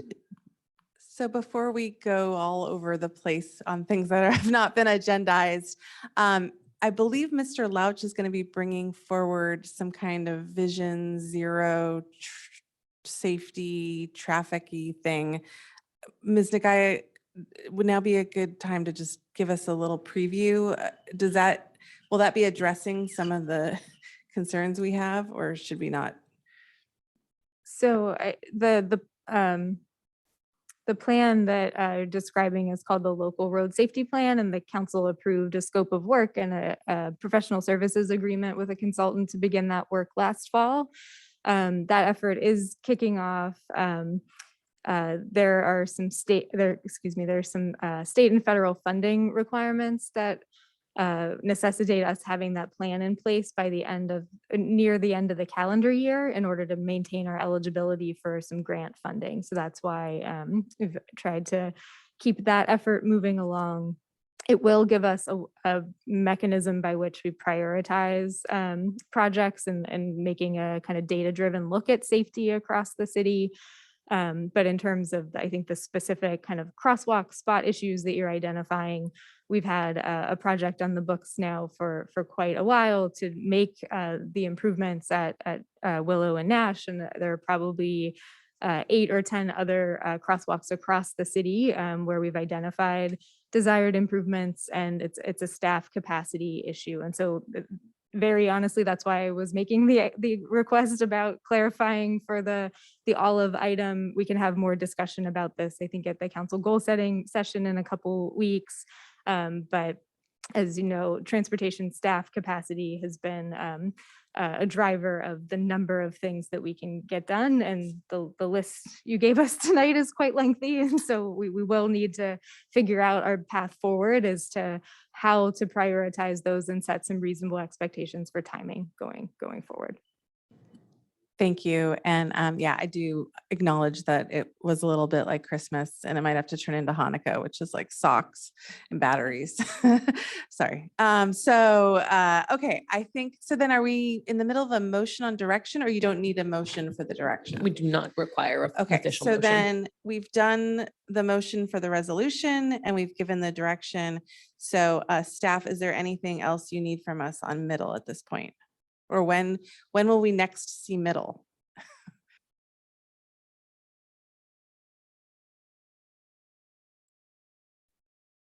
So I think given the direction we received tonight, we'll the next time we'll come forward is to Complete Streets to talk about the sort of evaluation, and that'll be sometime this spring. And from there, I think I have to think a little bit about the way the schedule is laid out, but with the kind of authorization we have tonight, we will move into design and then really straight into the pilot, but we'll certainly at least provide informational updates or other updates as we kind of formalize some of the specific plans for the pilot and keep you informed. But I don't think there'll be another action for council until we start to collect data and report back on the pilot. Thank you, Mr. Lauch. And I think one thing that's been made very clear is that there are a lot of people very interested in this project. So the more that staff can communicate the different stages along the way and update the project page and continue the communication, I think that would be very much appreciated. So unless there's any other council comments, I think we can move on from this item. So thank you again for everyone who participated. I believe Ms. Nagaya has parting words on this topic. I'm so sorry. I just want to make sure that we do clarify for the record, either between Mr. Lauch or Ms. Herron, could someone show attachment E from the staff report on the screen? Because I just want to make sure we noticed in the packet that the exhibit that's attached to the resolution shows all three options laid on top of each other. And part of your direction to us tonight was to choose an option. And so what will be attached to the resolution that you adopted is this first page of attachment E, option 1, that shows the no parking restrictions along the corridor. So I just wanted to make sure that that was clear for the record and the motion from tonight.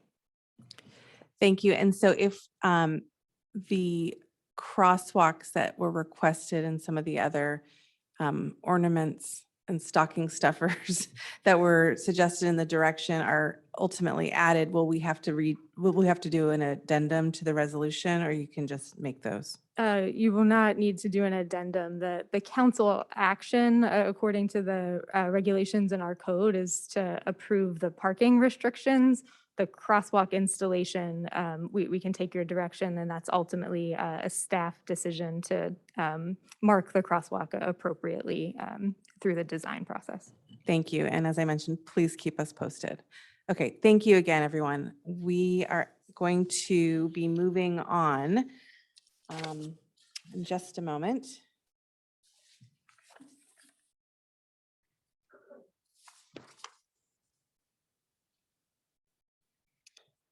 All right, we are going to be continuing with regular business, and the next regular business item is I2, preliminary considerations for selecting an aquatics operator for the Burgess Pool and the future Menlo Park Community Campus Aquatic Center. And to introduce this item, we have our Library and Community Services Director, Sean Reinhardt. Mr. Reinhardt. Good evening, Mayor and council members. Madam City Clerk, could I ask you to put the presentation on the screen? I was going to try to do it from here, but it looks like I lost the connection. Thank you. So while we, thank you. Joining me here for the presentation, which we'll try to keep it relatively brief in recognition of the hour this evening. Joining me here is Library and Community Services Supervisor Tricia Mullen, who oversees our aquatics program in partnership with the current operator. So the item here this evening is preliminary considerations for selecting an aquatics operator. Next slide, please. The recommendation here, no city council action is requested at this time. This is a discussion only item, primarily to provide city council and the community the opportunity to review the proposals that were received. Those are attachments A, B, and C to the report, and to review some preliminary considerations related to the selection of an aquatics operator. Any feedback, questions, or directions city council may desire to provide at this juncture is welcomed. Next slide, please. The timeline you see there on the screen, it's covered in the staff report. It's here for reference. You can see tonight, February 14th, and stretches to the agreement that is ultimately executed would take effect September 1st of this year. Next slide. I'm going to turn over the next few slides to Ms. Mullen. Thank you, Sean. Good evening, council and mayor and vice mayor. Three proposals were received in response to the RFP, and those are attachments A, B, and C in your report. RFP Section 6, submitting procedures, states submitting proposals may be considered public documents, and the city will adhere to all laws and regulations regarding the dissemination of public documents as they relate to submitted proposals. The proposals are being provided to City Council in advance of selecting a preferred operator in order to give City Council and the community sufficient time to review the proposals and to identify preliminary considerations for City Council feedback and direction. Team Sheeper Incorporated, INC, proposal is from the city's current operator that operated or operates Burgess Pool since 2006 and previously operated Bellhaven Pool from 2011 until 2021, when the Bellhaven Pool was demolished to make way for construction of new aquatic center as part of the MPCC project. Swimming Swan LLC proposal is from a qualified operator that is based in Southern California and recently expanded its operations to Santa Clara County and Las Vegas, Nevada. Solo Aquatics proposal is from a local aquatics program that operates as a program subcontractor to the current operator of Burgess Pool. Two of the proposals, Team Sheeper Incorporated, INC, and the Swimming Swan LLC, are from respondents that currently operate public aquatic facilities. In the opinion of city staff and the RFP review panel, these two proposals demonstrate sufficient capabilities and experience to operate the Burgess Pool and future MPCC Aquatic Center. Thank you, Ms. Mullen. And just carrying on with a few more slides, preliminary considerations for City Council. During the proposal review process, there were a number of these preliminary considerations. Staff seeks feedback, questions, or direction from City Council. Next slide.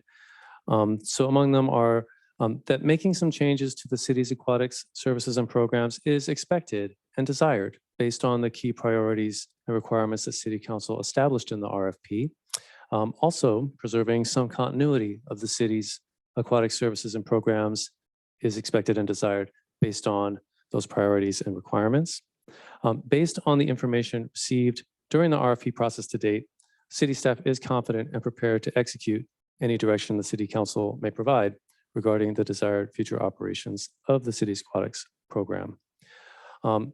Again, just to kind of go a little deeper into the preliminary considerations, again, there's no decision to be made tonight, but really kind of is boiling down to that remaining with the current qualified operator, that's Team Sheeper Inc., would probably result in relatively less disruption to current programs and operations. Selecting a new qualified operator would, such as Swimming Swan LLC, would probably result in relatively more disruption to current programs and operations from the perspective of current pool users. So just moving on to some next steps here. These are all tentative dates subject to change, but we're really hoping to hit these targets, which is that on February 28th, The city staff will present to city council a deeper analysis of the proposals, the anticipated impacts and potential benefits of each option, as well as city staff's recommendation for a preferred operator. At that time, it's hoped that the city council would identify a preferred aquatics operator and then authorize staff to negotiate an operator agreement. Then that next day, at city council's direction, if that is what's given, the city would enter negotiations with that preferred operator. And then with the goal of on March 28th, or very close to that date, a proposal, an agreement, excuse me, would come to city council for authorization to be executed, and then it would be executed shortly thereafter. And again, as noted earlier, to take effect September 1st, when the current operator agreement expires. And that concludes the presentation. This has been a very exciting and process for all of us involved, and we're very much looking forward to the next steps in it, and we welcome your feedback and direction at this time. Thank you. Thank you very much, Mr. Reinhardt, for that informative and brief presentation. City Clerk Heron, can you check to see how much public comment we have for this item? Yes, I can do, Mayor Willison. So at this time, if any member of the public wishes to provide comment on item I2 related to the aquatics operator for the Burgess Pool and future MPCC, please engage that hand feature in the bottom of your screen. If you're calling in from a landline or a cell phone, please press *9. Participating in person, please complete a speaker card at that back table and return to the clerk's desk. So at this time, Mayor Willison, I am seeing approximately 8 speakers. Okay, given the later hour, and I also want to remind folks that this is kind of just a pre-release of the proposals. It could have almost have been an informational item, to be honest. But those of you who are here and eager to speak, we want to absolutely give you the opportunity to do so. This will be coming back for a more robust, substantive conversation soon. But given that the late hour and that, we'll do 2 minutes per speaker, please, Ms. Heron. Thank you, Mayor Willison. So our first speaker will be Michael Ross, followed by Juliana Morrow.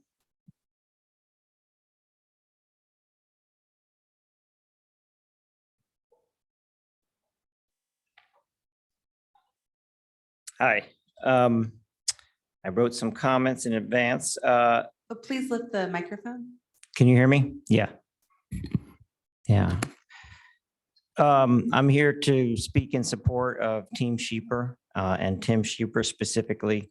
When I think of Tim Sheeper, 2 words come to mind: inspiring and kind. I never grew up either swimming or playing team sports. My immigrant parents didn't understand that little kids are supposed to take swim lessons, and never having enough innate athletic skills, I was never part of our sports team. I never had a coach growing up until I found Tim at age 45. I came to Tim 9 years ago, not knowing how to swim even one length of the pool. I was not intimidated by Tim. Even though he's a professional triathlete by background, he was kind and ultimately he was inspiring. I feel like if I had been exposed to a coach like Tim in my childhood, it would have opened so much confidence in me and the opportunity for me at a much younger age to experience the things I'm experiencing later in life. But at least I started down that path at age 45. If I look at the hypothetical where Tim was not at Burgess 9 years ago, that I hadn't met him and his staff, that I had not felt inspired to learn to swim my first length of the pool at age 45, I'd be devastated. I had tried 3 times since I was an adult to learn to swim, and each of those times I failed out. It didn't happen. I don't know why. I couldn't get there. I did with Tim, and that's because Tim is a special community leader. He has created an aquatics environment that is both kind and inspiring. Now swimming makes me happy, swimming makes me healthy, makes me confident around the water. None of this did happen before I met Tim. None of this would have happened without Tim and his team. I hope others in the future can benefit from Tim's kind and inspiring coaching the way I have. Thanks. Thank you for your comment. So our next speaker is Juliana Morrow, followed by Jenny Roos. Good evening. So I'm favor to renewing the contract of Team Shipper, and I would like to explain why. So I moved to Menlo Park in the beginning of the pandemic, March 2020, and it was a really hard time. I didn't know anybody. I mean, me and my family, but outside of our families, we didn't have many friends. I was working remotely many hours, and I felt really depressed. Then my husband told me that he saw a pool open, and I actually didn't believe, because even some of our friends' kids, their school still was remote. So I joined the pool first, just eventually once per week. Then I joined as a more frequent member, and in a few months I became member of the master team. What's interesting for me is actually for many years, like decades, I wanted to be a swimmer, but I lived in many places. I lived in Australia, Finland, the UK. I'm from Brazil, and in the US, I lived in New York and Pennsylvania. And many times I lived close to swimming pools and I wanted to learn how to swim. But most pools, they actually have so many classes, they never have free swimming. And eventually, I tried, but I wasn't a swimmer. And here, after 2 years now, I can say I'm a swimmer. I'm actually a triathlete. And my kids go to the pool too. I have 2 kids. One has been doing bridge swimming for 2 years. She loves it. And my son is just turned 6. He's doing the group swimming. So I'm actually very thankful and grateful to Team Shipper for creating a world-class swimming team and pool. Then we from Menlo Park, benefit and have people from all the surround neighborhoods and cities coming here to swim, and I actually don't have to. I cycle to the pool, 5 minutes, I'm here. So I'm lucky, and I'm hoping he will be able to renew his contract. Thank you. Thank you for your comment. Our next speaker is Jenny Roos, followed by Bob Hubble. Good evening, council members. My name is Jenny Roost. I'm a 15-year resident of Menlo Park. I represent not only myself today, but my husband and my 2 young daughters. We feel that Burgess Pool stands out as a beacon of community, diversity, service, and wellness. And this is directly attributable to the impeccable management of the facility by Team Shipper. Burgess Pool served as a focal point for my entire family's development. When my daughters were young, they learned to swim in the warm waters with dedicated instructors. They had lively times at the affordable summer camps centered at Burgess Pool. They both went on to swim on year-round swim teams. And my older daughter is now a senior in MA and even involved in water polo. We have a dream someday to be on the Menlo Mavens women's water polo team together. She's going to teach me because I've never done water polo. My husband and I primarily use the pool as lap swimmers. He was a beginning swimmer, lacking confidence in his abilities, and ultimately joined the master's program to improve his swimming. Despite the daunting name, he was welcomed and excelled through clinics put on through Team Shipper. There are many charities that go on through the program. Right now, it's the February Can Do, where swimmers donate cans based on their workouts at the pool. Ultimately, the amazing environment at Burgess Pool is unparalleled. It is the envy of other municipalities. The driving force behind this magic is Tim Shipper himself. I wish to lend my wholehearted support to maintaining Team Shipper at the helm of the Burgess Pool and future aquatic programs. Thank you. Thank you for your comment. Next speaker is Bob Hubble, followed by Stephane Mordian. Hello. Hi, thanks for the opportunity to speak with you today. I'm Bob Hubble. I live at 1231 Woodland Avenue with my wife and my son. My wife and I have lived there for almost 30 years. My son's now 18 and pretty much has grown up at Burgess, and I'm here to urge you to renew Tim Sheeper's contract. I've been a lifelong swimmer and have swum at, I don't know, so many pools throughout my life, and have yet to find a pool that is as well run, as accessible, as interesting. And the community was talked about a little earlier, and that's, you know, I swim in the master's program because I couldn't swim laps because I need to be with people when I'm swimming. And it's a wonderful program. Master's has nothing to do with your ability, but everything to do with you want a structured program and have a coach and have a good community. So I'm very thankful for that. My son has participated in, you know, a ton of programs that Tim's offered over the years, from learning how to swim to the summer camps, to the junior lifeguard program. My family's taken advantage of the open family swims over the years. And I just love, you know, on weekends, I get out from my workout and I see the seniors in the warm pool doing the water aerobics. I see the teenagers coming in for their team, their club swims. So I think it's a great, you know, great example of how community can come together. We have a wonderful, it's a gem of a pool. And sometimes, you know, you don't know what you have until you lose it. And I don't want that to happen to us, you know, as a community. So please, again, I urge you to renew Tim's contract. So thank you again for the opportunity. Thank you for your comment. So our next speaker is Stefan Boradian, followed by Trisha Barr. Yeah, hi, I'm Stefan Moradian. Can you hear me okay? Yes, go right ahead.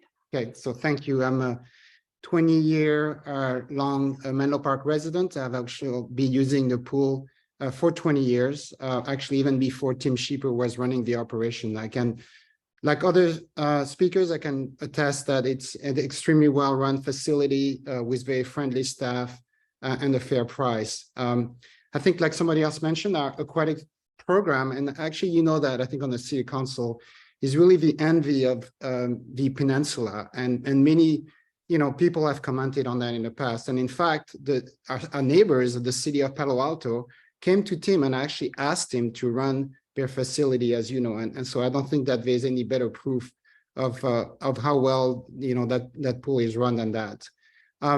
Also, actually, during the pandemic, I think it's really worth noting that the staff and the company went above and beyond in being able to provide services at that time when actually most facilities were closing. They actually put in place safe programs for users to continue using the pool, which was quite remarkable and unique. You know, regarding the issue of cost recovery from the city, I took a deep dive through all the proposal.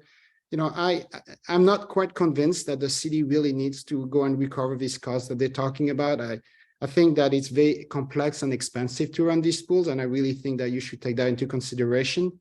You know, I took a deep dive through some of the budgets in particular. I think, you know, when you compare the proposal, the budget by Solo it only has 6 line items versus the budget for Tim Sheeper having like 14 line items. So clearly, I think the Solo folks are meeting a lot of what it actually takes to run a pool. And unfortunately, the budget for the other company, Swan, was redacted. I'd like to be able to see their budget as well so that we can actually have a fair assessment of that. So, but, you know, I really urge you to renew the contract for Tim Sheeper as well. Thank you. Thank you for your comment. So our next speaker will be Trisha Barr, followed by Cameron Wessel. Thank you. Hi, City Council members. Happy Valentine's Day. My name's Trisha Barr. I'm a 23-year resident of Menlo Park and have participated in programming through Team Sheeper and with Tim, prior to that with Tim as my coach, for over 20 years and through 3 pregnancies. I'm happy to be listed in the RFP as a customer reference for Team Sheeper. I want to ditto everything everyone else said about Tim as a coach, as an inspiration, and as a leader. I'm grateful to have had the these facilities in our communities for all these years, especially through the pandemic. Someone had mentioned what a lifesaver that was, not only for, for me, for my kids, that, and so thank you for supporting the pool opening and being stringent about making sure that the health, that we could do so safely.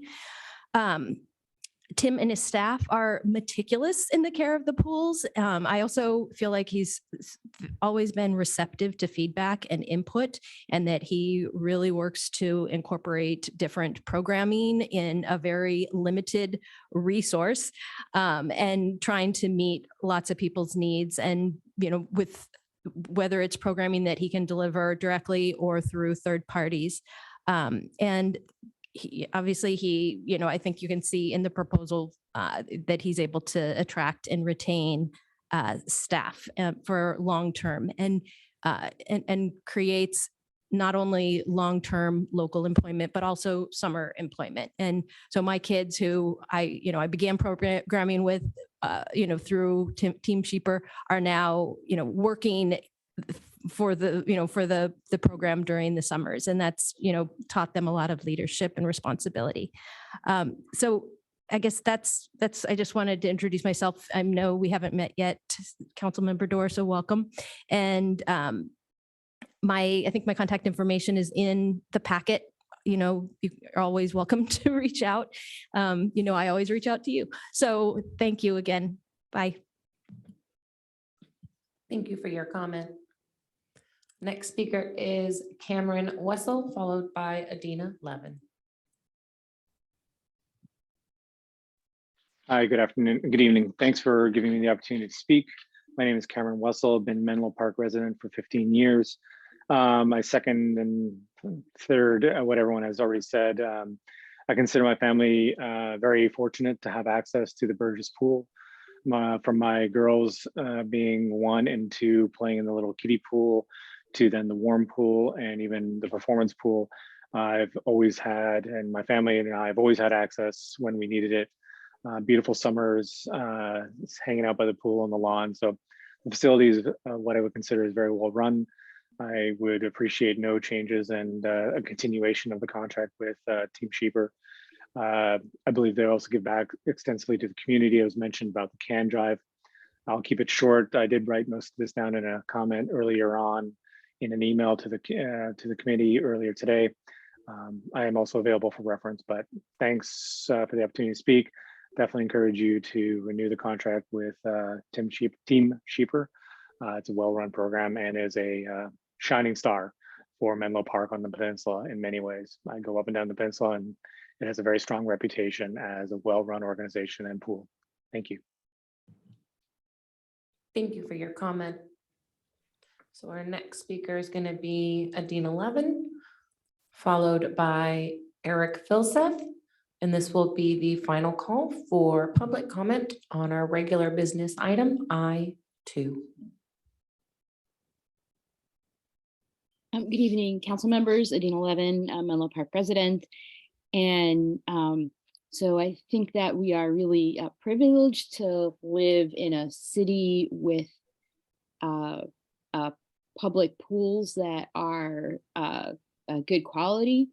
And someone who occasionally uses public pools. It's really clear listening to the commentary tonight that there are quite a lot of very satisfied customers and people who really appreciate the Sheeper run facility.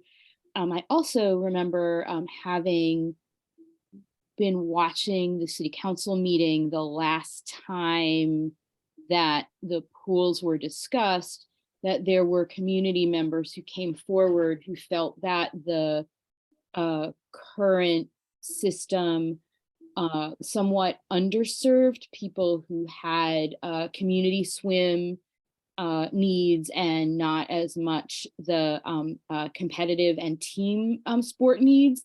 And there are also some concerns about affordability and accessibility. And also, I did not hear anyone self-identify as a Belhaven resident speaking tonight.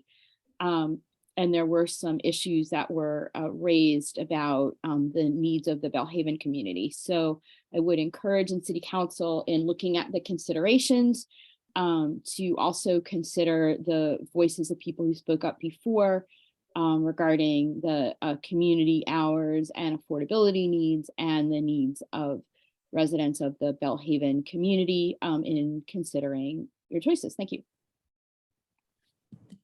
Thank you for your comment. So our next speaker is Eric Filseth, followed by Janet Davis.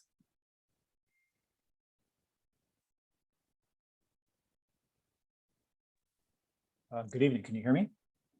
Yes, go right ahead. So thank you very much. My name is Eric Filseth, and I am a member of the Team Sheeper Triathlon Club. It was also my privilege to serve for the past 8 years on the Palo Alto City Council that somebody mentioned.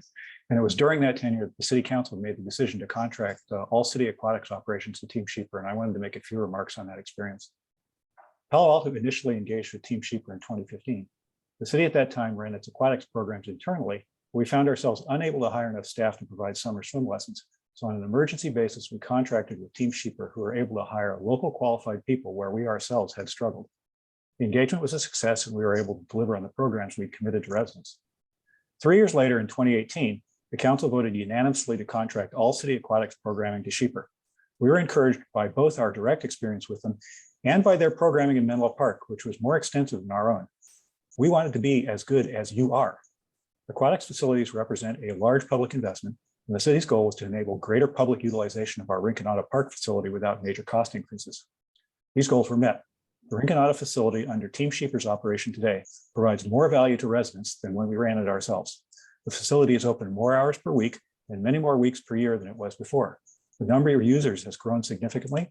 Participation in existing programs has grown significantly, and Sheeper has introduced new programs such as summer swim camps, which we did not have before. In our experience, they've run a disciplined and safety-conscious operation that meets our standards. The city does not get very many opportunities to measurably increase service to the community without increasing costs, but this was one. I don't think there was anything particularly wrong with our internal group, which had run an aquatic operation for many years, but our experience shows that the choice of operator can make a real difference. By almost any metric, council's expectations with Sheeper were met or exceeded. Thank you for allowing me to speak tonight. Thank you for your comments. So our next speaker is Janet Davis, followed by Björsen Baytecken.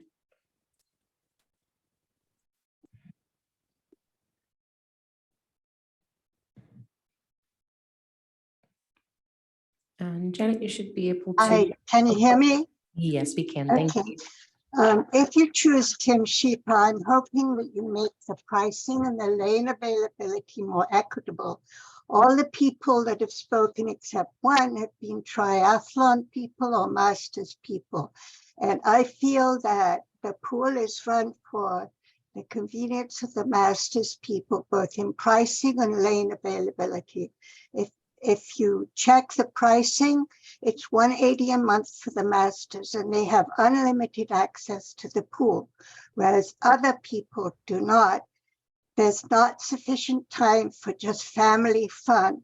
And I also agree with the prior speaker about the East Menlo Park people. I would hope that some provision is made so that there's more equitable use of the pool by those residents. But I think that Team Sheeper has a gravy train.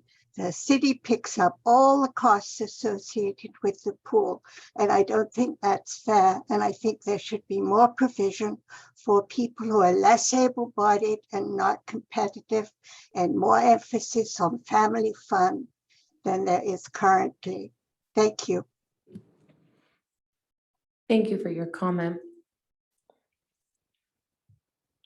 So our next speaker is Björsen Baytecken, followed by Tom McRae.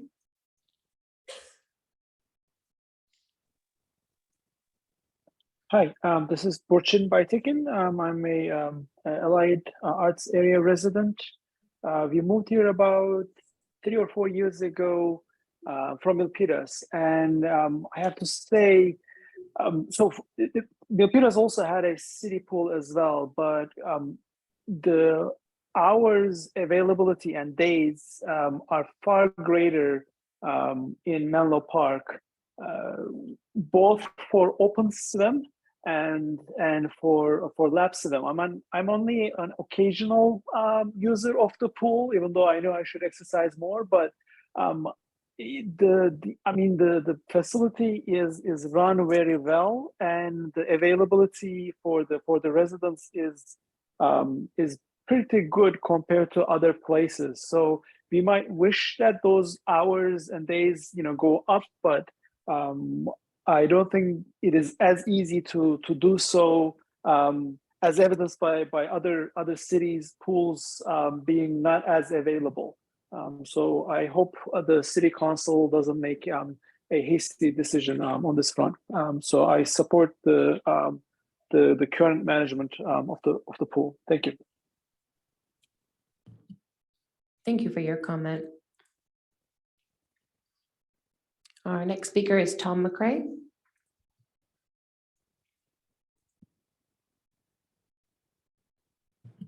Tom, you should be able to unmute your end at this time.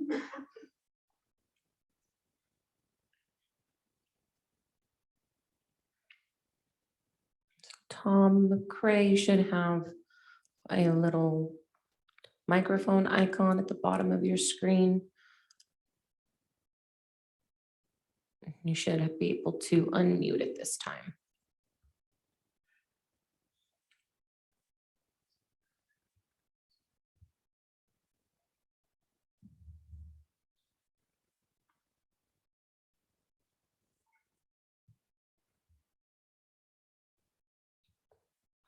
So Tom, I still see, there we Hi. go. Hi, Perfect. can you hear me? Yes, can do. Thank Hi, you. sorry, I was trying to get my computer to work with this beautiful PowerPoint presentation, but it didn't load. And so I switched to my cell phone. And first off, I'd like to thank the council for meeting tonight. Thank you, Mayor. Happy Valentine's Day. I have COVID tonight. Otherwise, I'd be there in person, which brings up 3 decades ago when I came to Menlo Park to rent the facility. And the aquatic staff said, no, Solo can't come in here. And the amazing thing is to look at it and say, people are still saying Solo can't do it. And most of them are swimming in the swimming pool that Solo helped pass Measure T on for the $6.8 million facility. And I outlined in my PowerPoint that we brought Tim Sheeper in, and we started the Menlo Masters with Tim Sheeper. In 2006, when the pool was open, Menlo Park owed Solo over 2,100 hours because we provided space for the citizens to swim at Menlo Atherton High School. And part of the agreement was that we would be given access to the warm pool and the lap pool. And that's never been done, and the city never enforced it. In 2011, the contract came out and the city requested $20,000 a month in rent. Solo bid on that, the only RFP, and the bid was turned over to Team Sheeper for $3,000 a month. So $240,000 a year was turned away. In 2017, the bid turned around to go ahead and pay Sheeper's expenses and all the repair bills, which were included as fees to be paid in 2011. So it was not turned out for an RFP, and these things were all giveaway again. Solo Aquatics is the only one that went ahead and bid the full $650,000 funding. And I spent $3,000 in our bid, so it doesn't look very good. Because if you look at the staff report, they automatically went ahead and said, hey, Team Sheeper is a minimum disturbance. Swan Swimming is like $195,000 to $450,000 is what they're saying they will recoup in costs. And Tim Sheeper is saying that he will recoup basically $25,000. And again, it blows my mind. The last part, and it's in the presentation, is the fact that Tim Sheeper bullied the city and gave you a termination clause because he didn't want to have to go through an RFP. He wanted a 5-year term. He did not want to operate the new MPCC facility, and he wanted $10,000 a month in operator costs. So there are a lot of things about this. I think Tim's a great coach. I think he's very motivating, but Solo has been bullied and not provided access. And And I love like this February Fitness. I set the world record and help give Menlo Masters a stronger platform. But most people are unaware that SOL has been a backbone of the community in Menlo Park for this time. Thank you. Thank you for your comment. And Tom, I would also invite you to email your presentation to the city council at city.council@menlopark.gov. Thanks. And I am seeing no further hands, no further speaker cards. Mayor Willison, you may continue. Thank you, Ms. Herron. We are, and thank you to all of the public speakers that came out tonight. We really appreciate your comments, and I'm sure we'll be seeing many of you again. I believe we are reaching our 11 o'clock time. And Ms. Herron, can you remind me and members of the public what the policy is? Yes, thank you, Mayor Willison. So at or before 11 p.m., the city council must have a consensus to extend the meeting past 11 p.m. Looking at the remainder of your agenda, we do have this item. We have one more regular item, and then informational items, and then city manager and city council member reports. So at this time, I would like to ask the city council if there is by acclamation to continue the meeting beyond 11 p.m. I'm seeing head nods here. I do know that Vice Mayor Taylor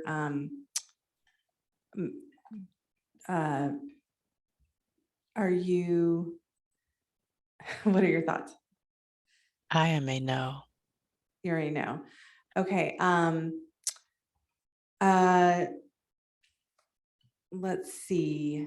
Are there things, well, we need to get through this item, definitely. Vice Mayor Taylor, would it be helpful if we took a 3-minute break for you, or are you just? That would be helpful. And then would you be able to come back for another at least 20 minutes till 11:15? Yes. Okay, Thank well, you, Mayor we'll take Wilson. a 2 to 3 minute break, really, really fast. Quick bio break, and then we'll resume.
Okay, having our city council back at our in-person and virtual dais. Mayor Willison, you may reconvene the meeting. Thank you, City Clerk Karen. Okay, so we heard our public comment and we are now going to open it up for city council question and discussion. And as a reminder, the real discussion item is what information do we need from staff to come back with in terms of framing to help us make a decision when this returns to us. So we're not necessarily opining on our preferred vendor at this point, but is there any additional information we're looking for or analysis? Councilmember Combs. Yeah, I would like, since staff made the determination that only 2 of the bids met sort of the minimum qualifications, can someone provide just like a couple of bullets on how you came to the determination that the solo bid was not up to par? A number of reasons which thank you for the question, Councilmember Combs. A number of reasons which we can go into more detail in the February 28th analysis. However, in summary, up 2 of the operators currently do operate public pools, whereas Solo does not.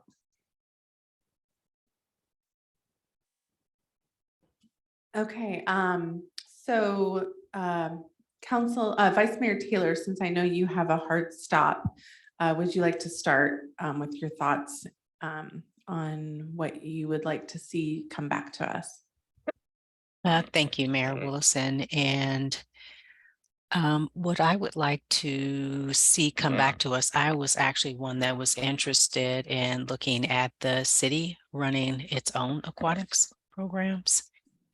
I believe that the priority for any city service needs to be with what our residents want. And that has been one of the concerns that has been brought to the council over the years. So that would be my first request. And then the second is, and I know that there's been a few surveys done. I am sure somewhere in the 300-page staff report, there's a survey that the city did, and probably also the one that that our current provider has done. But I'd like to see a survey that comes directly to the city to see what residents want. Maybe things have changed since the last one was done. And also when it comes to programming, that we really get input from our residents. What do our residents want to see in with programming? We heard a few of the public comment regarding the swimming program that's provided, and just want to make sure that we're doing things that our residents want. That's my primary focus. What do Menlo Park residents want? I also wanted to touch on the fees. If it's possible to have a flat fee for residents, whether it is $5 or $10, and have a higher fee anywhere from $40 to $50 for non-residents. I'd like to see the pool more accessible, whether it's the new pool or it's the Burgess campus pool. But I'd like to see priority with our residents. That's my main concern. What do Menlo Park residents want or need? And that is it for the moment. Thank you, Mayor Willison. Thank you, Vice Mayor Taylor. So Mr. Reinhardt, framing that, because you're not going to be able to do another survey by the time it comes back, or necessarily have how can you bring it back to it? How can we know how each provider, I guess, would approach those items to help us select their willingness, their fee structure, how they would handle resident programming priorities and whatnot? Thank you for the comments so far. Thank you, Vice Mayor Taylor, for raising the issue, and thank you, Mayor Willison, for the opportunity to briefly speak to it. Just quickly, The request for proposals itself, which includes the key priorities that the city council identified, as well as the desired aspects of the resulting agreement, it actually does touch upon those points related to how the city would conduct surveying of residents to identify what programs and services are needed going forward, as well as direct city council discussion and approval of fees. So proactively going forward with an agreement, that's already would be baked in to the process. We can delve into that a little more deeply on February 28th. And also, you're correct, there isn't really time between now and then to do like another survey. However, there have been surveys done in the past year and a half, and we'll certainly highlight that information that gives us some insight into what community needs are for the aquatics program.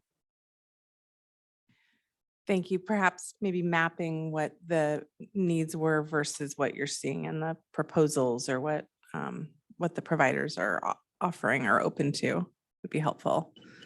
Excellent suggestion. Thank you. Thank you. Other colleagues? Councilmember Nash. Thank you. I guess a couple comments. First is, when looking at user fees and the residents versus the non-residents, one of my concerns is that when user fees are a source of revenue, if you're charging more for the user, that actually is more attractive because they're creating more revenue. And just how do we balance it such that it's actually tilted to wanting more residents as opposed to non-residents? Does that make sense? So if you're charging, in Councilmember Taylor's example, if you're charging $5 for a resident, and actually, I don't think this was her example, but $5 for a resident, $50 for a non-resident. Given that these are for-profit companies, the fact that they're actually getting $45 more per non-resident, which actually is presumably attractive. So how do we structure a program such that it's actually attractive to the operator to have more residents participate as opposed to non-residents? Obviously non-residents won't be as, it won't be as attractive to a non-resident to be paying that much. That's an absurd example, of course. But just how do we balance all of this? I just,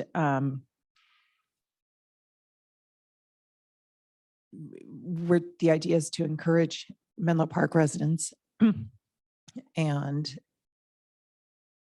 it's just tough to see how that would work. I would also like to understand better, and perhaps it's in there, I did read the reports, but I may have missed it. How do the operators see running the Burgess pool versus the MPCC pool? Is it the same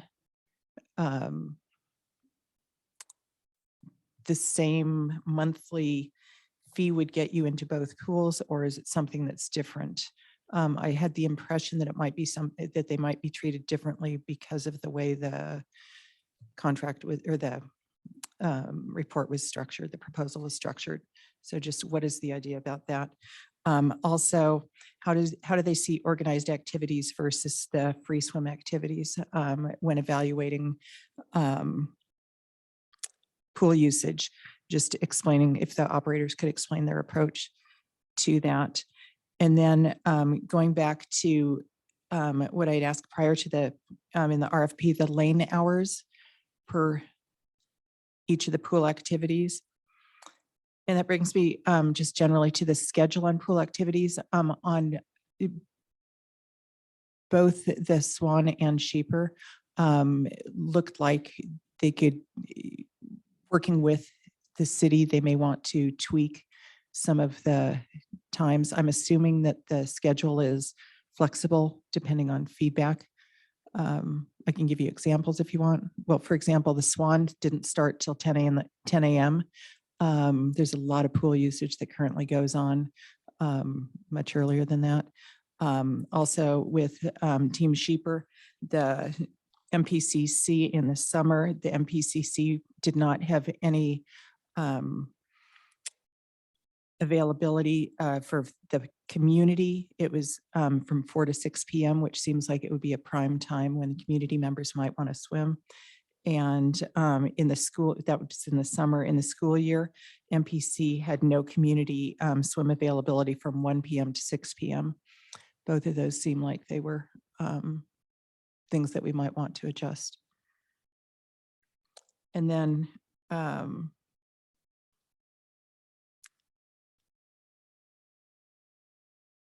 when we're going back through and actually going through operator contract negotiations, I think it would be good to have a ad hoc subcommittee from the council, perhaps as maybe not participating directly in the negotiations, but being a sounding board.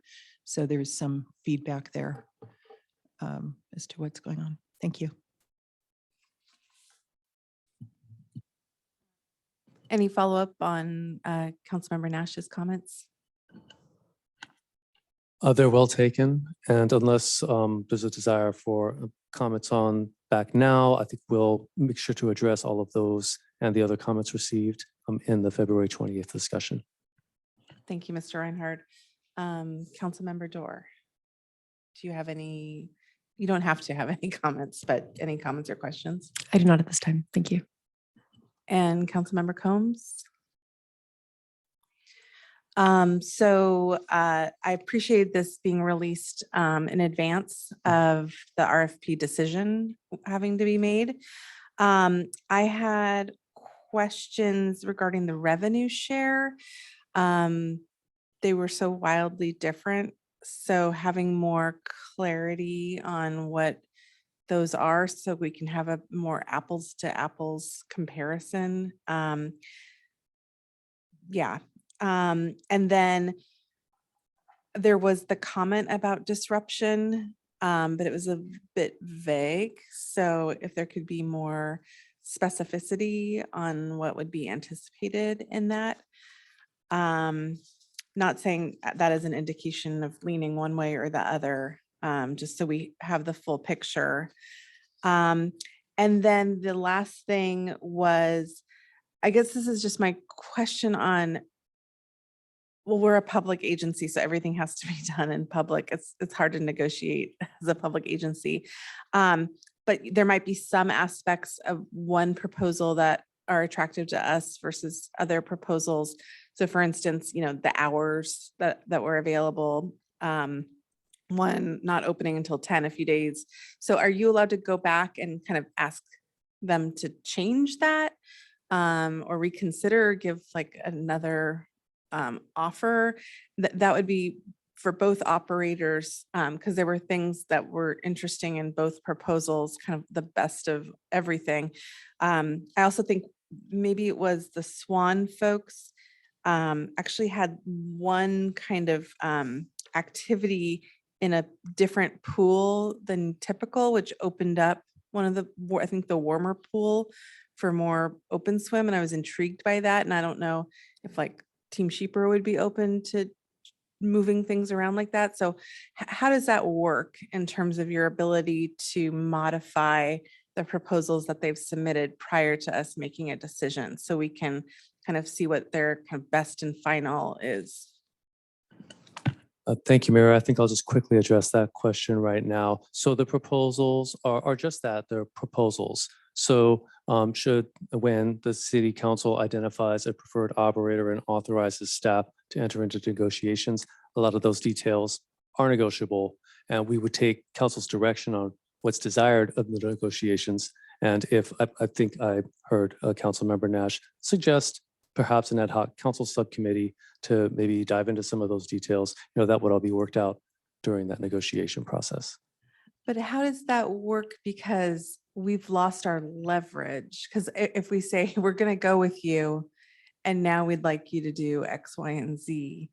So what incentive does the bidder have then to actually do that versus finding out what they're willing to do and then based on that, picking the operator? Or is that just kind of how it works in government?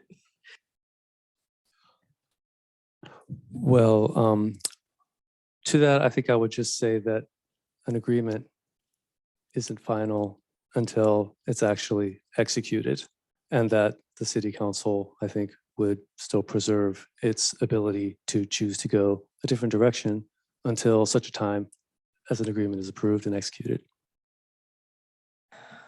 Thank you for that reminder. Okay, thank you. So any other comments, questions, thoughts?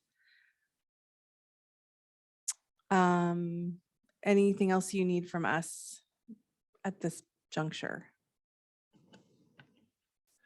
Just thank you very much for the direction that you've given this evening. It has been very helpful. Thank you. Thank you very much. Council Vice Mayor Taylor, if we can move on to item I3, I'm hoping it won't take long.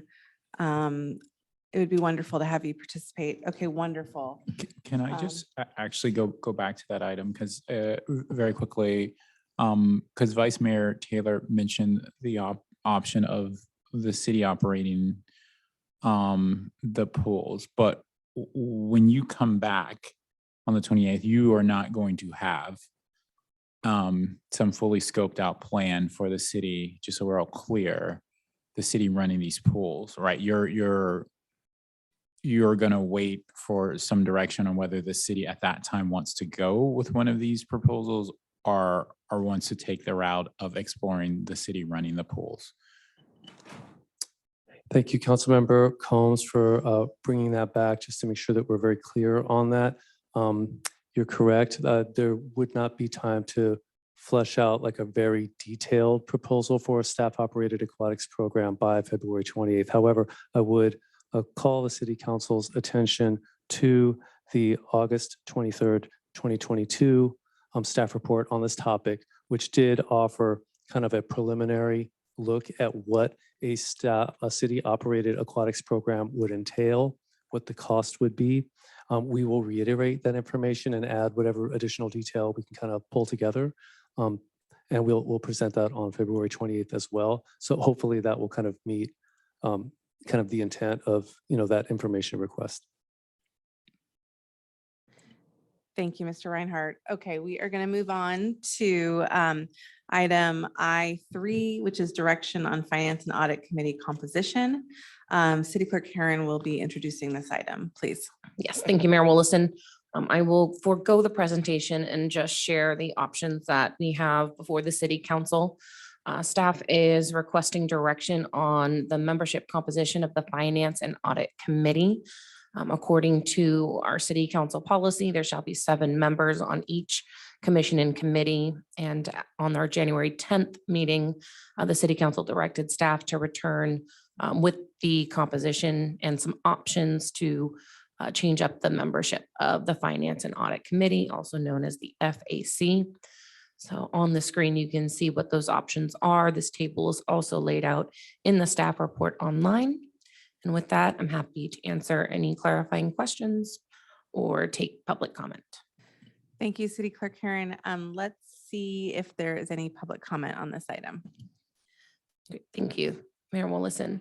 So at this time, if any member of the public wishes to provide comment on item I3, direction on Finance and Audit Committee composition, please engage that hand feature in the bottom of your screen. If you're calling in from a landline or a cell phone, please press *9. This will be the final call for public comment on regular business item I3. Seeing none, I will return this to the mayor. Thank you, City Clerk Karen. Okay, so we recently discussed this. Vice Mayor Taylor, did you want to speak on your preferred option? Thank you, Mayor Willison. I am supportive of option 3. Thank you. Would anyone else like to speak on this item? Councilmember Combs. So I am most supportive of option one, mostly because I think it's just would be easier to get 5 people versus 7 people, or else I would be fine with option 3 too. That's my only that's my only concern. But in general, yeah, moving to a regular commission and not a committee where you just have a city council liaison is I think the route forward. And again, like I say, I have a slight preference for 5 members only because I think that would make Judy's job easier. I'll chime in. I wrote, I'm happy with 1 or 3. So if somebody wants to make a motion, we can just see where it goes there if anyone else wants to comment. Yes. So I totally agree with what's been said and would like to go with 5 members, but I will let someone else make the motion. So I'm hearing 2. We'll make the motion for 5 members. Okay, Councilmember Dorr is moving to do option. Oh, we have an 1. question from Vice Mayor Taylor. Vice Mayor Taylor, please. Thank you. Since we are recruiting for commissioners, I think it would be great if we can at least attempt to fill the 2 spots on the Finance and Audit Commission between now and I think Ms. Herring said they have up until April, the first week of April to apply. So if Councilmember Dorr, are you open to that modification to your motion? Yes, thank you very much, Vice Mayor Taylor. Would be open to that modification of attempting for 7, but if we hit 5, that we would be happy with that. So before we get a second on that, can I check in with staff about the formation of that motion? So for this item, we don't necessarily need a formal motion. I'm happy to take the direction because I will have to return the policy to update. Given that we are considering trying to fill the body of 7 with our current recruitment, which is open through April 7th. I will bring back the policy at our next February meeting, updating the finance and audit to 7 members. If for some reason we're unable to fill it to 7, then I will again return the policy, adjusting that to 5.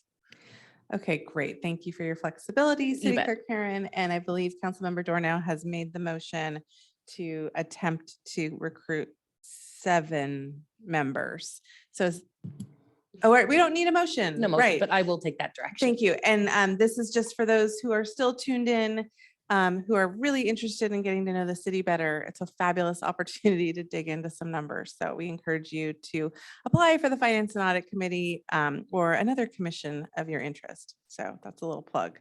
Okay, we are now moving on. We're getting really close.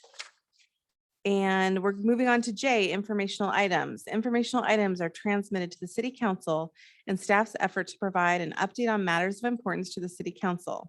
Informational items are not action items. However, a City Council member, city staff member, or a member of the public may request to make a comment or ask a question on any of the informational items. City Clerk Herron, do we have any public comments on the informational items this evening?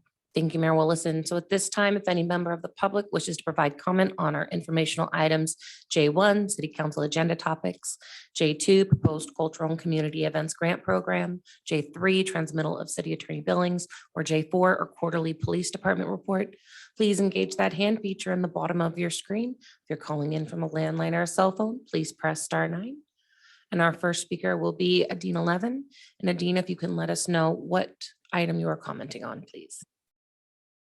Yes.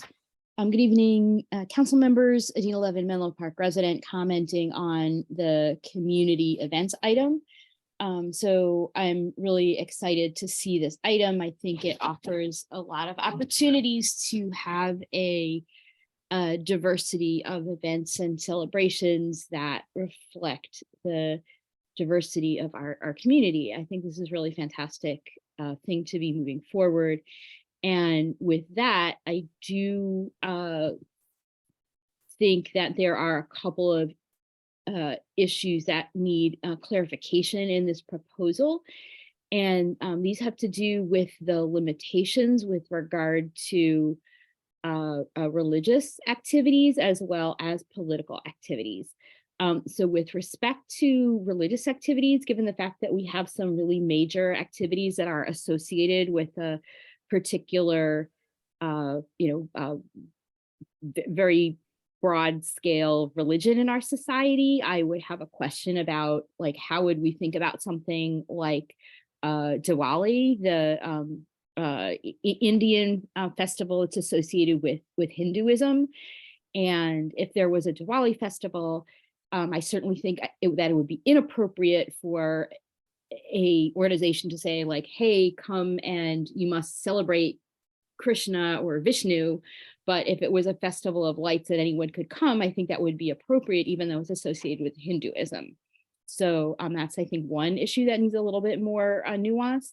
And then the other question that needs some clarification is it's ruling out political activity. And I can certainly see, nothing celebrating Democrats, Republicans, Green Party, one candidate over another.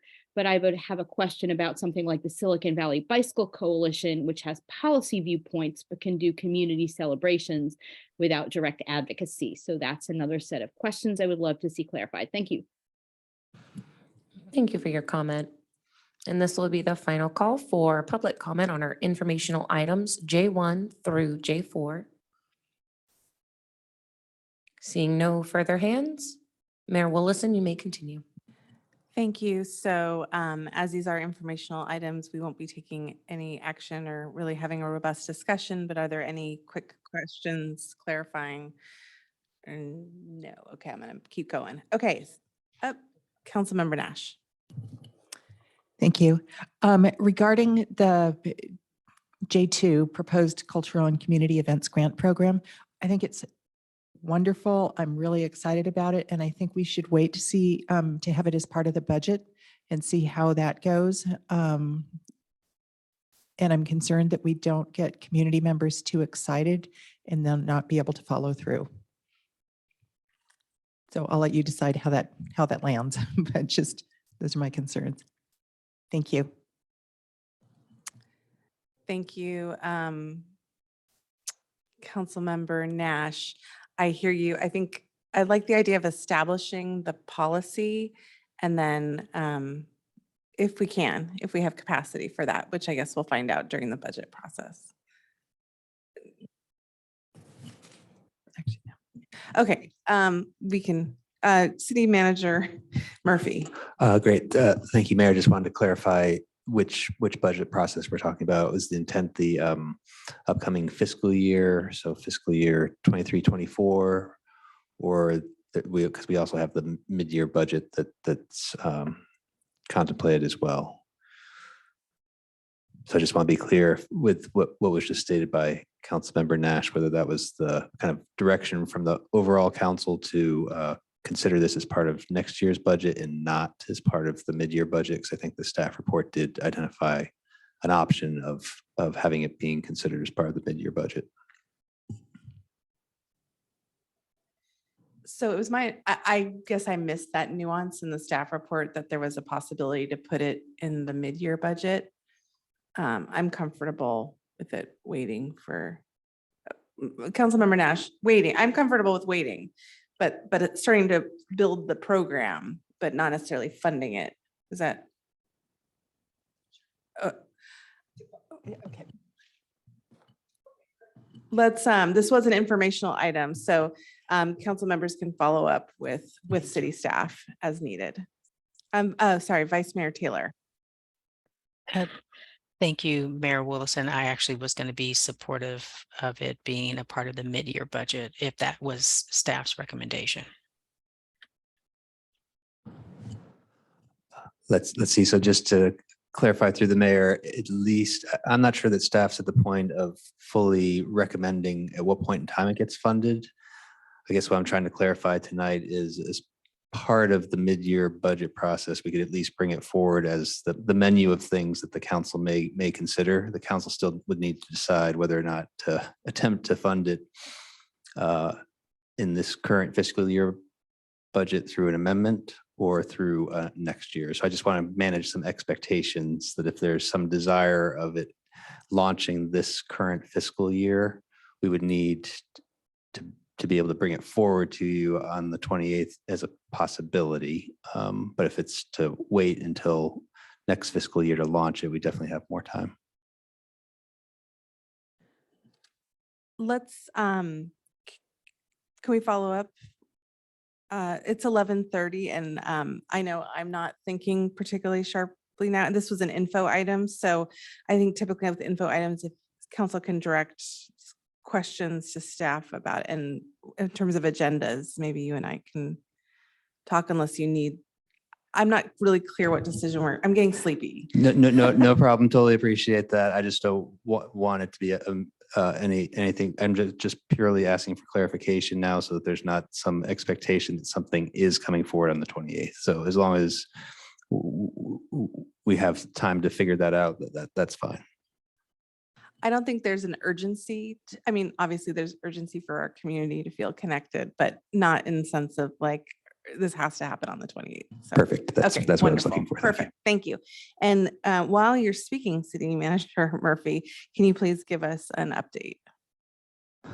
Great. Just two, the two main updates. One main update, and then one just reconfirmation with the update. It's the we are targeting March 18th, a Saturday for the council goal setting. So I think that our understanding is that date works for all the council members. So we're working towards that. We'll be getting it on the city council calendar, following up with some of the specifics, but we will be providing an opportunity for some public input ahead of time and try to get that from the public so that that's can be summarized, distilled in time for the workshop, so that the workshop is truly geared towards the council spending time together, working through the issues as opposed to receiving additional public comment on the day of the workshop.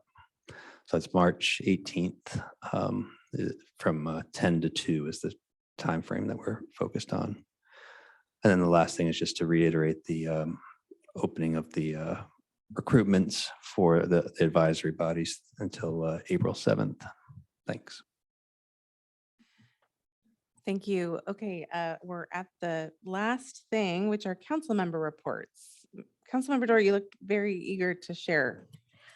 Maybe not a report, but a little notice. The almanac this last week misprinted saying my office hours at Woodside Bakery were Thursdays from 8 to 9:30 in the morning. They are Tuesdays, 8 to 9:30 in the morning. And I think it's going to be corrected in the in print, but just to let folks who might be watching live or on or view this later, my open office hours are Tuesdays from 8 to 9:30 at the Woodside Bakery in the Sharon Heights Shopping Center. The one exception is next Tuesday, I will not be here, but the following Tuesday I will. So come not next Tuesday, but the following Tuesday and every Tuesday after that. Thank you. Thank you, Councilmember Dora. Councilmember Combs. Yeah, thank you. You know, they could print the wrong number from my council office hours and it wouldn't change the attendance at all. I don't have a report, but have a request to council, and the request is that, and it's late, that we look at our engagement with regards to animal control matters. There, has been a recent instance, but even last year that there was an instance that came up that we have a full understanding of the parameters in which the county enforces and engages in these matters on our behalf, and then what is left for us to do, or whether we should act in some way after the county has made a determination. And if we do act, like, where should that direction come from? Because my concern is that after the county acts, then if it goes against a homeowner, or excuse me, a resident, then the only next option for them may be to file a lawsuit in these matters, and obviously lawsuits are financially prohibitive for a lot of people, and so it might mean that then accessing additional options in those scenarios are off limits for some residents. So anyway, so that's my request. So are you requesting an agenda item for a future council meeting?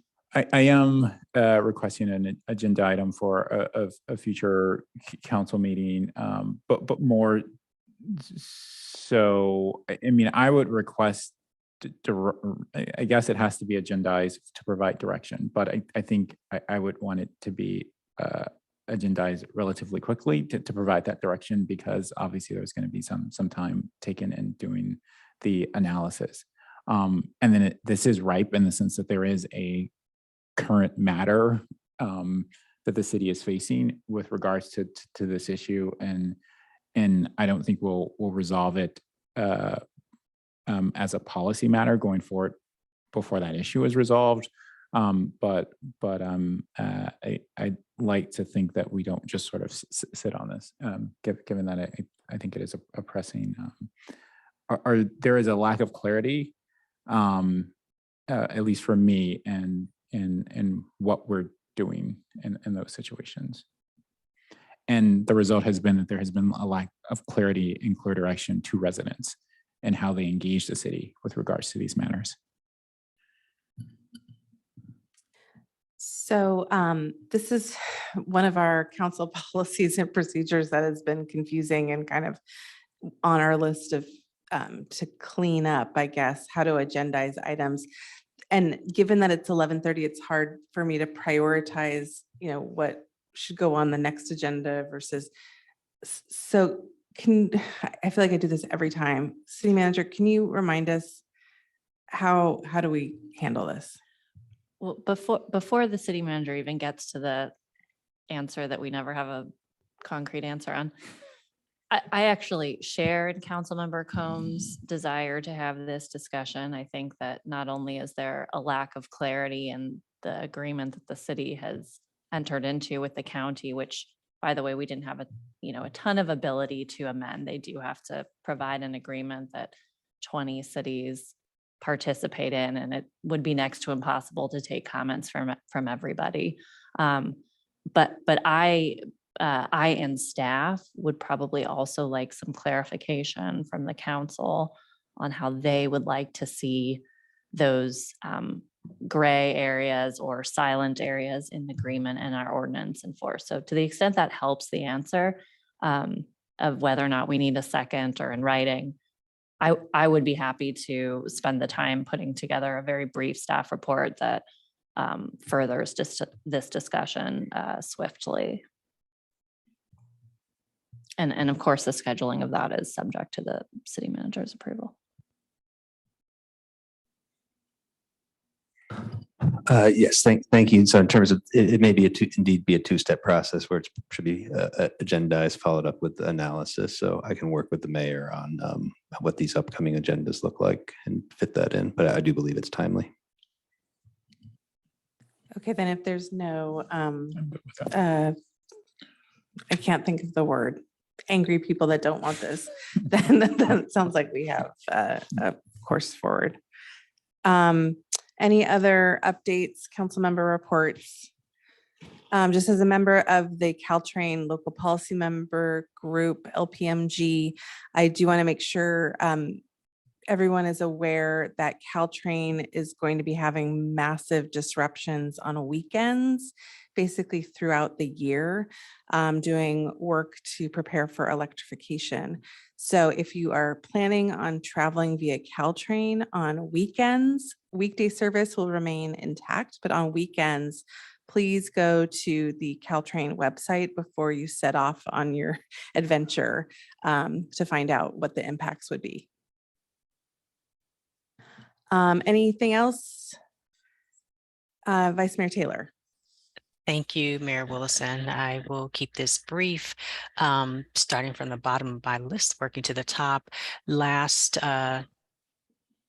Thursday, February 9th, we had a MPCC working group meeting. During that meeting, we expanded membership to the funder of the project. Second is the Reimagining Public Safety, Reimagining Policing Subcommittee meeting. There was a presentation on the flock cameras that will come to all council members, and also the SFO roundtable meeting. I believe that was February 8th. I'm sorry, or February 1st, when we met. The the roundtable decided to keep the current chair and vice chair. I was nominated to chair the Portable Noise Monitoring Committee, which for me, the important thing is that we start looking at single events. Currently, the roundtable looks at averages, which means that Menlo Park doesn't get identified for the true impacts of noise from air to traffic. My next report out was from an SBWMA meeting, which I will have to follow up with you at the next council meeting on that because I don't see my notes. The last is that CCAG, we met last Thursday, February 9th, and decided to keep the same chair and vice chair. We also have a draft work plan with the key functions and structure of the CCAG board, and I will provide that I will provide that to the city clerk so that it can become an attachment in the agenda for councilman report outs. And that's it. Thank you. Thank you, Vice Mayor Taylor, and Councilmember Nash just thought of one. So as long as we're talking about chair and vice chairs, I wanted to announce that on the LPMG meeting, which I was attended the first bit of it, our own Mayor Willison was nominated as the chair of the LPMG. Vice chair? Yeah, because Chair G, the member of the Caltrain board, is the chair. I was there. I guess the vice chair. Thank you. Thank you for trying to promote me, but Redwood City Mayor Jeff G is the chair of the LPMG, who's a member of the Caltrain board. And with that, I think we're all out a little later than we can handle, and I'm going to adjourn the meeting. Thank you all.